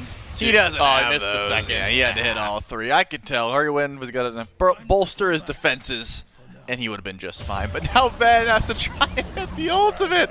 Can we get a moment? I don't think so. I think everyone. Poor Doug. I think there's the rule in this game is: do you see someone? Yes, then fight. That's it. It does not matter anything else. And SOT and PBM are going to continue that trend because they're walking up to the blue buff, and Baskin.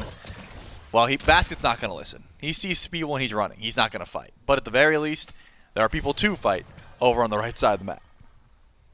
Right now, Baskin's just begging for Adapting to leave his lane at this point. Okay, well, if you want him to leave the lane, you can't see stopping his back, but I guess if anything, it just gives him some extra time to clear up these waves and get some freedom away from Adapting, who has just been such a nuisance for him over on this right side. Now with Adapting going back to base, already has a Dumore picked up. Hurrywin pulls back Mike, but Mike doesn't take a whole lot of damage, and well, Venenu doesn't have ultimate because he whiffed it on Adapting earlier on, so not much kill pressure here for the Minotaurs. Certainly not, but at the very least, some pressure, and Hurrywin's ult is down. Adapting still on the right side of the map. Remember, Baskin just used his beads. Baskin has to know an ult's coming. There's no way he tries to fight this. Unfortunately, it doesn't seem to matter because they have the CC. And another kill. This time, SOT gets to confirm it. Empty the Crypts is not that good of a deterrent when you only have 1 damage item online.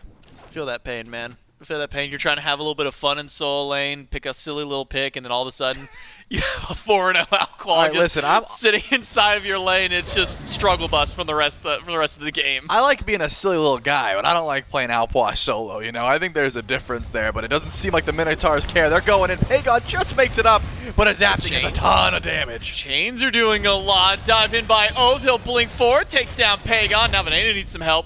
Because Adapting and PBM are staring him down. But Hurrywind's trying to keep things interesting himself. Finds a chain on Adapting. It means that Adapting can't dive in with that water illusion. Doesn't need it though. Blinks forward. Doesn't have the range for the execute, but maybe Sot's got the damage. Death side just off the mark. As soon as Venenu lands, that's got to be certain death for him. Not able to juke out anything there. 2 down in an instant in the mid lane. Adapting in the sky, waiting for his crash down target, and the executes are both on point.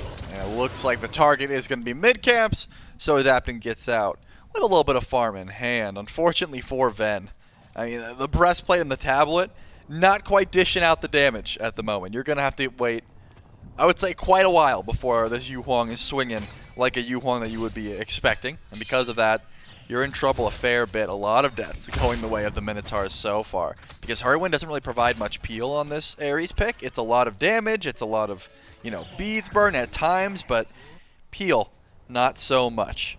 It's not going to help you live through a Thanatos execute or even the Ao Kuang execute. And that's what most of the kills have been going to on the side of the Juggernauts. I mean, 8 of them, if you want to count everything that Sot and Adapting have been able to grab here. I'm going to call them a double assassin duo, despite the fact that Adapting is on a mage. He's playing like an assassin because that's his Ao Kuang's playstyle. And sitting at 5-0-3, the damage is only going to continue to ramp up as the beacon spawns in for the first time. And Mike and Pagon are trying to get towards themselves, but it doesn't seem like Hurrywin and Ven are giving this up for free. Coast versus Adapting. Going fairly even. Oh, the blink in by Hurrywin. But unfortunately, Coast doesn't have his bead, or he does have his beads, but doesn't use them. Jumps on the ultimate instead. Snipes are good from Pagon. If that second connected, he could have been a Gale there, but doesn't get it this time. Beacon over to the Juggernauts, most likely. Hurrywin doesn't have blink to get in and stop this one. But we'll just walk up in there. Oath and Venenu standing by, but they don't have a whole lot left to keep fighting up. Hurrywin goes for the ultimate, only going to pull SOT, but ultimate is there to bail SOT out. Someone's going to cap the beacon. It's right at the end of it, but now it's the Minotaurs who are on top of the point because Baskin's rotated over. The whole team is able to confirm thanks to that ultimate from Baskin.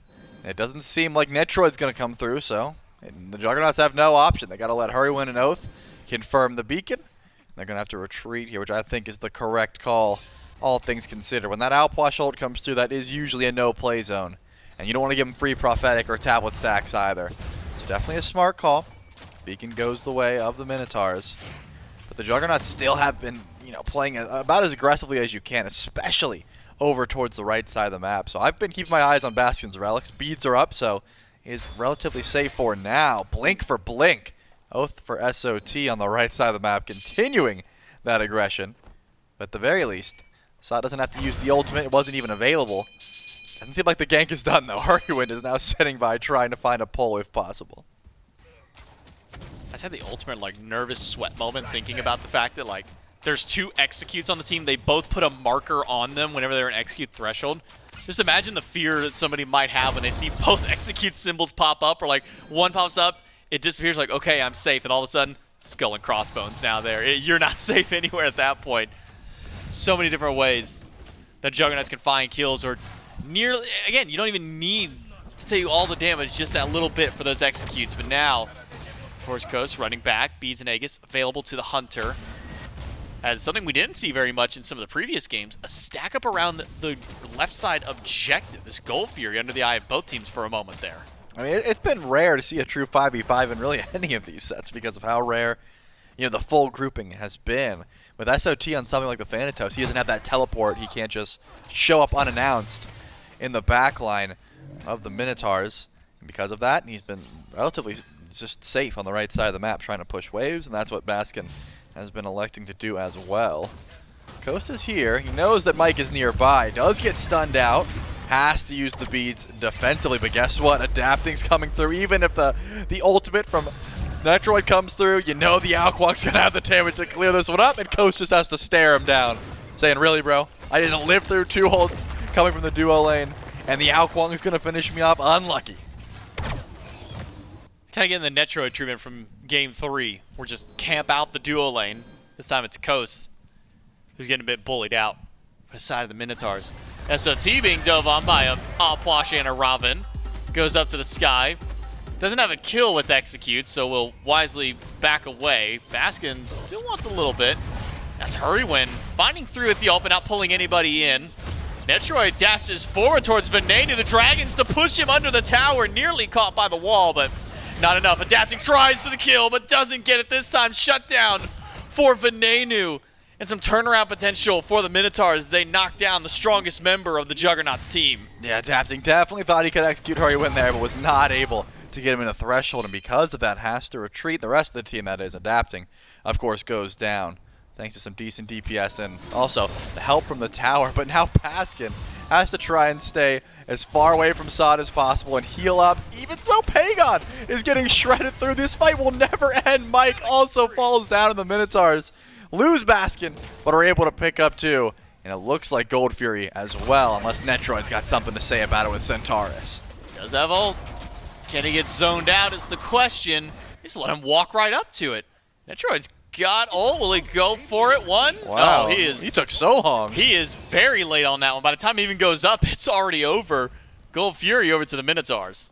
I mean, you got 3 shots. I'd say the first one's a warning one, then you go for the steal on 2. He said, no, I only want to go for 1 shot, steal, and he didn't even get that off. Unfortunate. The Minotaurs are going to be just fine with those trades, despite the fact that I think the Juggernauts have been finding a lot of the finished kills here in the past couple of minutes. The Minotaurs make a good fight and grab the objective after the fact. They lose a tower over on right, but hey, Baskin already got that tower, so he was fine with that. He already won lane. He doesn't care about getting the tower down. Sure, he gets soloed, but that's just par for the course for the Outwash solo, I imagine. Yeah, it's not fun. Yeah, I don't think you're going deathless too often on the Outwash solo. And if you are, the enemy team is messing up. Yeah, for sure. Or you're being, like, babysat by your jungler and your support as hard as possible at that point. But if we have Pyromancer for the Juggernauts, we'll say Baskin, it's just my personal opinion, Baskin using the best of the Outwash skins. That's just my personal opinion, though. I'm a big fan of the Nutchromancer, but I understand where you're coming from. That's number 2. Okay. That's easily number 2 for me. And then, God, what would even be 3rd? Maybe the Alien? The Alien one, yeah. Probably Alien. We're spitting right now. The Tiki one is also up there. That's a really good Can we just skin. say that Outwash just has no bad skins? He's just got great skins, man. I don't even like the god himself. Like I know you have one on record saying he's one of your favorite mages. Yep. Not my favorite, but in this case, Hurrywin would love to pull some beads, pulls Mike and gets the ultimate from Pagon, but Mike takes it to go in. Mike dashes in against 4. Netroid snipes the Centaurus. Hits a couple players, but not enough to keep the Minotaurs all the way back. But Adapting, he's got a good wraparound option. Do the Minotaurs even know that he's back there at this point? He's just sitting at the end of the jungle. Sot has shown up. Death Scythe hits Hurrywin. Gets beads away from Venenu, who's used his ultimate now. It's going to be SOT on the run. Mike very low in HP. Coast just needs a couple more shots. SOT dunks in on top of 2, but he's not able to get the damage that he had hoped for. No execute available for him now to get that kill. It's a dive in now by Oath. He gets the root on a Pagon. Beats and Egg is gone from him. And Adapting, but he can't get the execute. Venenu knocks him away, and the beads will keep Coast alive. 3 down on the side of the Juggernauts. Wow, both of the so-called assassins were in the back line. Sot dives in with that ultimate with such low HP, and then Adapting goes on one of the tankier targets, tries to 100-0 Coast, ends up getting both relics in the ultimate, but that is not enough. Was not able to find the true execute at the end of the fight, and Adapting goes down. That was great play by the Minotaurs, not just letting their low health teammates out to dry. They actually grouped up and fought off the Alquang before he was able to take someone up at the sky. Perfectly played, and the beacon also goes the way of the Minotaurs. Remember, there is no Fury, there is no Pyromancer up at the moment. So it's either grouping up towards a possible Fire Giant, or hey, let's group up and grab a tower. But Oath and Coast are going to let that tier 1 go. They're not going to decide to go for it. They're just going to back up, finish some more items. Get your power spikes up, especially for Oath. Just now, Serrated Edge completed for him. Massive power spike for the jungler of the Minotaurs. Like Porsche Coast. Still working on at least getting that next item up for him. And Kin Size right around the corner for the Hachiman. Fury going to be spawning up in just a few seconds, so it seems the Minotaurs are starting to group themselves up. Waiting out the wall from Mike so that way it can't be stolen away. Wise play there by the Minotaurs combo of their duo lane. And again, it's match point for the Minotaurs. They win this one, they move on to the finals tomorrow. Lose, and they still have one more game as a fallback. The Juggernauts started this game out really well for themselves, especially if you look over to the right side of the map, keeping Baskin down, getting some bullying over to Porsche Coast, really dealing with the side lanes. But now it's Oath, it's Venenu who have become the problems for the Minotaurs. The Juggernauts want to try and maybe deal with one of those issues in Oath, but not enough damage, not enough follow-up to take him out yet. So far, but Sot takes a good bit of damage, so you could tell Hurrywin sort of regretted running away. He might have wanted to stick around and ult just to pull the hovering death from this Thanatos. Wasn't able to find it. Oni Fury seems to be the target here for the Minotaurs, but they're setting up an ambush, trying to see who's going to walk up too far forward. Remember, Baskin can control a big point of the jungle here just by dropping that ultimate. Empty the Crypts really does clear out a whole section of this Fury fight. And here come the Juggernauts, and they're trying to give this up for free. Foreman Mike, the first one in. He walls off only Baskin. Meanwhile, Hurry goes to the back line for 2. Gets both ultimates from the Hunters. Baskin lives in the Aegis. The snipe's not there. Baskin's still alive through all this. It needs all the damage from both the assassins to take him down. 1-for-1 trade. But Adapting has used his beads. He's used all of his mobility. Does he have anything left? Oath takes down Netrioid in the 3v1. And Adapting falls. Double for Coast. And there's the taunts you've been waiting for from the kid. Can Oath even escape at this point? Where's Sot hunting? It's right on top of the jungler. But can he get anything more beyond there? Seems that he'll be out though, because Hurrywin does miss out on the chain. Pagon and Sot still alive. 3 versus 2. And they might be able to win this one. Coast trying to fire some damage back. Dashes right through Sot, and Sot takes him down. Pagon still standing his ground. Hurrywin's out. It's only Venenu left alive. Sot is zooming to chase him down. And that's the triple for the solo. Wow, I'm amazed at the way that Oath decided to play that. I mean, low health. He was in execute threshold. Sot goes to the air. Could have just held overhead kick to just reaction to the ult, but uses it too early. Once Sot gets that execute, he gets a Blood Forge shield. He starts to ramp up the movement speed as we saw with those low health targets. And him and Pagon are able to clean up that fight for relative free. Baskin knows what's coming next. The Fire Giant seems to be on the target here for the Juggernauts. So Alposh is going to have to stick around and stay safe. Beads are up, but that's really it. Once those are down, this Posh will fall down quite quickly. The ultimate is available, and Baskin's the only thing he can do to try and stall this fight. Well, he tries to walk in, does get the Crypts down in time. He'll fall at the end of it all. Into the Crypts, will fade away just in time. The Juggernauts wait it out and take down the Fire Giant, now around all 5. Charlie, we've seen this song and dance before.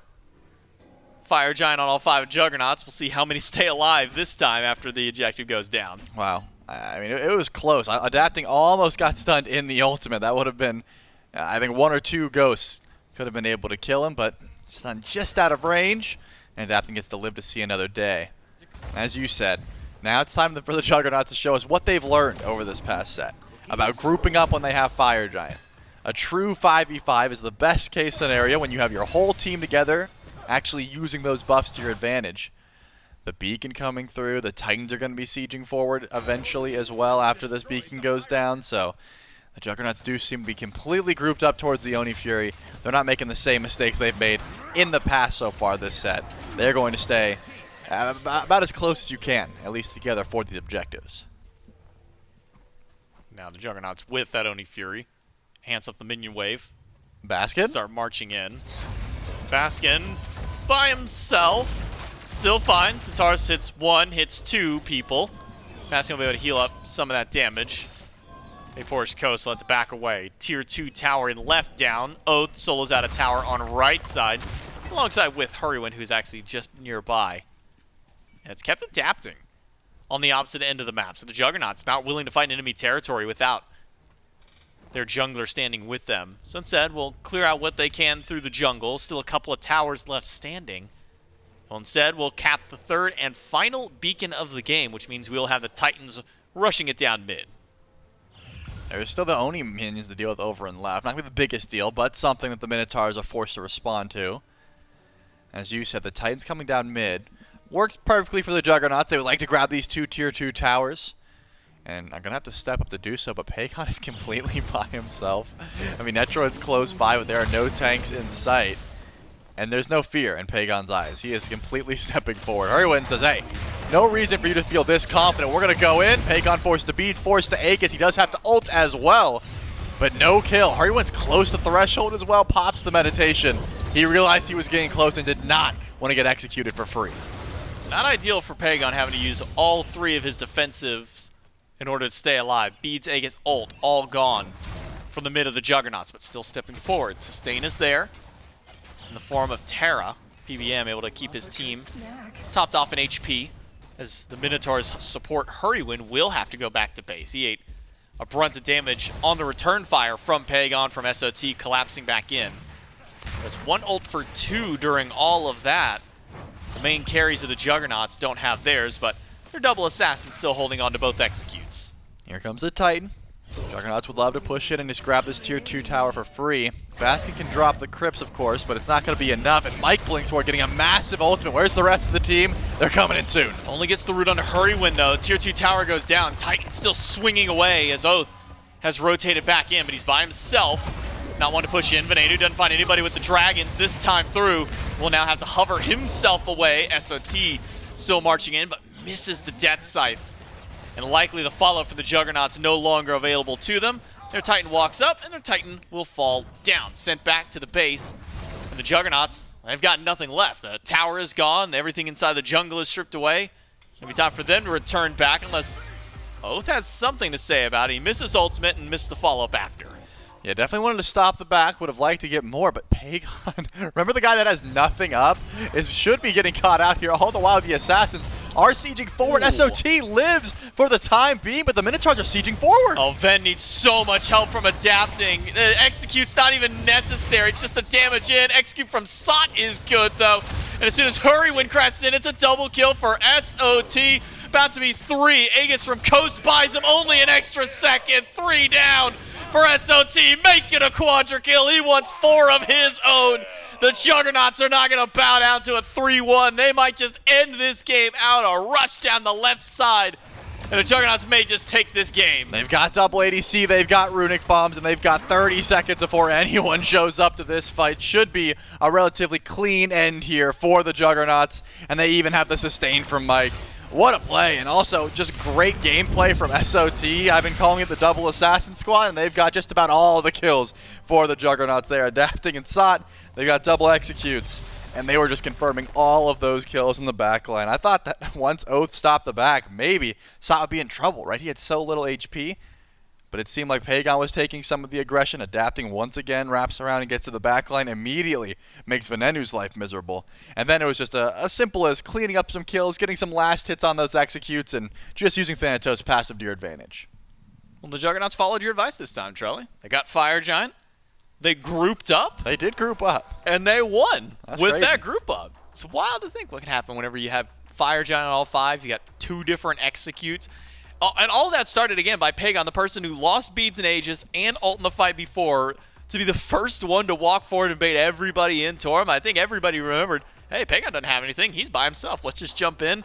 Perfect bait by him. Great collapse in by the rest of the squad. And I'm sure that was his plan. I'm sure that's why he was frontlining by himself with Fire Giant, without his team, because he wanted to lose everything, live, and then be able to bait the team later after. Seemed calculated to me. Calculated effort here by the Juggernauts nets them a Game 4 win, which means we are going to game number 5 to see who is going to win out and move into the winners finals. All that coming up right after this break.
you got a glass, fill it, cause I need it now. Money is a in it, I don't wanna think about it. So if you know the song, sing it, cause I need it now. Take me to a place where the music's loud. I don't wanna think right now. Flashing lights running through the crowd. I don't ever wanna stop. So let's get out, let's get out. I got money in my pocket and I'm about to fucking drop it with you now.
Well, it's all tied here 2-2 between the Minotaurs and the Juggernauts.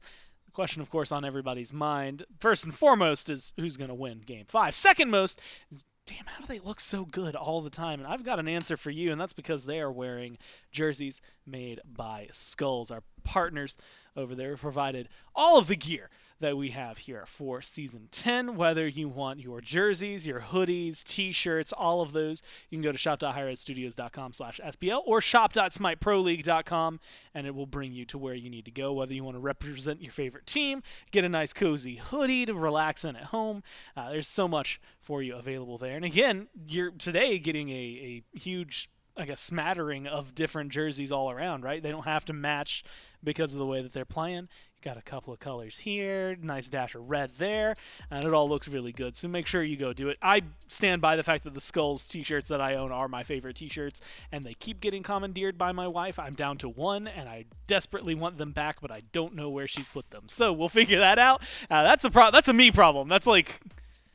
I love getting these glimpses into your domestic life, Cora. You always slot them in. Well, it's just like accurate because she has happening. legitimately stolen my shirts, and I don't know where she's put them. So every married fella in the chat's relating to you fully right now. Yeah. My most recent SMITE hoodie as well. I don't think I ever got to wear it. I brought it home and said, "Hey, look at this," and she grabbed it and said, "Mine." So that's. Skull's making good merch, and it's getting stolen from my hands literally when I get home sometimes. The shirt off your back, man. That's messed up. Speaking of stolen, the Juggernauts stealing that win away from the Minotaurs. Instead of ending this set, we now are going to Game 5. And Mifflin, this one, they just hold on, right? It feels like at first maybe we're having a little bit of a conversation. There's a couple of kills that go the Minotaurs' ways, and then things start rolling. The Juggernauts get the ball where they want it and just take control. Yeah, I had absolutely zero faith in this Juggernauts draft, man. I thought there was a 0% winner, especially considering how things had started for the Minotaurs. Baskin getting off to a great start in lane. I believe a solo kill up against SOT. Things are starting to line up. I thought it was a clean draft diff. And then all of a sudden, the king, adapting, says, hey, yeah, I'm on this team, by the way. And here's the thing about me, and when I lose, it's not going to be quick, it's not going to be easy, and it generally doesn't happen. And he keeps that true here. Once more, as the Juggernauts, with their W key composition, do exactly that come late game. Felt like once SOT was allowed to leave lane, things got a lot easier. PBM on tour was getting involved everywhere on the map. Netroid was finally allowed to step out under the foot of Vapor's Coast once he's allowed to get involved in the 5-on-5 himself. And things just look so good for this team. Something about quadra kills in this set, too. We got a lot of quads. I think that's 3 now. 2. It's 2. Is it only 2? I think it's 2. I want to say 3, though. Yeah, but you also said that, that I was Marty wrong about was the like in Manticore. arena and stuff, so. Well, okay, hold on. Now, J-Max said he was in arena. I thought he was like the Conquest Titan. Yeah, at he's one just point. a dual bot. Yeah, he was just a dual bot. But he looked real cool. Cool enough to get in the game. And he had a hashtag Remember the Manticore in the jungle of Conquest. No, we have hashtag Remember the Minotaur. Man, I'm all jumbled up today, dude. It's all wrong. Some wire got crossed. Luckily, I don't have to do too much for this next game. That's all on them. 10 players down the hall figuring out who's going to win. I asked you this before. Outside of Marty, is anybody, is there now, after 4 games, someone where you're like, that you got to lock this god in, or is it still in the same boat? Maybe in matches like this, the hyper carry individual style picks are starting to seem like a little bit out of control. Things like Thor, the Hebos, stuff like that. Probably get a little bit extra eye on them. We'll figure it out right here, right now. Game 5 between the Juggernauts and the Minotaurs. 2-2, winner take all. Moves forward. Loser comes in, plays the best of 3 tomorrow. Nuwa, first ban by the Juggernauts. First pick for their team back again. Hebo on the other side. And the Nuwa is one that, we got to see Vin do well on it. Couple games in a row. Yorm now banned as well. It feels like the Juggernauts saw some success last time around and are just trying their best to match it. I'd actually asked Ven about Nuwa in particular because it's both teams now that have gone towards the Nuwa, given the opportunity. And I said, Ven, is this like a real thing that you guys are like practicing? and it's just like a really strong pick right now, or like what's up? Like what's going on with Nuwa? Is Yeah. it just like a fun thing for this event? He said to me, well, that's the first time I've played her in about 4 months, but she could be busted. And so I learned. What an answer. I learned literally nothing from that. I said, thank you, Van. Good luck. And that was the whole conversation. And I thought I'd share that with the chat here. So is Nuwa really all that? I don't know. Maybe.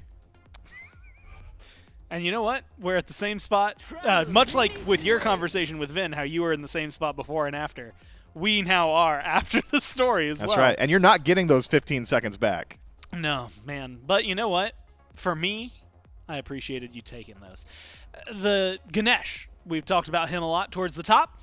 He's finally not banned, and he finally gets locked in. It was Hebo, Marty, Raven for the Minotaurs, the Nuwa, the Yorm, and the Circuit there for the Juggernauts. Yamoja gets locked in top for the Minotaurs to answer the Ganesh. And now, the question is what they lock in alongside it. It Thor? has not been uncommon to lock in not only early assassins, but really just, hey, we've got our one tank. Grab whatever you want now. Pickens are, 123 minus 8 gods left, so we'll see where they go. Rom is the hover. Hachi locked in last time around as well for the Minotaurs. Didn't quite hit, I think, the way they wanted it to. No, scales a little bit less into that late game, and the ROM was just really landing all those shots. And when that's the case, it's just so difficult to take those team fights, either at confirming those kills from the sky or starting off the fight by dropping a carry down to about 10%. It just makes it so difficult to maneuver in some of those 5-on-5 engagements. So I wouldn't be too surprised to see the Minotaurs take the ROM for themselves. Well, that's sad. I mean, if we were going to go to CERN, and there were 3 ADCs that I would equate to CERN power level, you could have got Hachi, you could have got the ROM, you could have got CERN. Maybe I'd even like toss Heimdall into that conversation of like, hey, he's about as good as those picks.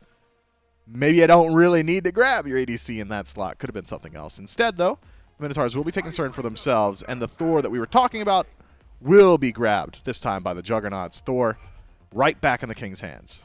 Now, I have to ask, last time around you were starting to hear rumblings, and maybe some worry.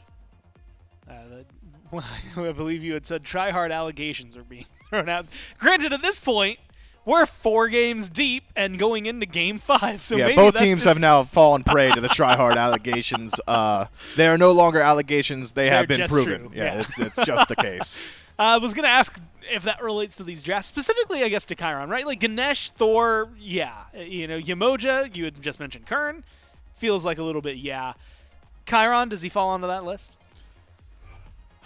Ability hunters are in such a weird spot right now in that I develop all of my opinions. I'm like a fake person. I don't have my own opinions. I absorb them from those that I deem wiser than me, and that's every SPL player on the planet. Yeah. So when they're locking in ability hunters all the time, I'm thinking, okay, ability hunters are probably back.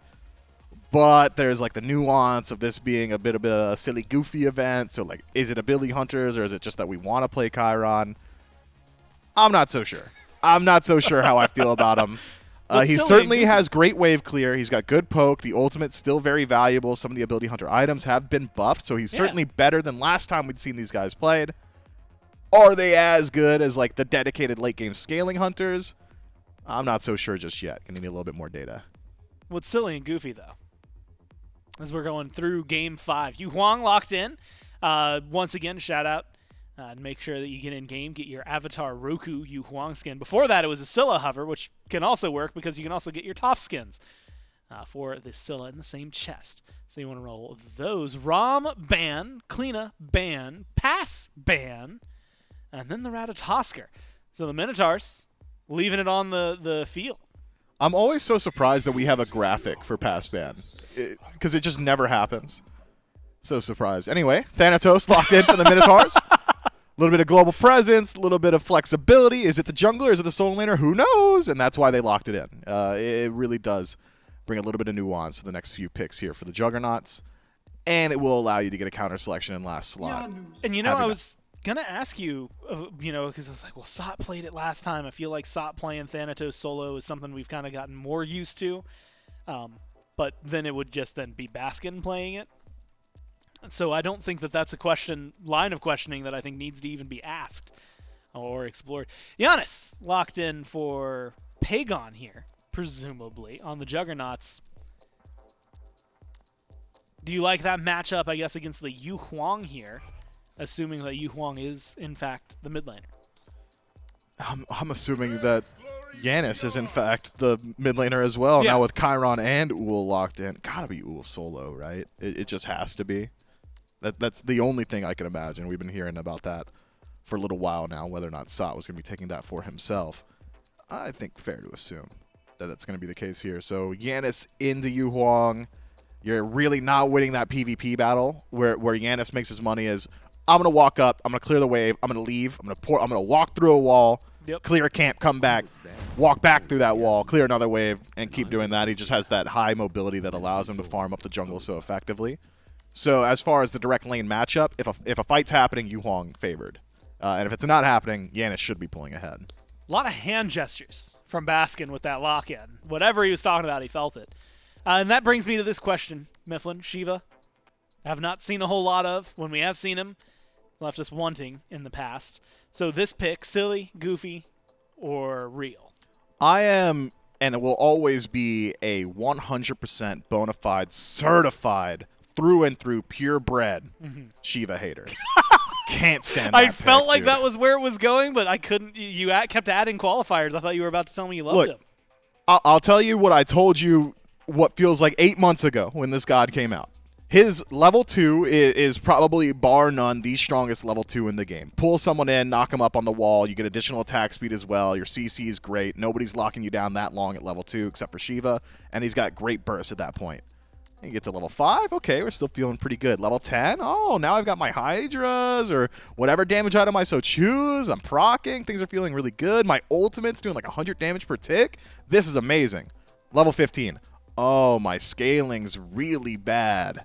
And my healing is not enough to offset the damage that's coming my way. And if I'm dancing on them for damage, it's still ticking for 100. Crazy.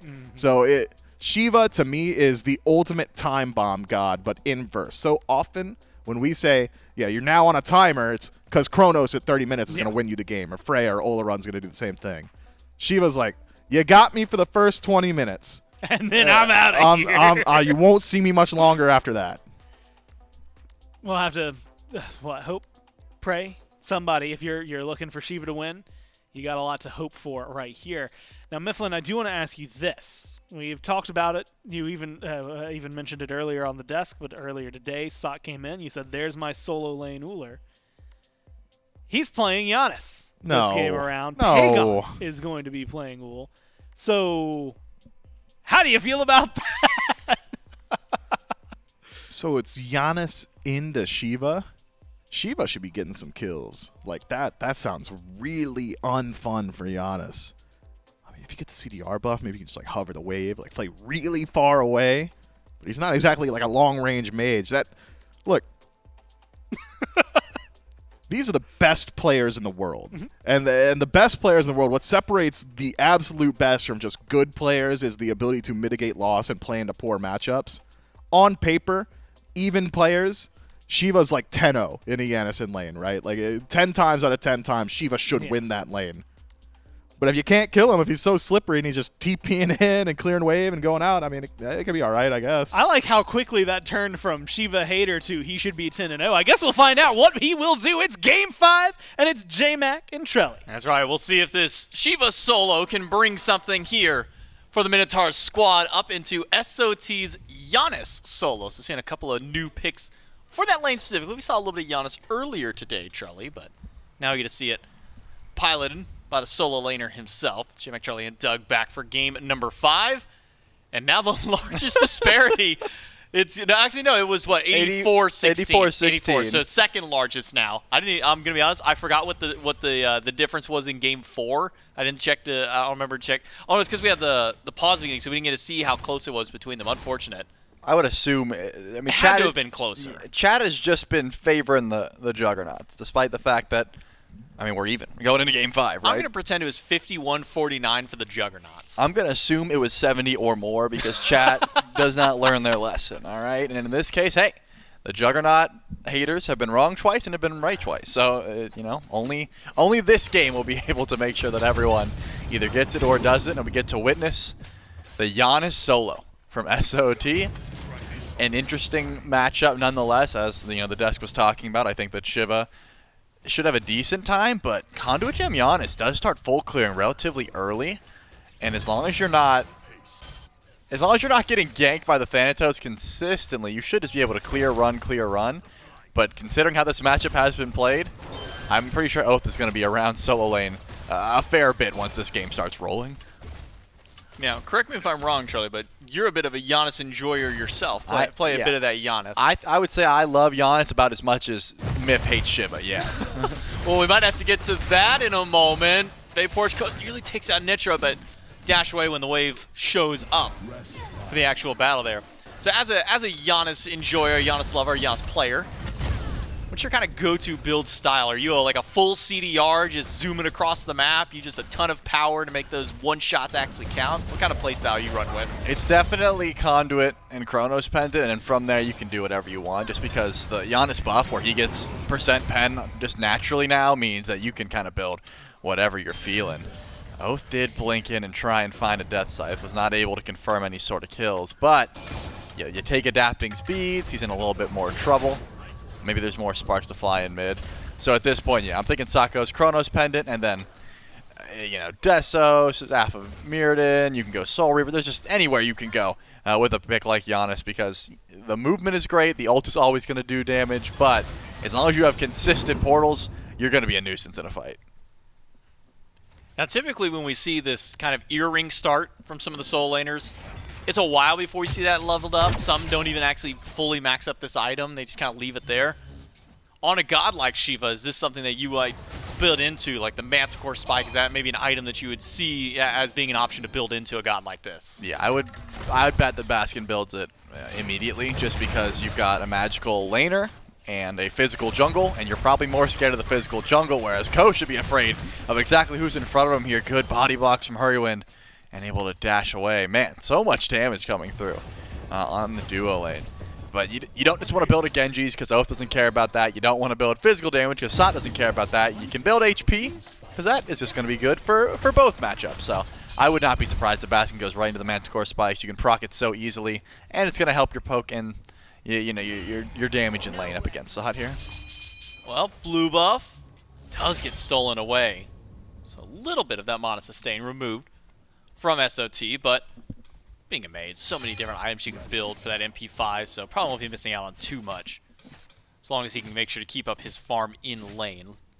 PBM wants to steal this purple buff so desperately away, but he might have overstepped his boundaries, but he's got some backup from Adapting. Double tap isn't enough for the immediate kill. It's a 1-for-1 trade. At the end of it, Hurrywind now under the tier 1 tower. Netrioid is taking the tower and goes down. Goes credit to the kill because of it. Hurrywind's got to be laughing about something like that. Like, what was Netrioid tanking it for? I haven't figured it out either. Give me a second. Okay. He wanted Adapting to get the kill, and he said, "Hey, I'm worthless. I'll tank for you." And Adapting said, "I can't get the kill." So Adapting left, and Netrioid died. That's what it is. When you see the king in your game, you say, "All right, I'll die for you to get the kill." And Adapting said, "Sorry, bro, I can't. Good luck with that, though," and just walked away. Questionable dive. Again, Mike goes extremely aggro there because he wants the invade, but also because Adapting's on the way. Unfortunately, tanked a little bit too much damage while stalling for Adapting, and then add that to Netroid dying to tower. Actually, I'm pretty sure Coast got the kill. Yeah, add that to Coast getting the kill on Netroid. And that's a little bit of a misplay there from the Juggernauts. If Coast could taunt from the grave, yes, you know he would be doing that 100%. right now. I wonder if whenever he spawned in, he's just slamming it anyways. He's just spamming the VEL as he's walking back to lane. No, he is definitely, he doesn't care to hear it himself. He wants to make sure the enemy hears it, and if they don't, there's no point. So I don't think he spawned in and did it, but yeah, if he could do it from the grave, if he could set up like some sort of speaker system to always make sure the enemy could hear it, he would definitely be doing that. If a little ghost of him just popped up. And just to be clear, so would Barracks. I know he's listening. He would also be doing that. Dharmic Pillars by Mike. Okay, I was questioning it for a moment, but I understand the reasoning now. Landed on both of the Bastions to get some extra poke on them. Doesn't take them out just yet, but expedites the process of being able to knock those away. And I guess, what else is Mike using that ultimate for at this point in the game? His team's not fighting. He's not doing a whole lot of fighting. Well, we'll just use him to help clear out some of those waves. Yep, Bastion diff at the moment in the duo lane. All the while, SOT's blue buff once again getting invaded. Last time he was not able to confirm it. Oath is here. If you pull it too far back, doesn't really matter. And Sot once again has to watch as his blue buff goes away. That's about what you would expect in this lane. You know, you can insta-clear the wave, but can you step up to a Thanatos with Blink? Not so much. So Sot's just going to continue to lose that buff and try and get as much farm as possible in the meantime. All the while, though, with Thanatos going right, there should be some openings left, and that's why Adapting showed up. But use the hammer aggressively, and we'll have to back up. Does not want to get caught out just for the price of a shield buff. Solid body block there by Mike, making sure that Adapting doesn't get hit by that Bramble Blast. Not that it would have done much beyond there, but always a good sign of the support looking out for his carry. SOT, this is about what is expected in this lane. Going up against a Shiva, Bluestone Shiva at that. Clear the wave real easily, just has a ton of poke available to him. Dash in, falls through the portal, pulls him in. Not that Baskin's got a whole lot of kill potential, but maybe something over here on the left side. Coast, What? He jukes out every shot of Centaurus, and the mark fades away before Netroid can fire off Because he didn't hit any. the killing blow. I think he got the first, I but don't think missed everything so. beyond there. Adapting, well, he misses ult, he misses wall, he gets the spin and the damage after. Mike barely lives at the end, but it took everything in Adapting's kit to get that kill. Wow. I mean, that was a great ult from Mike. Got the slow. Netroid was not able to find any of those shots, at least Adapting, who missed the ult, but found a nice wall. Was able to confirm that kill on the coast.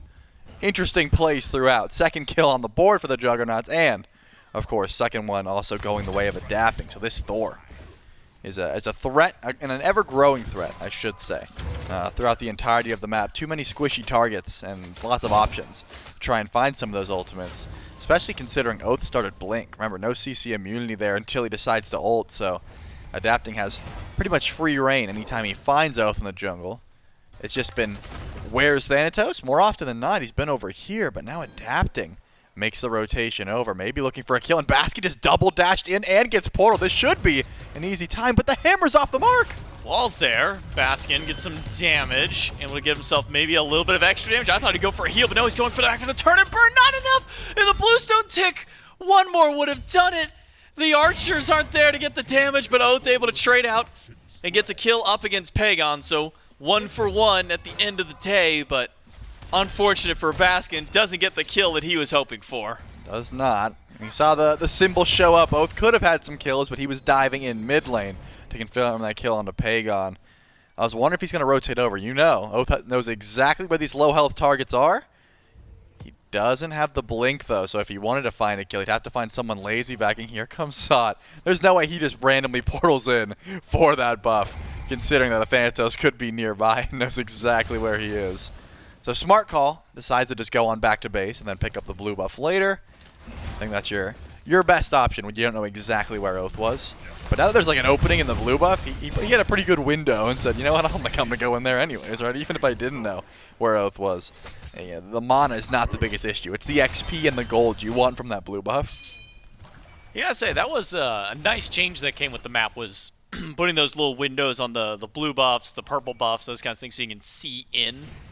You know, kind of see if anybody's standing by, see if your buff is even still there in some cases, so. I hate that you can see it, But it doesn't clear it. But it doesn't clear it, so you're like, I can see there's no buff there. Come on, give me a timer, man. Yeah, just give me something, but for now. It'll be an ultimate from Mike, quick response from Oath to disengage instantly. It goes down onto a camp instead to clear out, and a stray ultimate from SOT. He's been launching those from all the way across the map to see if he can hit anything, but he's come up with nothing so far in the 2 attempts at least that I've seen. He'll now run into Baskin in the jungle. He's got a portal. He's able to get away from the Shiva for the time. Is Venenu dead on landing? Not from the damage of Pagon, maybe from a dunk by Adapting. Misses, goes a little far, used the ultimate, gets shoved back, and Adapting goes down to the tower. 1 for 1 trade. 1 for 1, but should have been pretty easy to avoid that. The beads weren't up, though, and a beautiful ult from Ven. And also a missed ultimate there from Adapting. Confirms the return kill. And we will not see the 3-0. But Vapourish Coast takes a lot of damage from Centaurus. Masterful shot comes through, and Pagon wants to confirm it, but Netroid will be able to grab that kill. With the jump out, though, you'd think Oath would find a way in, but SOT's here, so the Minotaurs have to retreat. Yeah, Minotaurs can't stick around. Beacon's not up yet. Still a couple more minutes for that one. Hurrywin really wanted to get that ultimate to cut somebody off, but just missed out on being able to get his target, missed out on the stun. And it's his carry going down. 1 and 3 this time for Coast, getting a bit of the treatment he got last game from the Juggernauts. We're leading up 5-4 in the kills, but gold is in favor of the Minotaurs. Baskin 1v3, not ideal for him. Well, I was going to say he'll dance, but he couldn't even get the first beat through. And Oath hovering by. He's got nowhere. He lands down, and Pagon will just knock that one down. SOT gets the killing blow. Pagon jumps away in time. Hurrywin stuck inside the pillars. It's a double for Sot, and that's Venenu on the run. The Juggernauts, man. They are continuing the aggression. Pagon, Aegis' early, I thought might have been a death sentence, but had plenty of damage, and after that axe combo, Ullr was able to return a lot over to Oath. It's been a while since we've seen Ullr in the meta, but he's got some buffs recently, and because of that, the extra scaling on Blade Arrow, as well as getting the benefits of your ult while you're in different stances, ends up helping out greatly here. And Pagon's able to pick up a little bit of extra damage and get out freely with the help of adapting. A nice wall was able to make sure that there was no more chase potential there from Hurrywin. 8-4, and the Juggernauts are leading gold-wise, which means the Gold Fury could be something thereafter. Remember, the Pyromancer's not here, and Fire Giant still seems a bit of a ways away. We're only 12 minutes into this game. But grouping up for the beacons is where I'm expecting to see the next scrap here. That's going to spawn shortly, and Hurrywin and Mike already ready to grab this extra cap. Well, Hurrywin's probably going to have to go back to base. So, unlikely a beacon for the Minotaurs unless Hurry sticks by. Doesn't have ultimate yet. Oath charging forward. The Dragons pull 2 back, and Oath takes down SOT off the setup from Venenu. Oath now up in the sky. Rumors Rebuke catches out Pagon with a Riptide after. Where will Oath dunk down in? It'll actually just be away because Adapting has shown up, and he doesn't get the hammer toss. Still off the mark. And now with Baskin, who's walked all the way over to this fight, it's a man advantage for the Minotaurs as they chase out the Juggernauts. Even with Netroid on the way, it's still in favor of the Minotaurs with another pick by Oath. Oath grabs one. Beacon is going the way of the Minotaurs, as you said, and Ven gets to back with such a sliver of HP. What a beautiful ultimate, the Dueling Dragons. And now Pagon sticks around a bit too long, but Baskin doesn't have the damage to try and confirm that kill. All the while, remember, Sot got blown up so long ago. He was able to ult back into this fight, but it seems like the Minotaurs overstayed their welcome, and they just want to back up here because they know, number one, the Fury's up. Number two, there's a lot of range damage on the side of the Juggernauts here, whether that be the ult from Sot or Centaurus. Both aren't available now, but the Minotaurs want to get out of range of that just in case. And Netroid and Adapting really wanted to try and go for that pick to Oath, but as soon as they saw Coast around the corner, they call back, and instead it's the Juggernauts on the Gold Fury. Mike even showing up. Pillar's not available until just now. Mike used them instantly on the Fury to try and block that one off. But Vapor's Coast takes down Sot. All the while, the Minotaurs take away the Fury. Pagon is one shot away, and so is Venenu. Venenu lands. Not enough damage coming from Netroid. He has to snipe him away with Centaurus adapting low and Oath on the chase, but a good axe will keep them alive. Netroid can't run far. It's Vaporous Coast with a second kill. Wow, I'm amazed. Number one, the Minotaurs were able to grab that Fury, but number two, that Oath can't find a kill there. It was good CC chain, axe from Pagon into the double tap from Adapting. He said, okay, you know what? I don't want to dive this anymore. If I had maybe a blink or my beads up, I could try and chase this kill down more. But tier 1 tower seems a bit more valuable. All the while, Baskin is going to try and grab the tier 1 in mid as well, or do some damage to Pagon. Why not both at the same time? When you're this tanky on the Shiva, you've got a fully stacked Soul Eater, you're able to make plays like that. So Baskin is an ever-growing threat on the side of the Minotaurs. Highest XP in the game at 15, despite the fact that he's 0-2 and has been, kind of just delegated to a CC bot for the time being. Still doing plenty of damage, and that survivability has been coming into effect here. It's the difficulty of having one frontliner, right? The Juggernauts have Sot on this Giannis, which is movement, it's mobility, it's burst damage, but who's the frontline? It's just PPM. It's just Mike. We always got to come back to a little bit of what Mifflin was talking about on the desk for the Shiva. We've hit that level 15, that kind of, maybe oh no part of the game. And as it goes a little bit longer, we start to see those damage values kind of fall off, scaling maybe get a little bit less. We'll see how Baskin's able to transition that for the latter half of this game. But through our first 15, sitting 0-2-1, but highest XP. Maybe some of that coming from the fact that Baskin didn't go teleport. He had to walk his way all the way from right to join the fight in mid, all the way from right to take down that tier 1 tower over in mid lane as well, join for the Fury. Just been soaking up XP all the way as he walks across this map. Yeah, as the Minotaurs, though. First of all, Sot taking a lot of damage from Ven, but also the Pyromancer has started up here. It looks like the Minotaurs were attempting to go for it, but now they're looking at the fight. Remember, there was a lot of damage towards the Giannis. Because of that, why not step forward? Why not try to create some space? Baskin deep in the backline, and he wants this fight immediately. Mike by himself, Hurrywin with an ult to lock down 2. Dragon off the mark by Ven, but the execute is there for Oath. Takes down PBM. Now 3 under the tier 1 tower. The Minotaurs force the Juggernauts back. Down through the portal, Baskin goes, but returning fire right back to adapting. And the Minotaurs still stand strong. 5v4, pushing up tier 2, and Baskin pulls 2 back, and a knockup is going to secure the next kill. That's another one gone from the Juggernauts. Beautiful blink in from Baskin, but what comes next? The tier 2 tower drops. It seems like a free Pyromancer is next on the chopping block. SOT through space and time is available. Does he try and go in for the steal, or does he just continue to farm?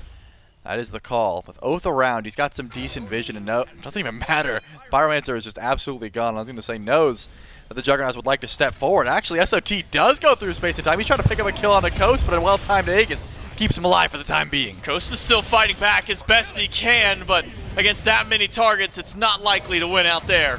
Oath tries to fire back. PBM yanked back by Bastion, executes available, he misses! Mike's able to backstep away from it, but Oath will still take him out. A death sight at the end of the day is good enough. The Minotaurs walk out with a 1-for-1 and only barely were able to get their 1. Yeah, full-on retreat status now. The beacon will be opening soon, and you want to get some extra defense online. I guess that's what I did say, but Ven is surging forward. He's not afraid of this 1v1 versus Pagon, not for the time being. Maybe he should be, considering how much these Hydras procs are doing, but these axes just have not connected from Pagon. And I respect the fact that Ven is stepping forward. He's been doing a lot of damage on this Yu Huang, not only in the dueling dragons, but also just the pokes from the Phoenix Flames and the Dow cultivation. So much burst on top of this mid laner, and it doesn't seem like it's going to stop anytime soon. But the beacon's starting up, though. Hurrywin's already here. The Juggernauts are a bit late to the party, but they know they don't have to step in just yet. With only one member of the Minotaurs around, it's not going to cap that quickly. Nenu and Oath now back on the way to the beacon, but Hurry and Baskin are there. Juggernauts step up, but not long enough to stop this beacon. That one goes over to the Minotaurs. That's 2 of them so far. Still 1 beacon left to go, but all that bonus movement speed, damage to the structures in favor of the Minotaurs now. Where's their eyes set towards? Primal Fury. Maybe to set up a bait, see if anybody steps up, but it's Baskin letting the team know, hey, everybody's standing in mid. No one's really coming to this objective, and so it gives the Minotaurs the call to go for the Primal Fury. Centaurus available for Netrioid. Goes to the SMITE, but too little too late. Fury goes to the Minotaurs. They do get it for free. I guess they didn't even have to pay for it, right? Centaurus goes down as well. Sot also sent an ult through. So you get both ultimates down in this long-range composition from the Juggernauts, and you're able to get out scot-free. It's a good look so far. There's no Pyromancer, there's no Fury. Fire Giant has to be a topic of conversation now. Considering that the Juggernauts don't have that much easy burn for an objective like that, it's just all ability-based hunters through Pagon and Netroid. It's all in the Minotaurs to try and go for a pull. But Coast doesn't have any sort of crit. It's not like it's going to burn that quickly. So the Minotaurs are still just grouped up looking for fights whenever possible. The engage, more often than not, has been Baskin. It's not easy if you're just trying to rely on only Hurrywin to start an engagement or only Oath. So I don't see Shiva blinking in. Probably not too much, unless Oath is going to blink in onto Pagon. So much damage. Up in the sky, doesn't even need the execute because Baskin has the damage to get it done. Oath will crash back and rejoin Vaporish Coast. The rest of the team still pushing up towards mid. Oath will head back to base, likely to stop SOT for continuing his split push, but now that Sot's been given the call and the warning sign that Oath is no longer there, he'll back away from the tier 2 tower. The Juggernauts again losing out on 1, but making sure the Minotaurs don't have much to gain from it. Pyromancer's still down for about another half a minute or so. So not much the Minotaurs have left after their kill. Not much. For now anyways. Remember, we still have some time before the Titans really do siege outward. It's been rare, but I believe once this set we saw Fire Giant pull before the Titans came. Besides that, it's been a lot of sitting by, looking for split push, trying to grab a tier 2, and that's what SMT's been up to, right? The Giannis has been avoiding fights, trying to get, a starter item upgrade, trying to get level 20. That really is when Giannis can one-shot through the wall and stay out of sight. At the moment, hasn't been the case. Sitting at 3 and 2, has been able to stay relatively safe, but having to use Blink or your ultimate beads, things like that, really does make yourself a lot easier to try and burn through, which is why Sot's been avoiding team fights, trying to catch up to Baskin, who effortlessly hits level 19, right? This Shiva, sure, has been avoiding fights at times, but other times just blinks in, makes so much presence. The healing has been there, the damage has been there. Pyromancer started up here, and it looks like the Minotaurs get it for free. No contention point from the Juggernauts. They're just trying to get the freest neutral farm they can. If it involves fighting, the Juggernauts aren't looking for it. Minotaurs gotten plenty of that bonus. They're going to grab a little extra prize to themselves. PBM, too far up. Rivers Rebuke and an execute from Oath. Take him down. And now a 7,000 gold lead for the Minotaurs 21 minutes in. This is one of the more staggering leads that we've had so far in our set today. And it's not stopping there. Pagon, no beads, no Aegis. Dragon misses this time. Pagon's doing everything he can. Spam some abilities, try and stay alive. Heals coming out from Baskin. A dunk by adapting to the middle of 4. He's got a lot of damage, but has to bead down instantly. Can't stick around for the fight. Oath going for the wraparound. Hits the death scythe, but it's not quite enough damage. And Pagon trying to fire back. Does get the stun on the coast, but knocked out by Baskin. Prevents the rest of the damage from going through. The combo stopped in its tracks. The Minotaurs playing on narrow margins. I mean, Oath is more patient than I. That was 3 one-shot targets from an auto attack away, and he had the blink available, but he knew if he blinked into a wall or blinked into an axe, he probably would have been deleted because he didn't have the beads, and decided against it. So probably a smart call, but also a patient call. As Juggernauts actually siege forward here, they know Coast is nearby.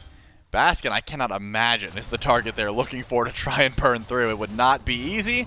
In fact, they are going to go for it. I'm curious how weak he actually gets without his ultimate. It looks like he's going to be able to be burned down here, but the shell comes through just in time. Riptide as well. Giannis ult just off the mark. Doesn't get Baskin. Sato trying to go for the kill. Ends up dropping it towards Coast. And a Runic Bomb to hold SOT back. It's Oath who crashes in and takes a kill for himself. Oath, though, still holding on to ultimate if he needs be. Goes up for the execute. Lands on top of Mike for the double kill. Meanwhile, it's adapting, running away as fast as he can from the rest of the team. Minotaurs, they trade out 1 for 2. Yeah, but Baskin knows exactly where adapting is, and it looks like Fire Giant should be the call, but the Minotaurs are opting to try and chase out Netroid and adapting instead. Giddy Up is quick, but not quick enough to not get silenced. Netroid doesn't want to get too close to Oath. In fact, the ultimates, none of them catch him, and he's able to dash out. Riptide, not enough. Netroid, no Aegis. Beads still gone from him. It's Baskin who clotheslines him. Takes him down for another kill. Mike and SOT just now respawning back in. The Minotaurs have taken some time to get their kills, but it sets up for the 3rd and final beacon cap. It certainly does.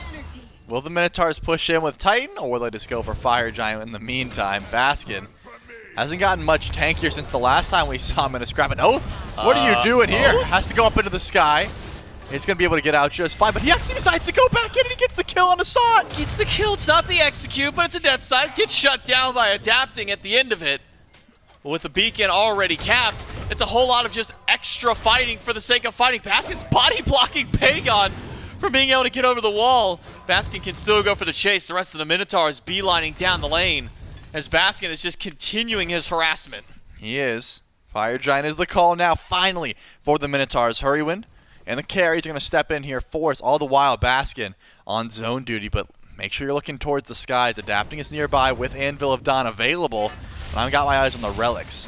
No Aegis for Coast, but beads available on both Ven and Coast, so not easy to find 100 to 0. Mike is already here, though. Fire Giant's getting low. Turn and burn towards Mike. Baskin's still keeping adapting out. The Fire Giant hasn't been reset. It's Hurrywin and Coast still tanking this one up, but Baskin is just chasing out Mike. He might be able to get a kill. SOT, ultimate, doesn't hit Hurrywin this time. Mike falls down. The Fire Giant secured by the Minotaurs, and a kill on a Pagon to boot. Another one on the board for the Chaos team. Netroid narrowly avoids the dragons, but he's ran right into the wolf himself. Baskin finds a knockup, finds the pull back, and the damage from Coast is good for the double. It doesn't matter how many kills come through. The Titan is not home at the moment. It's running down left lane, so the Minotaurs are going to keep looking for kills. Adapting uses the ultimate, essentially defensively, to try to make sure that SOT is able to make it out of trouble. The Minotaurs would like to go in for this Phoenix at the very least. Oh, Mike spawns up in 8 seconds, and Baskin wants to make sure that everyone is full HP. Remember, there's never an end call here. The Titan is not home. No, it's just Phoenix, maybe a kill if the Juggernauts push too far up. The Juggernauts won't. It'll just be the Titans having their own little battle on the left. Everything's happening in mid. Titans are just swinging away on their own on the opposite end of the map. This one will send the Order side Titan home. Minotaurs Titan will still push up just a bit, but likely won't get very far, especially if Pagon SOT rotate over. They'll stop that one out. But at the end of it all, Minotaurs come out with a couple of kills. Most importantly, a Phoenix. That is true. That is more important at this point. So Bird goes down. Someone on the Juggernauts is going to have to deal with those fire waves. The Fire Giant wearing off later on means that the Minotaurs have at least one more chance to try and go in for a pick. And I think it may be on to PBM. If Oath gets the slow, which he does, here comes Hurrywin. No remove options, but here comes Adapting. He ults in on Oath and deletes him. No relics for Oath means no chance to survive the combo. Baskin still trying to keep things alive. Big root by Ven. Big damage by the mid laner. Coast takes down another one. It's a rampage for Baskin. It's only the Hunters left alive for the Juggernauts. But a damage output from Venenu, insane in the fight. Yeah, it seems like they're not going to go in for the ult, though. They don't feel like they could end this game, and they have waves. Safer call, go in for 2 Phoenixes. The waves are pushing up, and you got at least 30 seconds before anyone else joins through. Netroid just trying to get some low health bars, use the Centaurs to try and just get some extra damage online, but this Phoenix is definitely going down. Baskin still keeping the Hunters back. Pagon doesn't get to go back alive. It's in a body bag for him. Just Netroid alive for the Minotaurs. Baskin keeping him busy. Venenu gets some good damage, but Aegis keeps Net alive for a moment. Beads to keep it going still. 5 seconds till Mike. Can they kill the Titan in time? Can they kill Netroid in time? Yes, they do on Net. And yes to the Titan. The Minotaurs take it in 5. The Minotaurs with a fantastic performance from Oath. That Thanatos has been a deadly pick throughout the entirety of this short set. It's been a lot of action. And I think that the jungle presence as well as solo lane has been where a lot of the action was. Baskin, this Shiva was a threat. I mean, we talked about from the beginning, Giannis is not going to be very scary in lane. Once you actually get through, Giannis maybe gets a little bit more aggressive, but Sot just wanted to farm. He was not online. He took too many deaths in the early, and then was never able to translate into those team fights. Yeah, and even with Baskin going down a few times in the early games, I think he's sitting 0-2 at one point, was the top farm in the map. He said, okay, well, if I can't do anything in the fight right now, I might as well just go ahead and farm up on my side of the map and then just coast my way over whenever the rest of the team needs him there. Well, Coast was on the left side. Right. We coasts over 2 coasts. Okay, that makes sense. it, it goes coast to coast. Yeah, nice. Space Ghost. I don't know the last part, but I like the first Space part. Ghost Coast to Coast. That was an old show. Okay, well, I didn't see that show, but what I did now see I feel old again. was I just feel old again. the Minotaurs, man. What a great performance once again. And I think the duo lane, also more to talk about. We talked about how Coast was popping off. Seems like the rotation's in. Once the team got connected as a 5-person squad, it was just a wrecking ball. Big win for the Minotaurs here in game number 5. They secure their spot in the finals tomorrow. And that's it for me and Trelly on the cast. With over at the desk to break down the game. That's right, Miff. They lose games 1 and 4, but win 2, 3, and 5. And very specifically in that last one, a little bit of a tug of war for a little while. I mean, it feels like here come the Juggernauts, here come the Minotaurs, to the point where even I want to say a faltered siege that goes well, but not as well as they would like it. Everybody kind of goes back home the rough way. But then the Minotaurs close the deal. Guarantee themselves not only in the finals, but each of them a spot as a captain of a team of their respective role next week in Roll Stars. Tomorrow they get to figure out what it is and whether or not they'll be first or second pick. But right now, I guess partially thinking about that, but also just thinking about the win, where's your mind at? Draft if. Draft if? Yeah, one team out of Yanis solo. I gotta have more to work with out of that, man. Come on. One team had a Yana solo. You are right. Do you need more than that? Need I say more? I mean, need? No. One, Probably. I mean, like, what? There were several times we cut over to there, and we just saw Oath sitting, waiting for him to walk through a wall. Yeah. Several times where it worked out. A lot of good damage, a lot of good presence of mind. Oath, in general, had a really good game on the Thanatos. But I'm taking it to mean that you did not like the Giannis. No.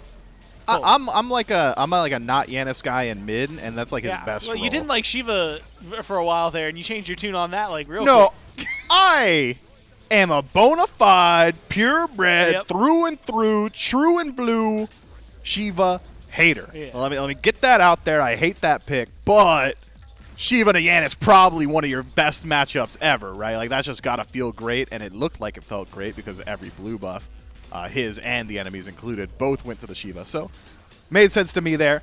But it's not a game that is dictated by individual play or by one man. It is dictated by the team, and I think everybody plays very well here for the Minotaurs. Ven gets super active on his pick too. I mean, in the mid lane, just absolutely dominates his matchup. 4, 2, and 16. Probably would have preferred to have some of those assists be kills, so I'm sure we'll get to hear from him on his thoughts on that. But otherwise, We'll find out whose fault it's a 16 there and not like a 12. that could have in the been kill. like a 22-0, like easily. And you know what? There's going to be blame. Who do you think, better yet, who does it get shifted to? Well, it's definitely not support. Maybe you shoot your shot at your jungle here. Maybe it's the jungler's fault. Breed up a little bit of fuel for the flames for next week, right? Yeah, Going get into some of Roll that Stars. Get some of the roll- animosity rolling now. Yeah. So that the next week when, mayhaps you find yourself in a mid versus jungle, you can find a good reason to This is pop because I had 16 assists. and see where the fight goes. But it's the Minotaurs winning. Again, we're going to see the Juggernauts tomorrow. For those of you who really like those guys and want to see them, they'll be playing against whoever loses the next set. The Minotaurs, on the other hand, will be doing the opposite, playing whoever wins this set for the right to be first pick, allowing them to choose their teams going into Roll Stars next week. That's going to be a whole different kind of bracket and event to break down. And the good news is I know that J-Mac did a format video on that. He's That'll in like come 5, out I think. relatively. He's My still man's old. cooking. That's why we keep him around, dude. Oh, God. We've been talking about it. I keep trying to get him to cook up those format videos early, but he won't do it for job security reasons. Oh, so he just wants he just wants them to. He's to keep piecemealing us. Yeah, we could have pocketed all of them for the rest of the year, probably at this point. But no, got to keep holding on to it. So I guess right now what he's doing is not a format video, but it's going to be standing by with one of the winners. It's Venenu and J-Mac for an interview. That's right. No format video, just interview for now. Venenu, first off, congrats on your win. You've secured your spot in the finals, which means you also secured at least a captain spot moving into Roll Stars. Now, for you being a captain, you think that puts more weight on your shoulder as one of the mid lane representatives to try and find those wins in Roll Stars next week? Yeah. For sure. Yep. Yeah. No, I may have worded that one a little bit weird for you, but do you think, at least for the Roll Stars portion, because, I mean, you still have your finals tomorrow. We'll get a talk with you on all that kind of stuff. But for Roll Stars, do you feel that mid has the best chance of winning the Roll Stars? Do you think maybe one of the other roles got you beat? Probably, I think ADC is the worst one, and then it's mid for off-rollers. But, we could cook something devious up and be just different that day, for sure. Yeah, I think we got it in the bag. What do you think? No? Oh, you're gonna know. You're not getting a yeah, you're gonna know. Yeah, probably not, but hey, never know. Well, you still got one more set to go tomorrow to see if you're going to be a first pick captain, if you're going to be a second pick captain in the draft. Your opposition, obviously, waiting for your next matchup. Are you excited to go into your final match for the weekend tomorrow? Yeah, excited to play another best of 5. Love those, and I'm excited to get it going. Not gonna accidentally pick another Avatar Roku to hold it down. Unlucky. Just unlucky for you, but lucky for you. You guys got to win. Venenu, congrats on the win. Let's get back with the team. We'll see you tomorrow. All right, have a good one. Well, you get that. Another best of 5 tomorrow. That's where they're looking forward to it. Another one today. Another one today. Well, another one tomorrow for Vin, I guess That's is the better way to word it. Another one today that's going to be coming up relatively shortly. Again, the Minotaurs, Juggernauts, go all 5, Mifflin. What a hell of a way to start the day because, like you said, we still have one more. We take a peek at the bracket. And we will be jumping towards the Manticores and the Titans. And for those of you who maybe don't have the teams memorized based off of these names, the Manticores, Fine-OK, Panatom, Dardes, Jake, and Vote. And then, of course, the Titans will be Haddix, Scream, Tings, Genetics, and Barra, who've been hanging around watching the last couple of games. and ready to get going in their own best of 5. Winner of the next set takes on the Minotaurs. Loser takes on the Juggernauts. And no matter what, you're going to get drafted into Roll Stars next week. So Divisional All-Stars, it's just the question, who's the best of the best already? And I guess that's the question they're answering, and the Minotaurs now one step closer. Already have that. Next matchup, which team are you looking forward to the most? Man, it is not for wholesome reasons, but I'm looking forward to the Titans match. I love watching teams that have gone through roster swaps on primary rosters, then have to interact with each other again. I absolutely love that. So I'm going to be keeping my eyes on the Big Man Ting's genetics, just combo, and how well they work out together. You get a little, I guess, like a little bit of that spice all around in general, but not as heavily, I think, as the one you just highlighted. It's going to be fun to watch, and it's going to be an interesting matchup. Again, best of 5, all of that, Manticores, Titans. That will be coming up after a quick break. So stay tuned. We'll be right back. We're not ready for the break yet, Mifflin. I threw way too early. I heard a thing in my ears, and I was wrong. Okay. And I'm going to own up to that. Yep. And ask you another question. That's on you for sure. Which is, what is your favorite god that you've seen today? And roll. So here's the thing, Gore. I could bail you out by answering this question, but instead, I'll bail you out by throwing it to a quick break.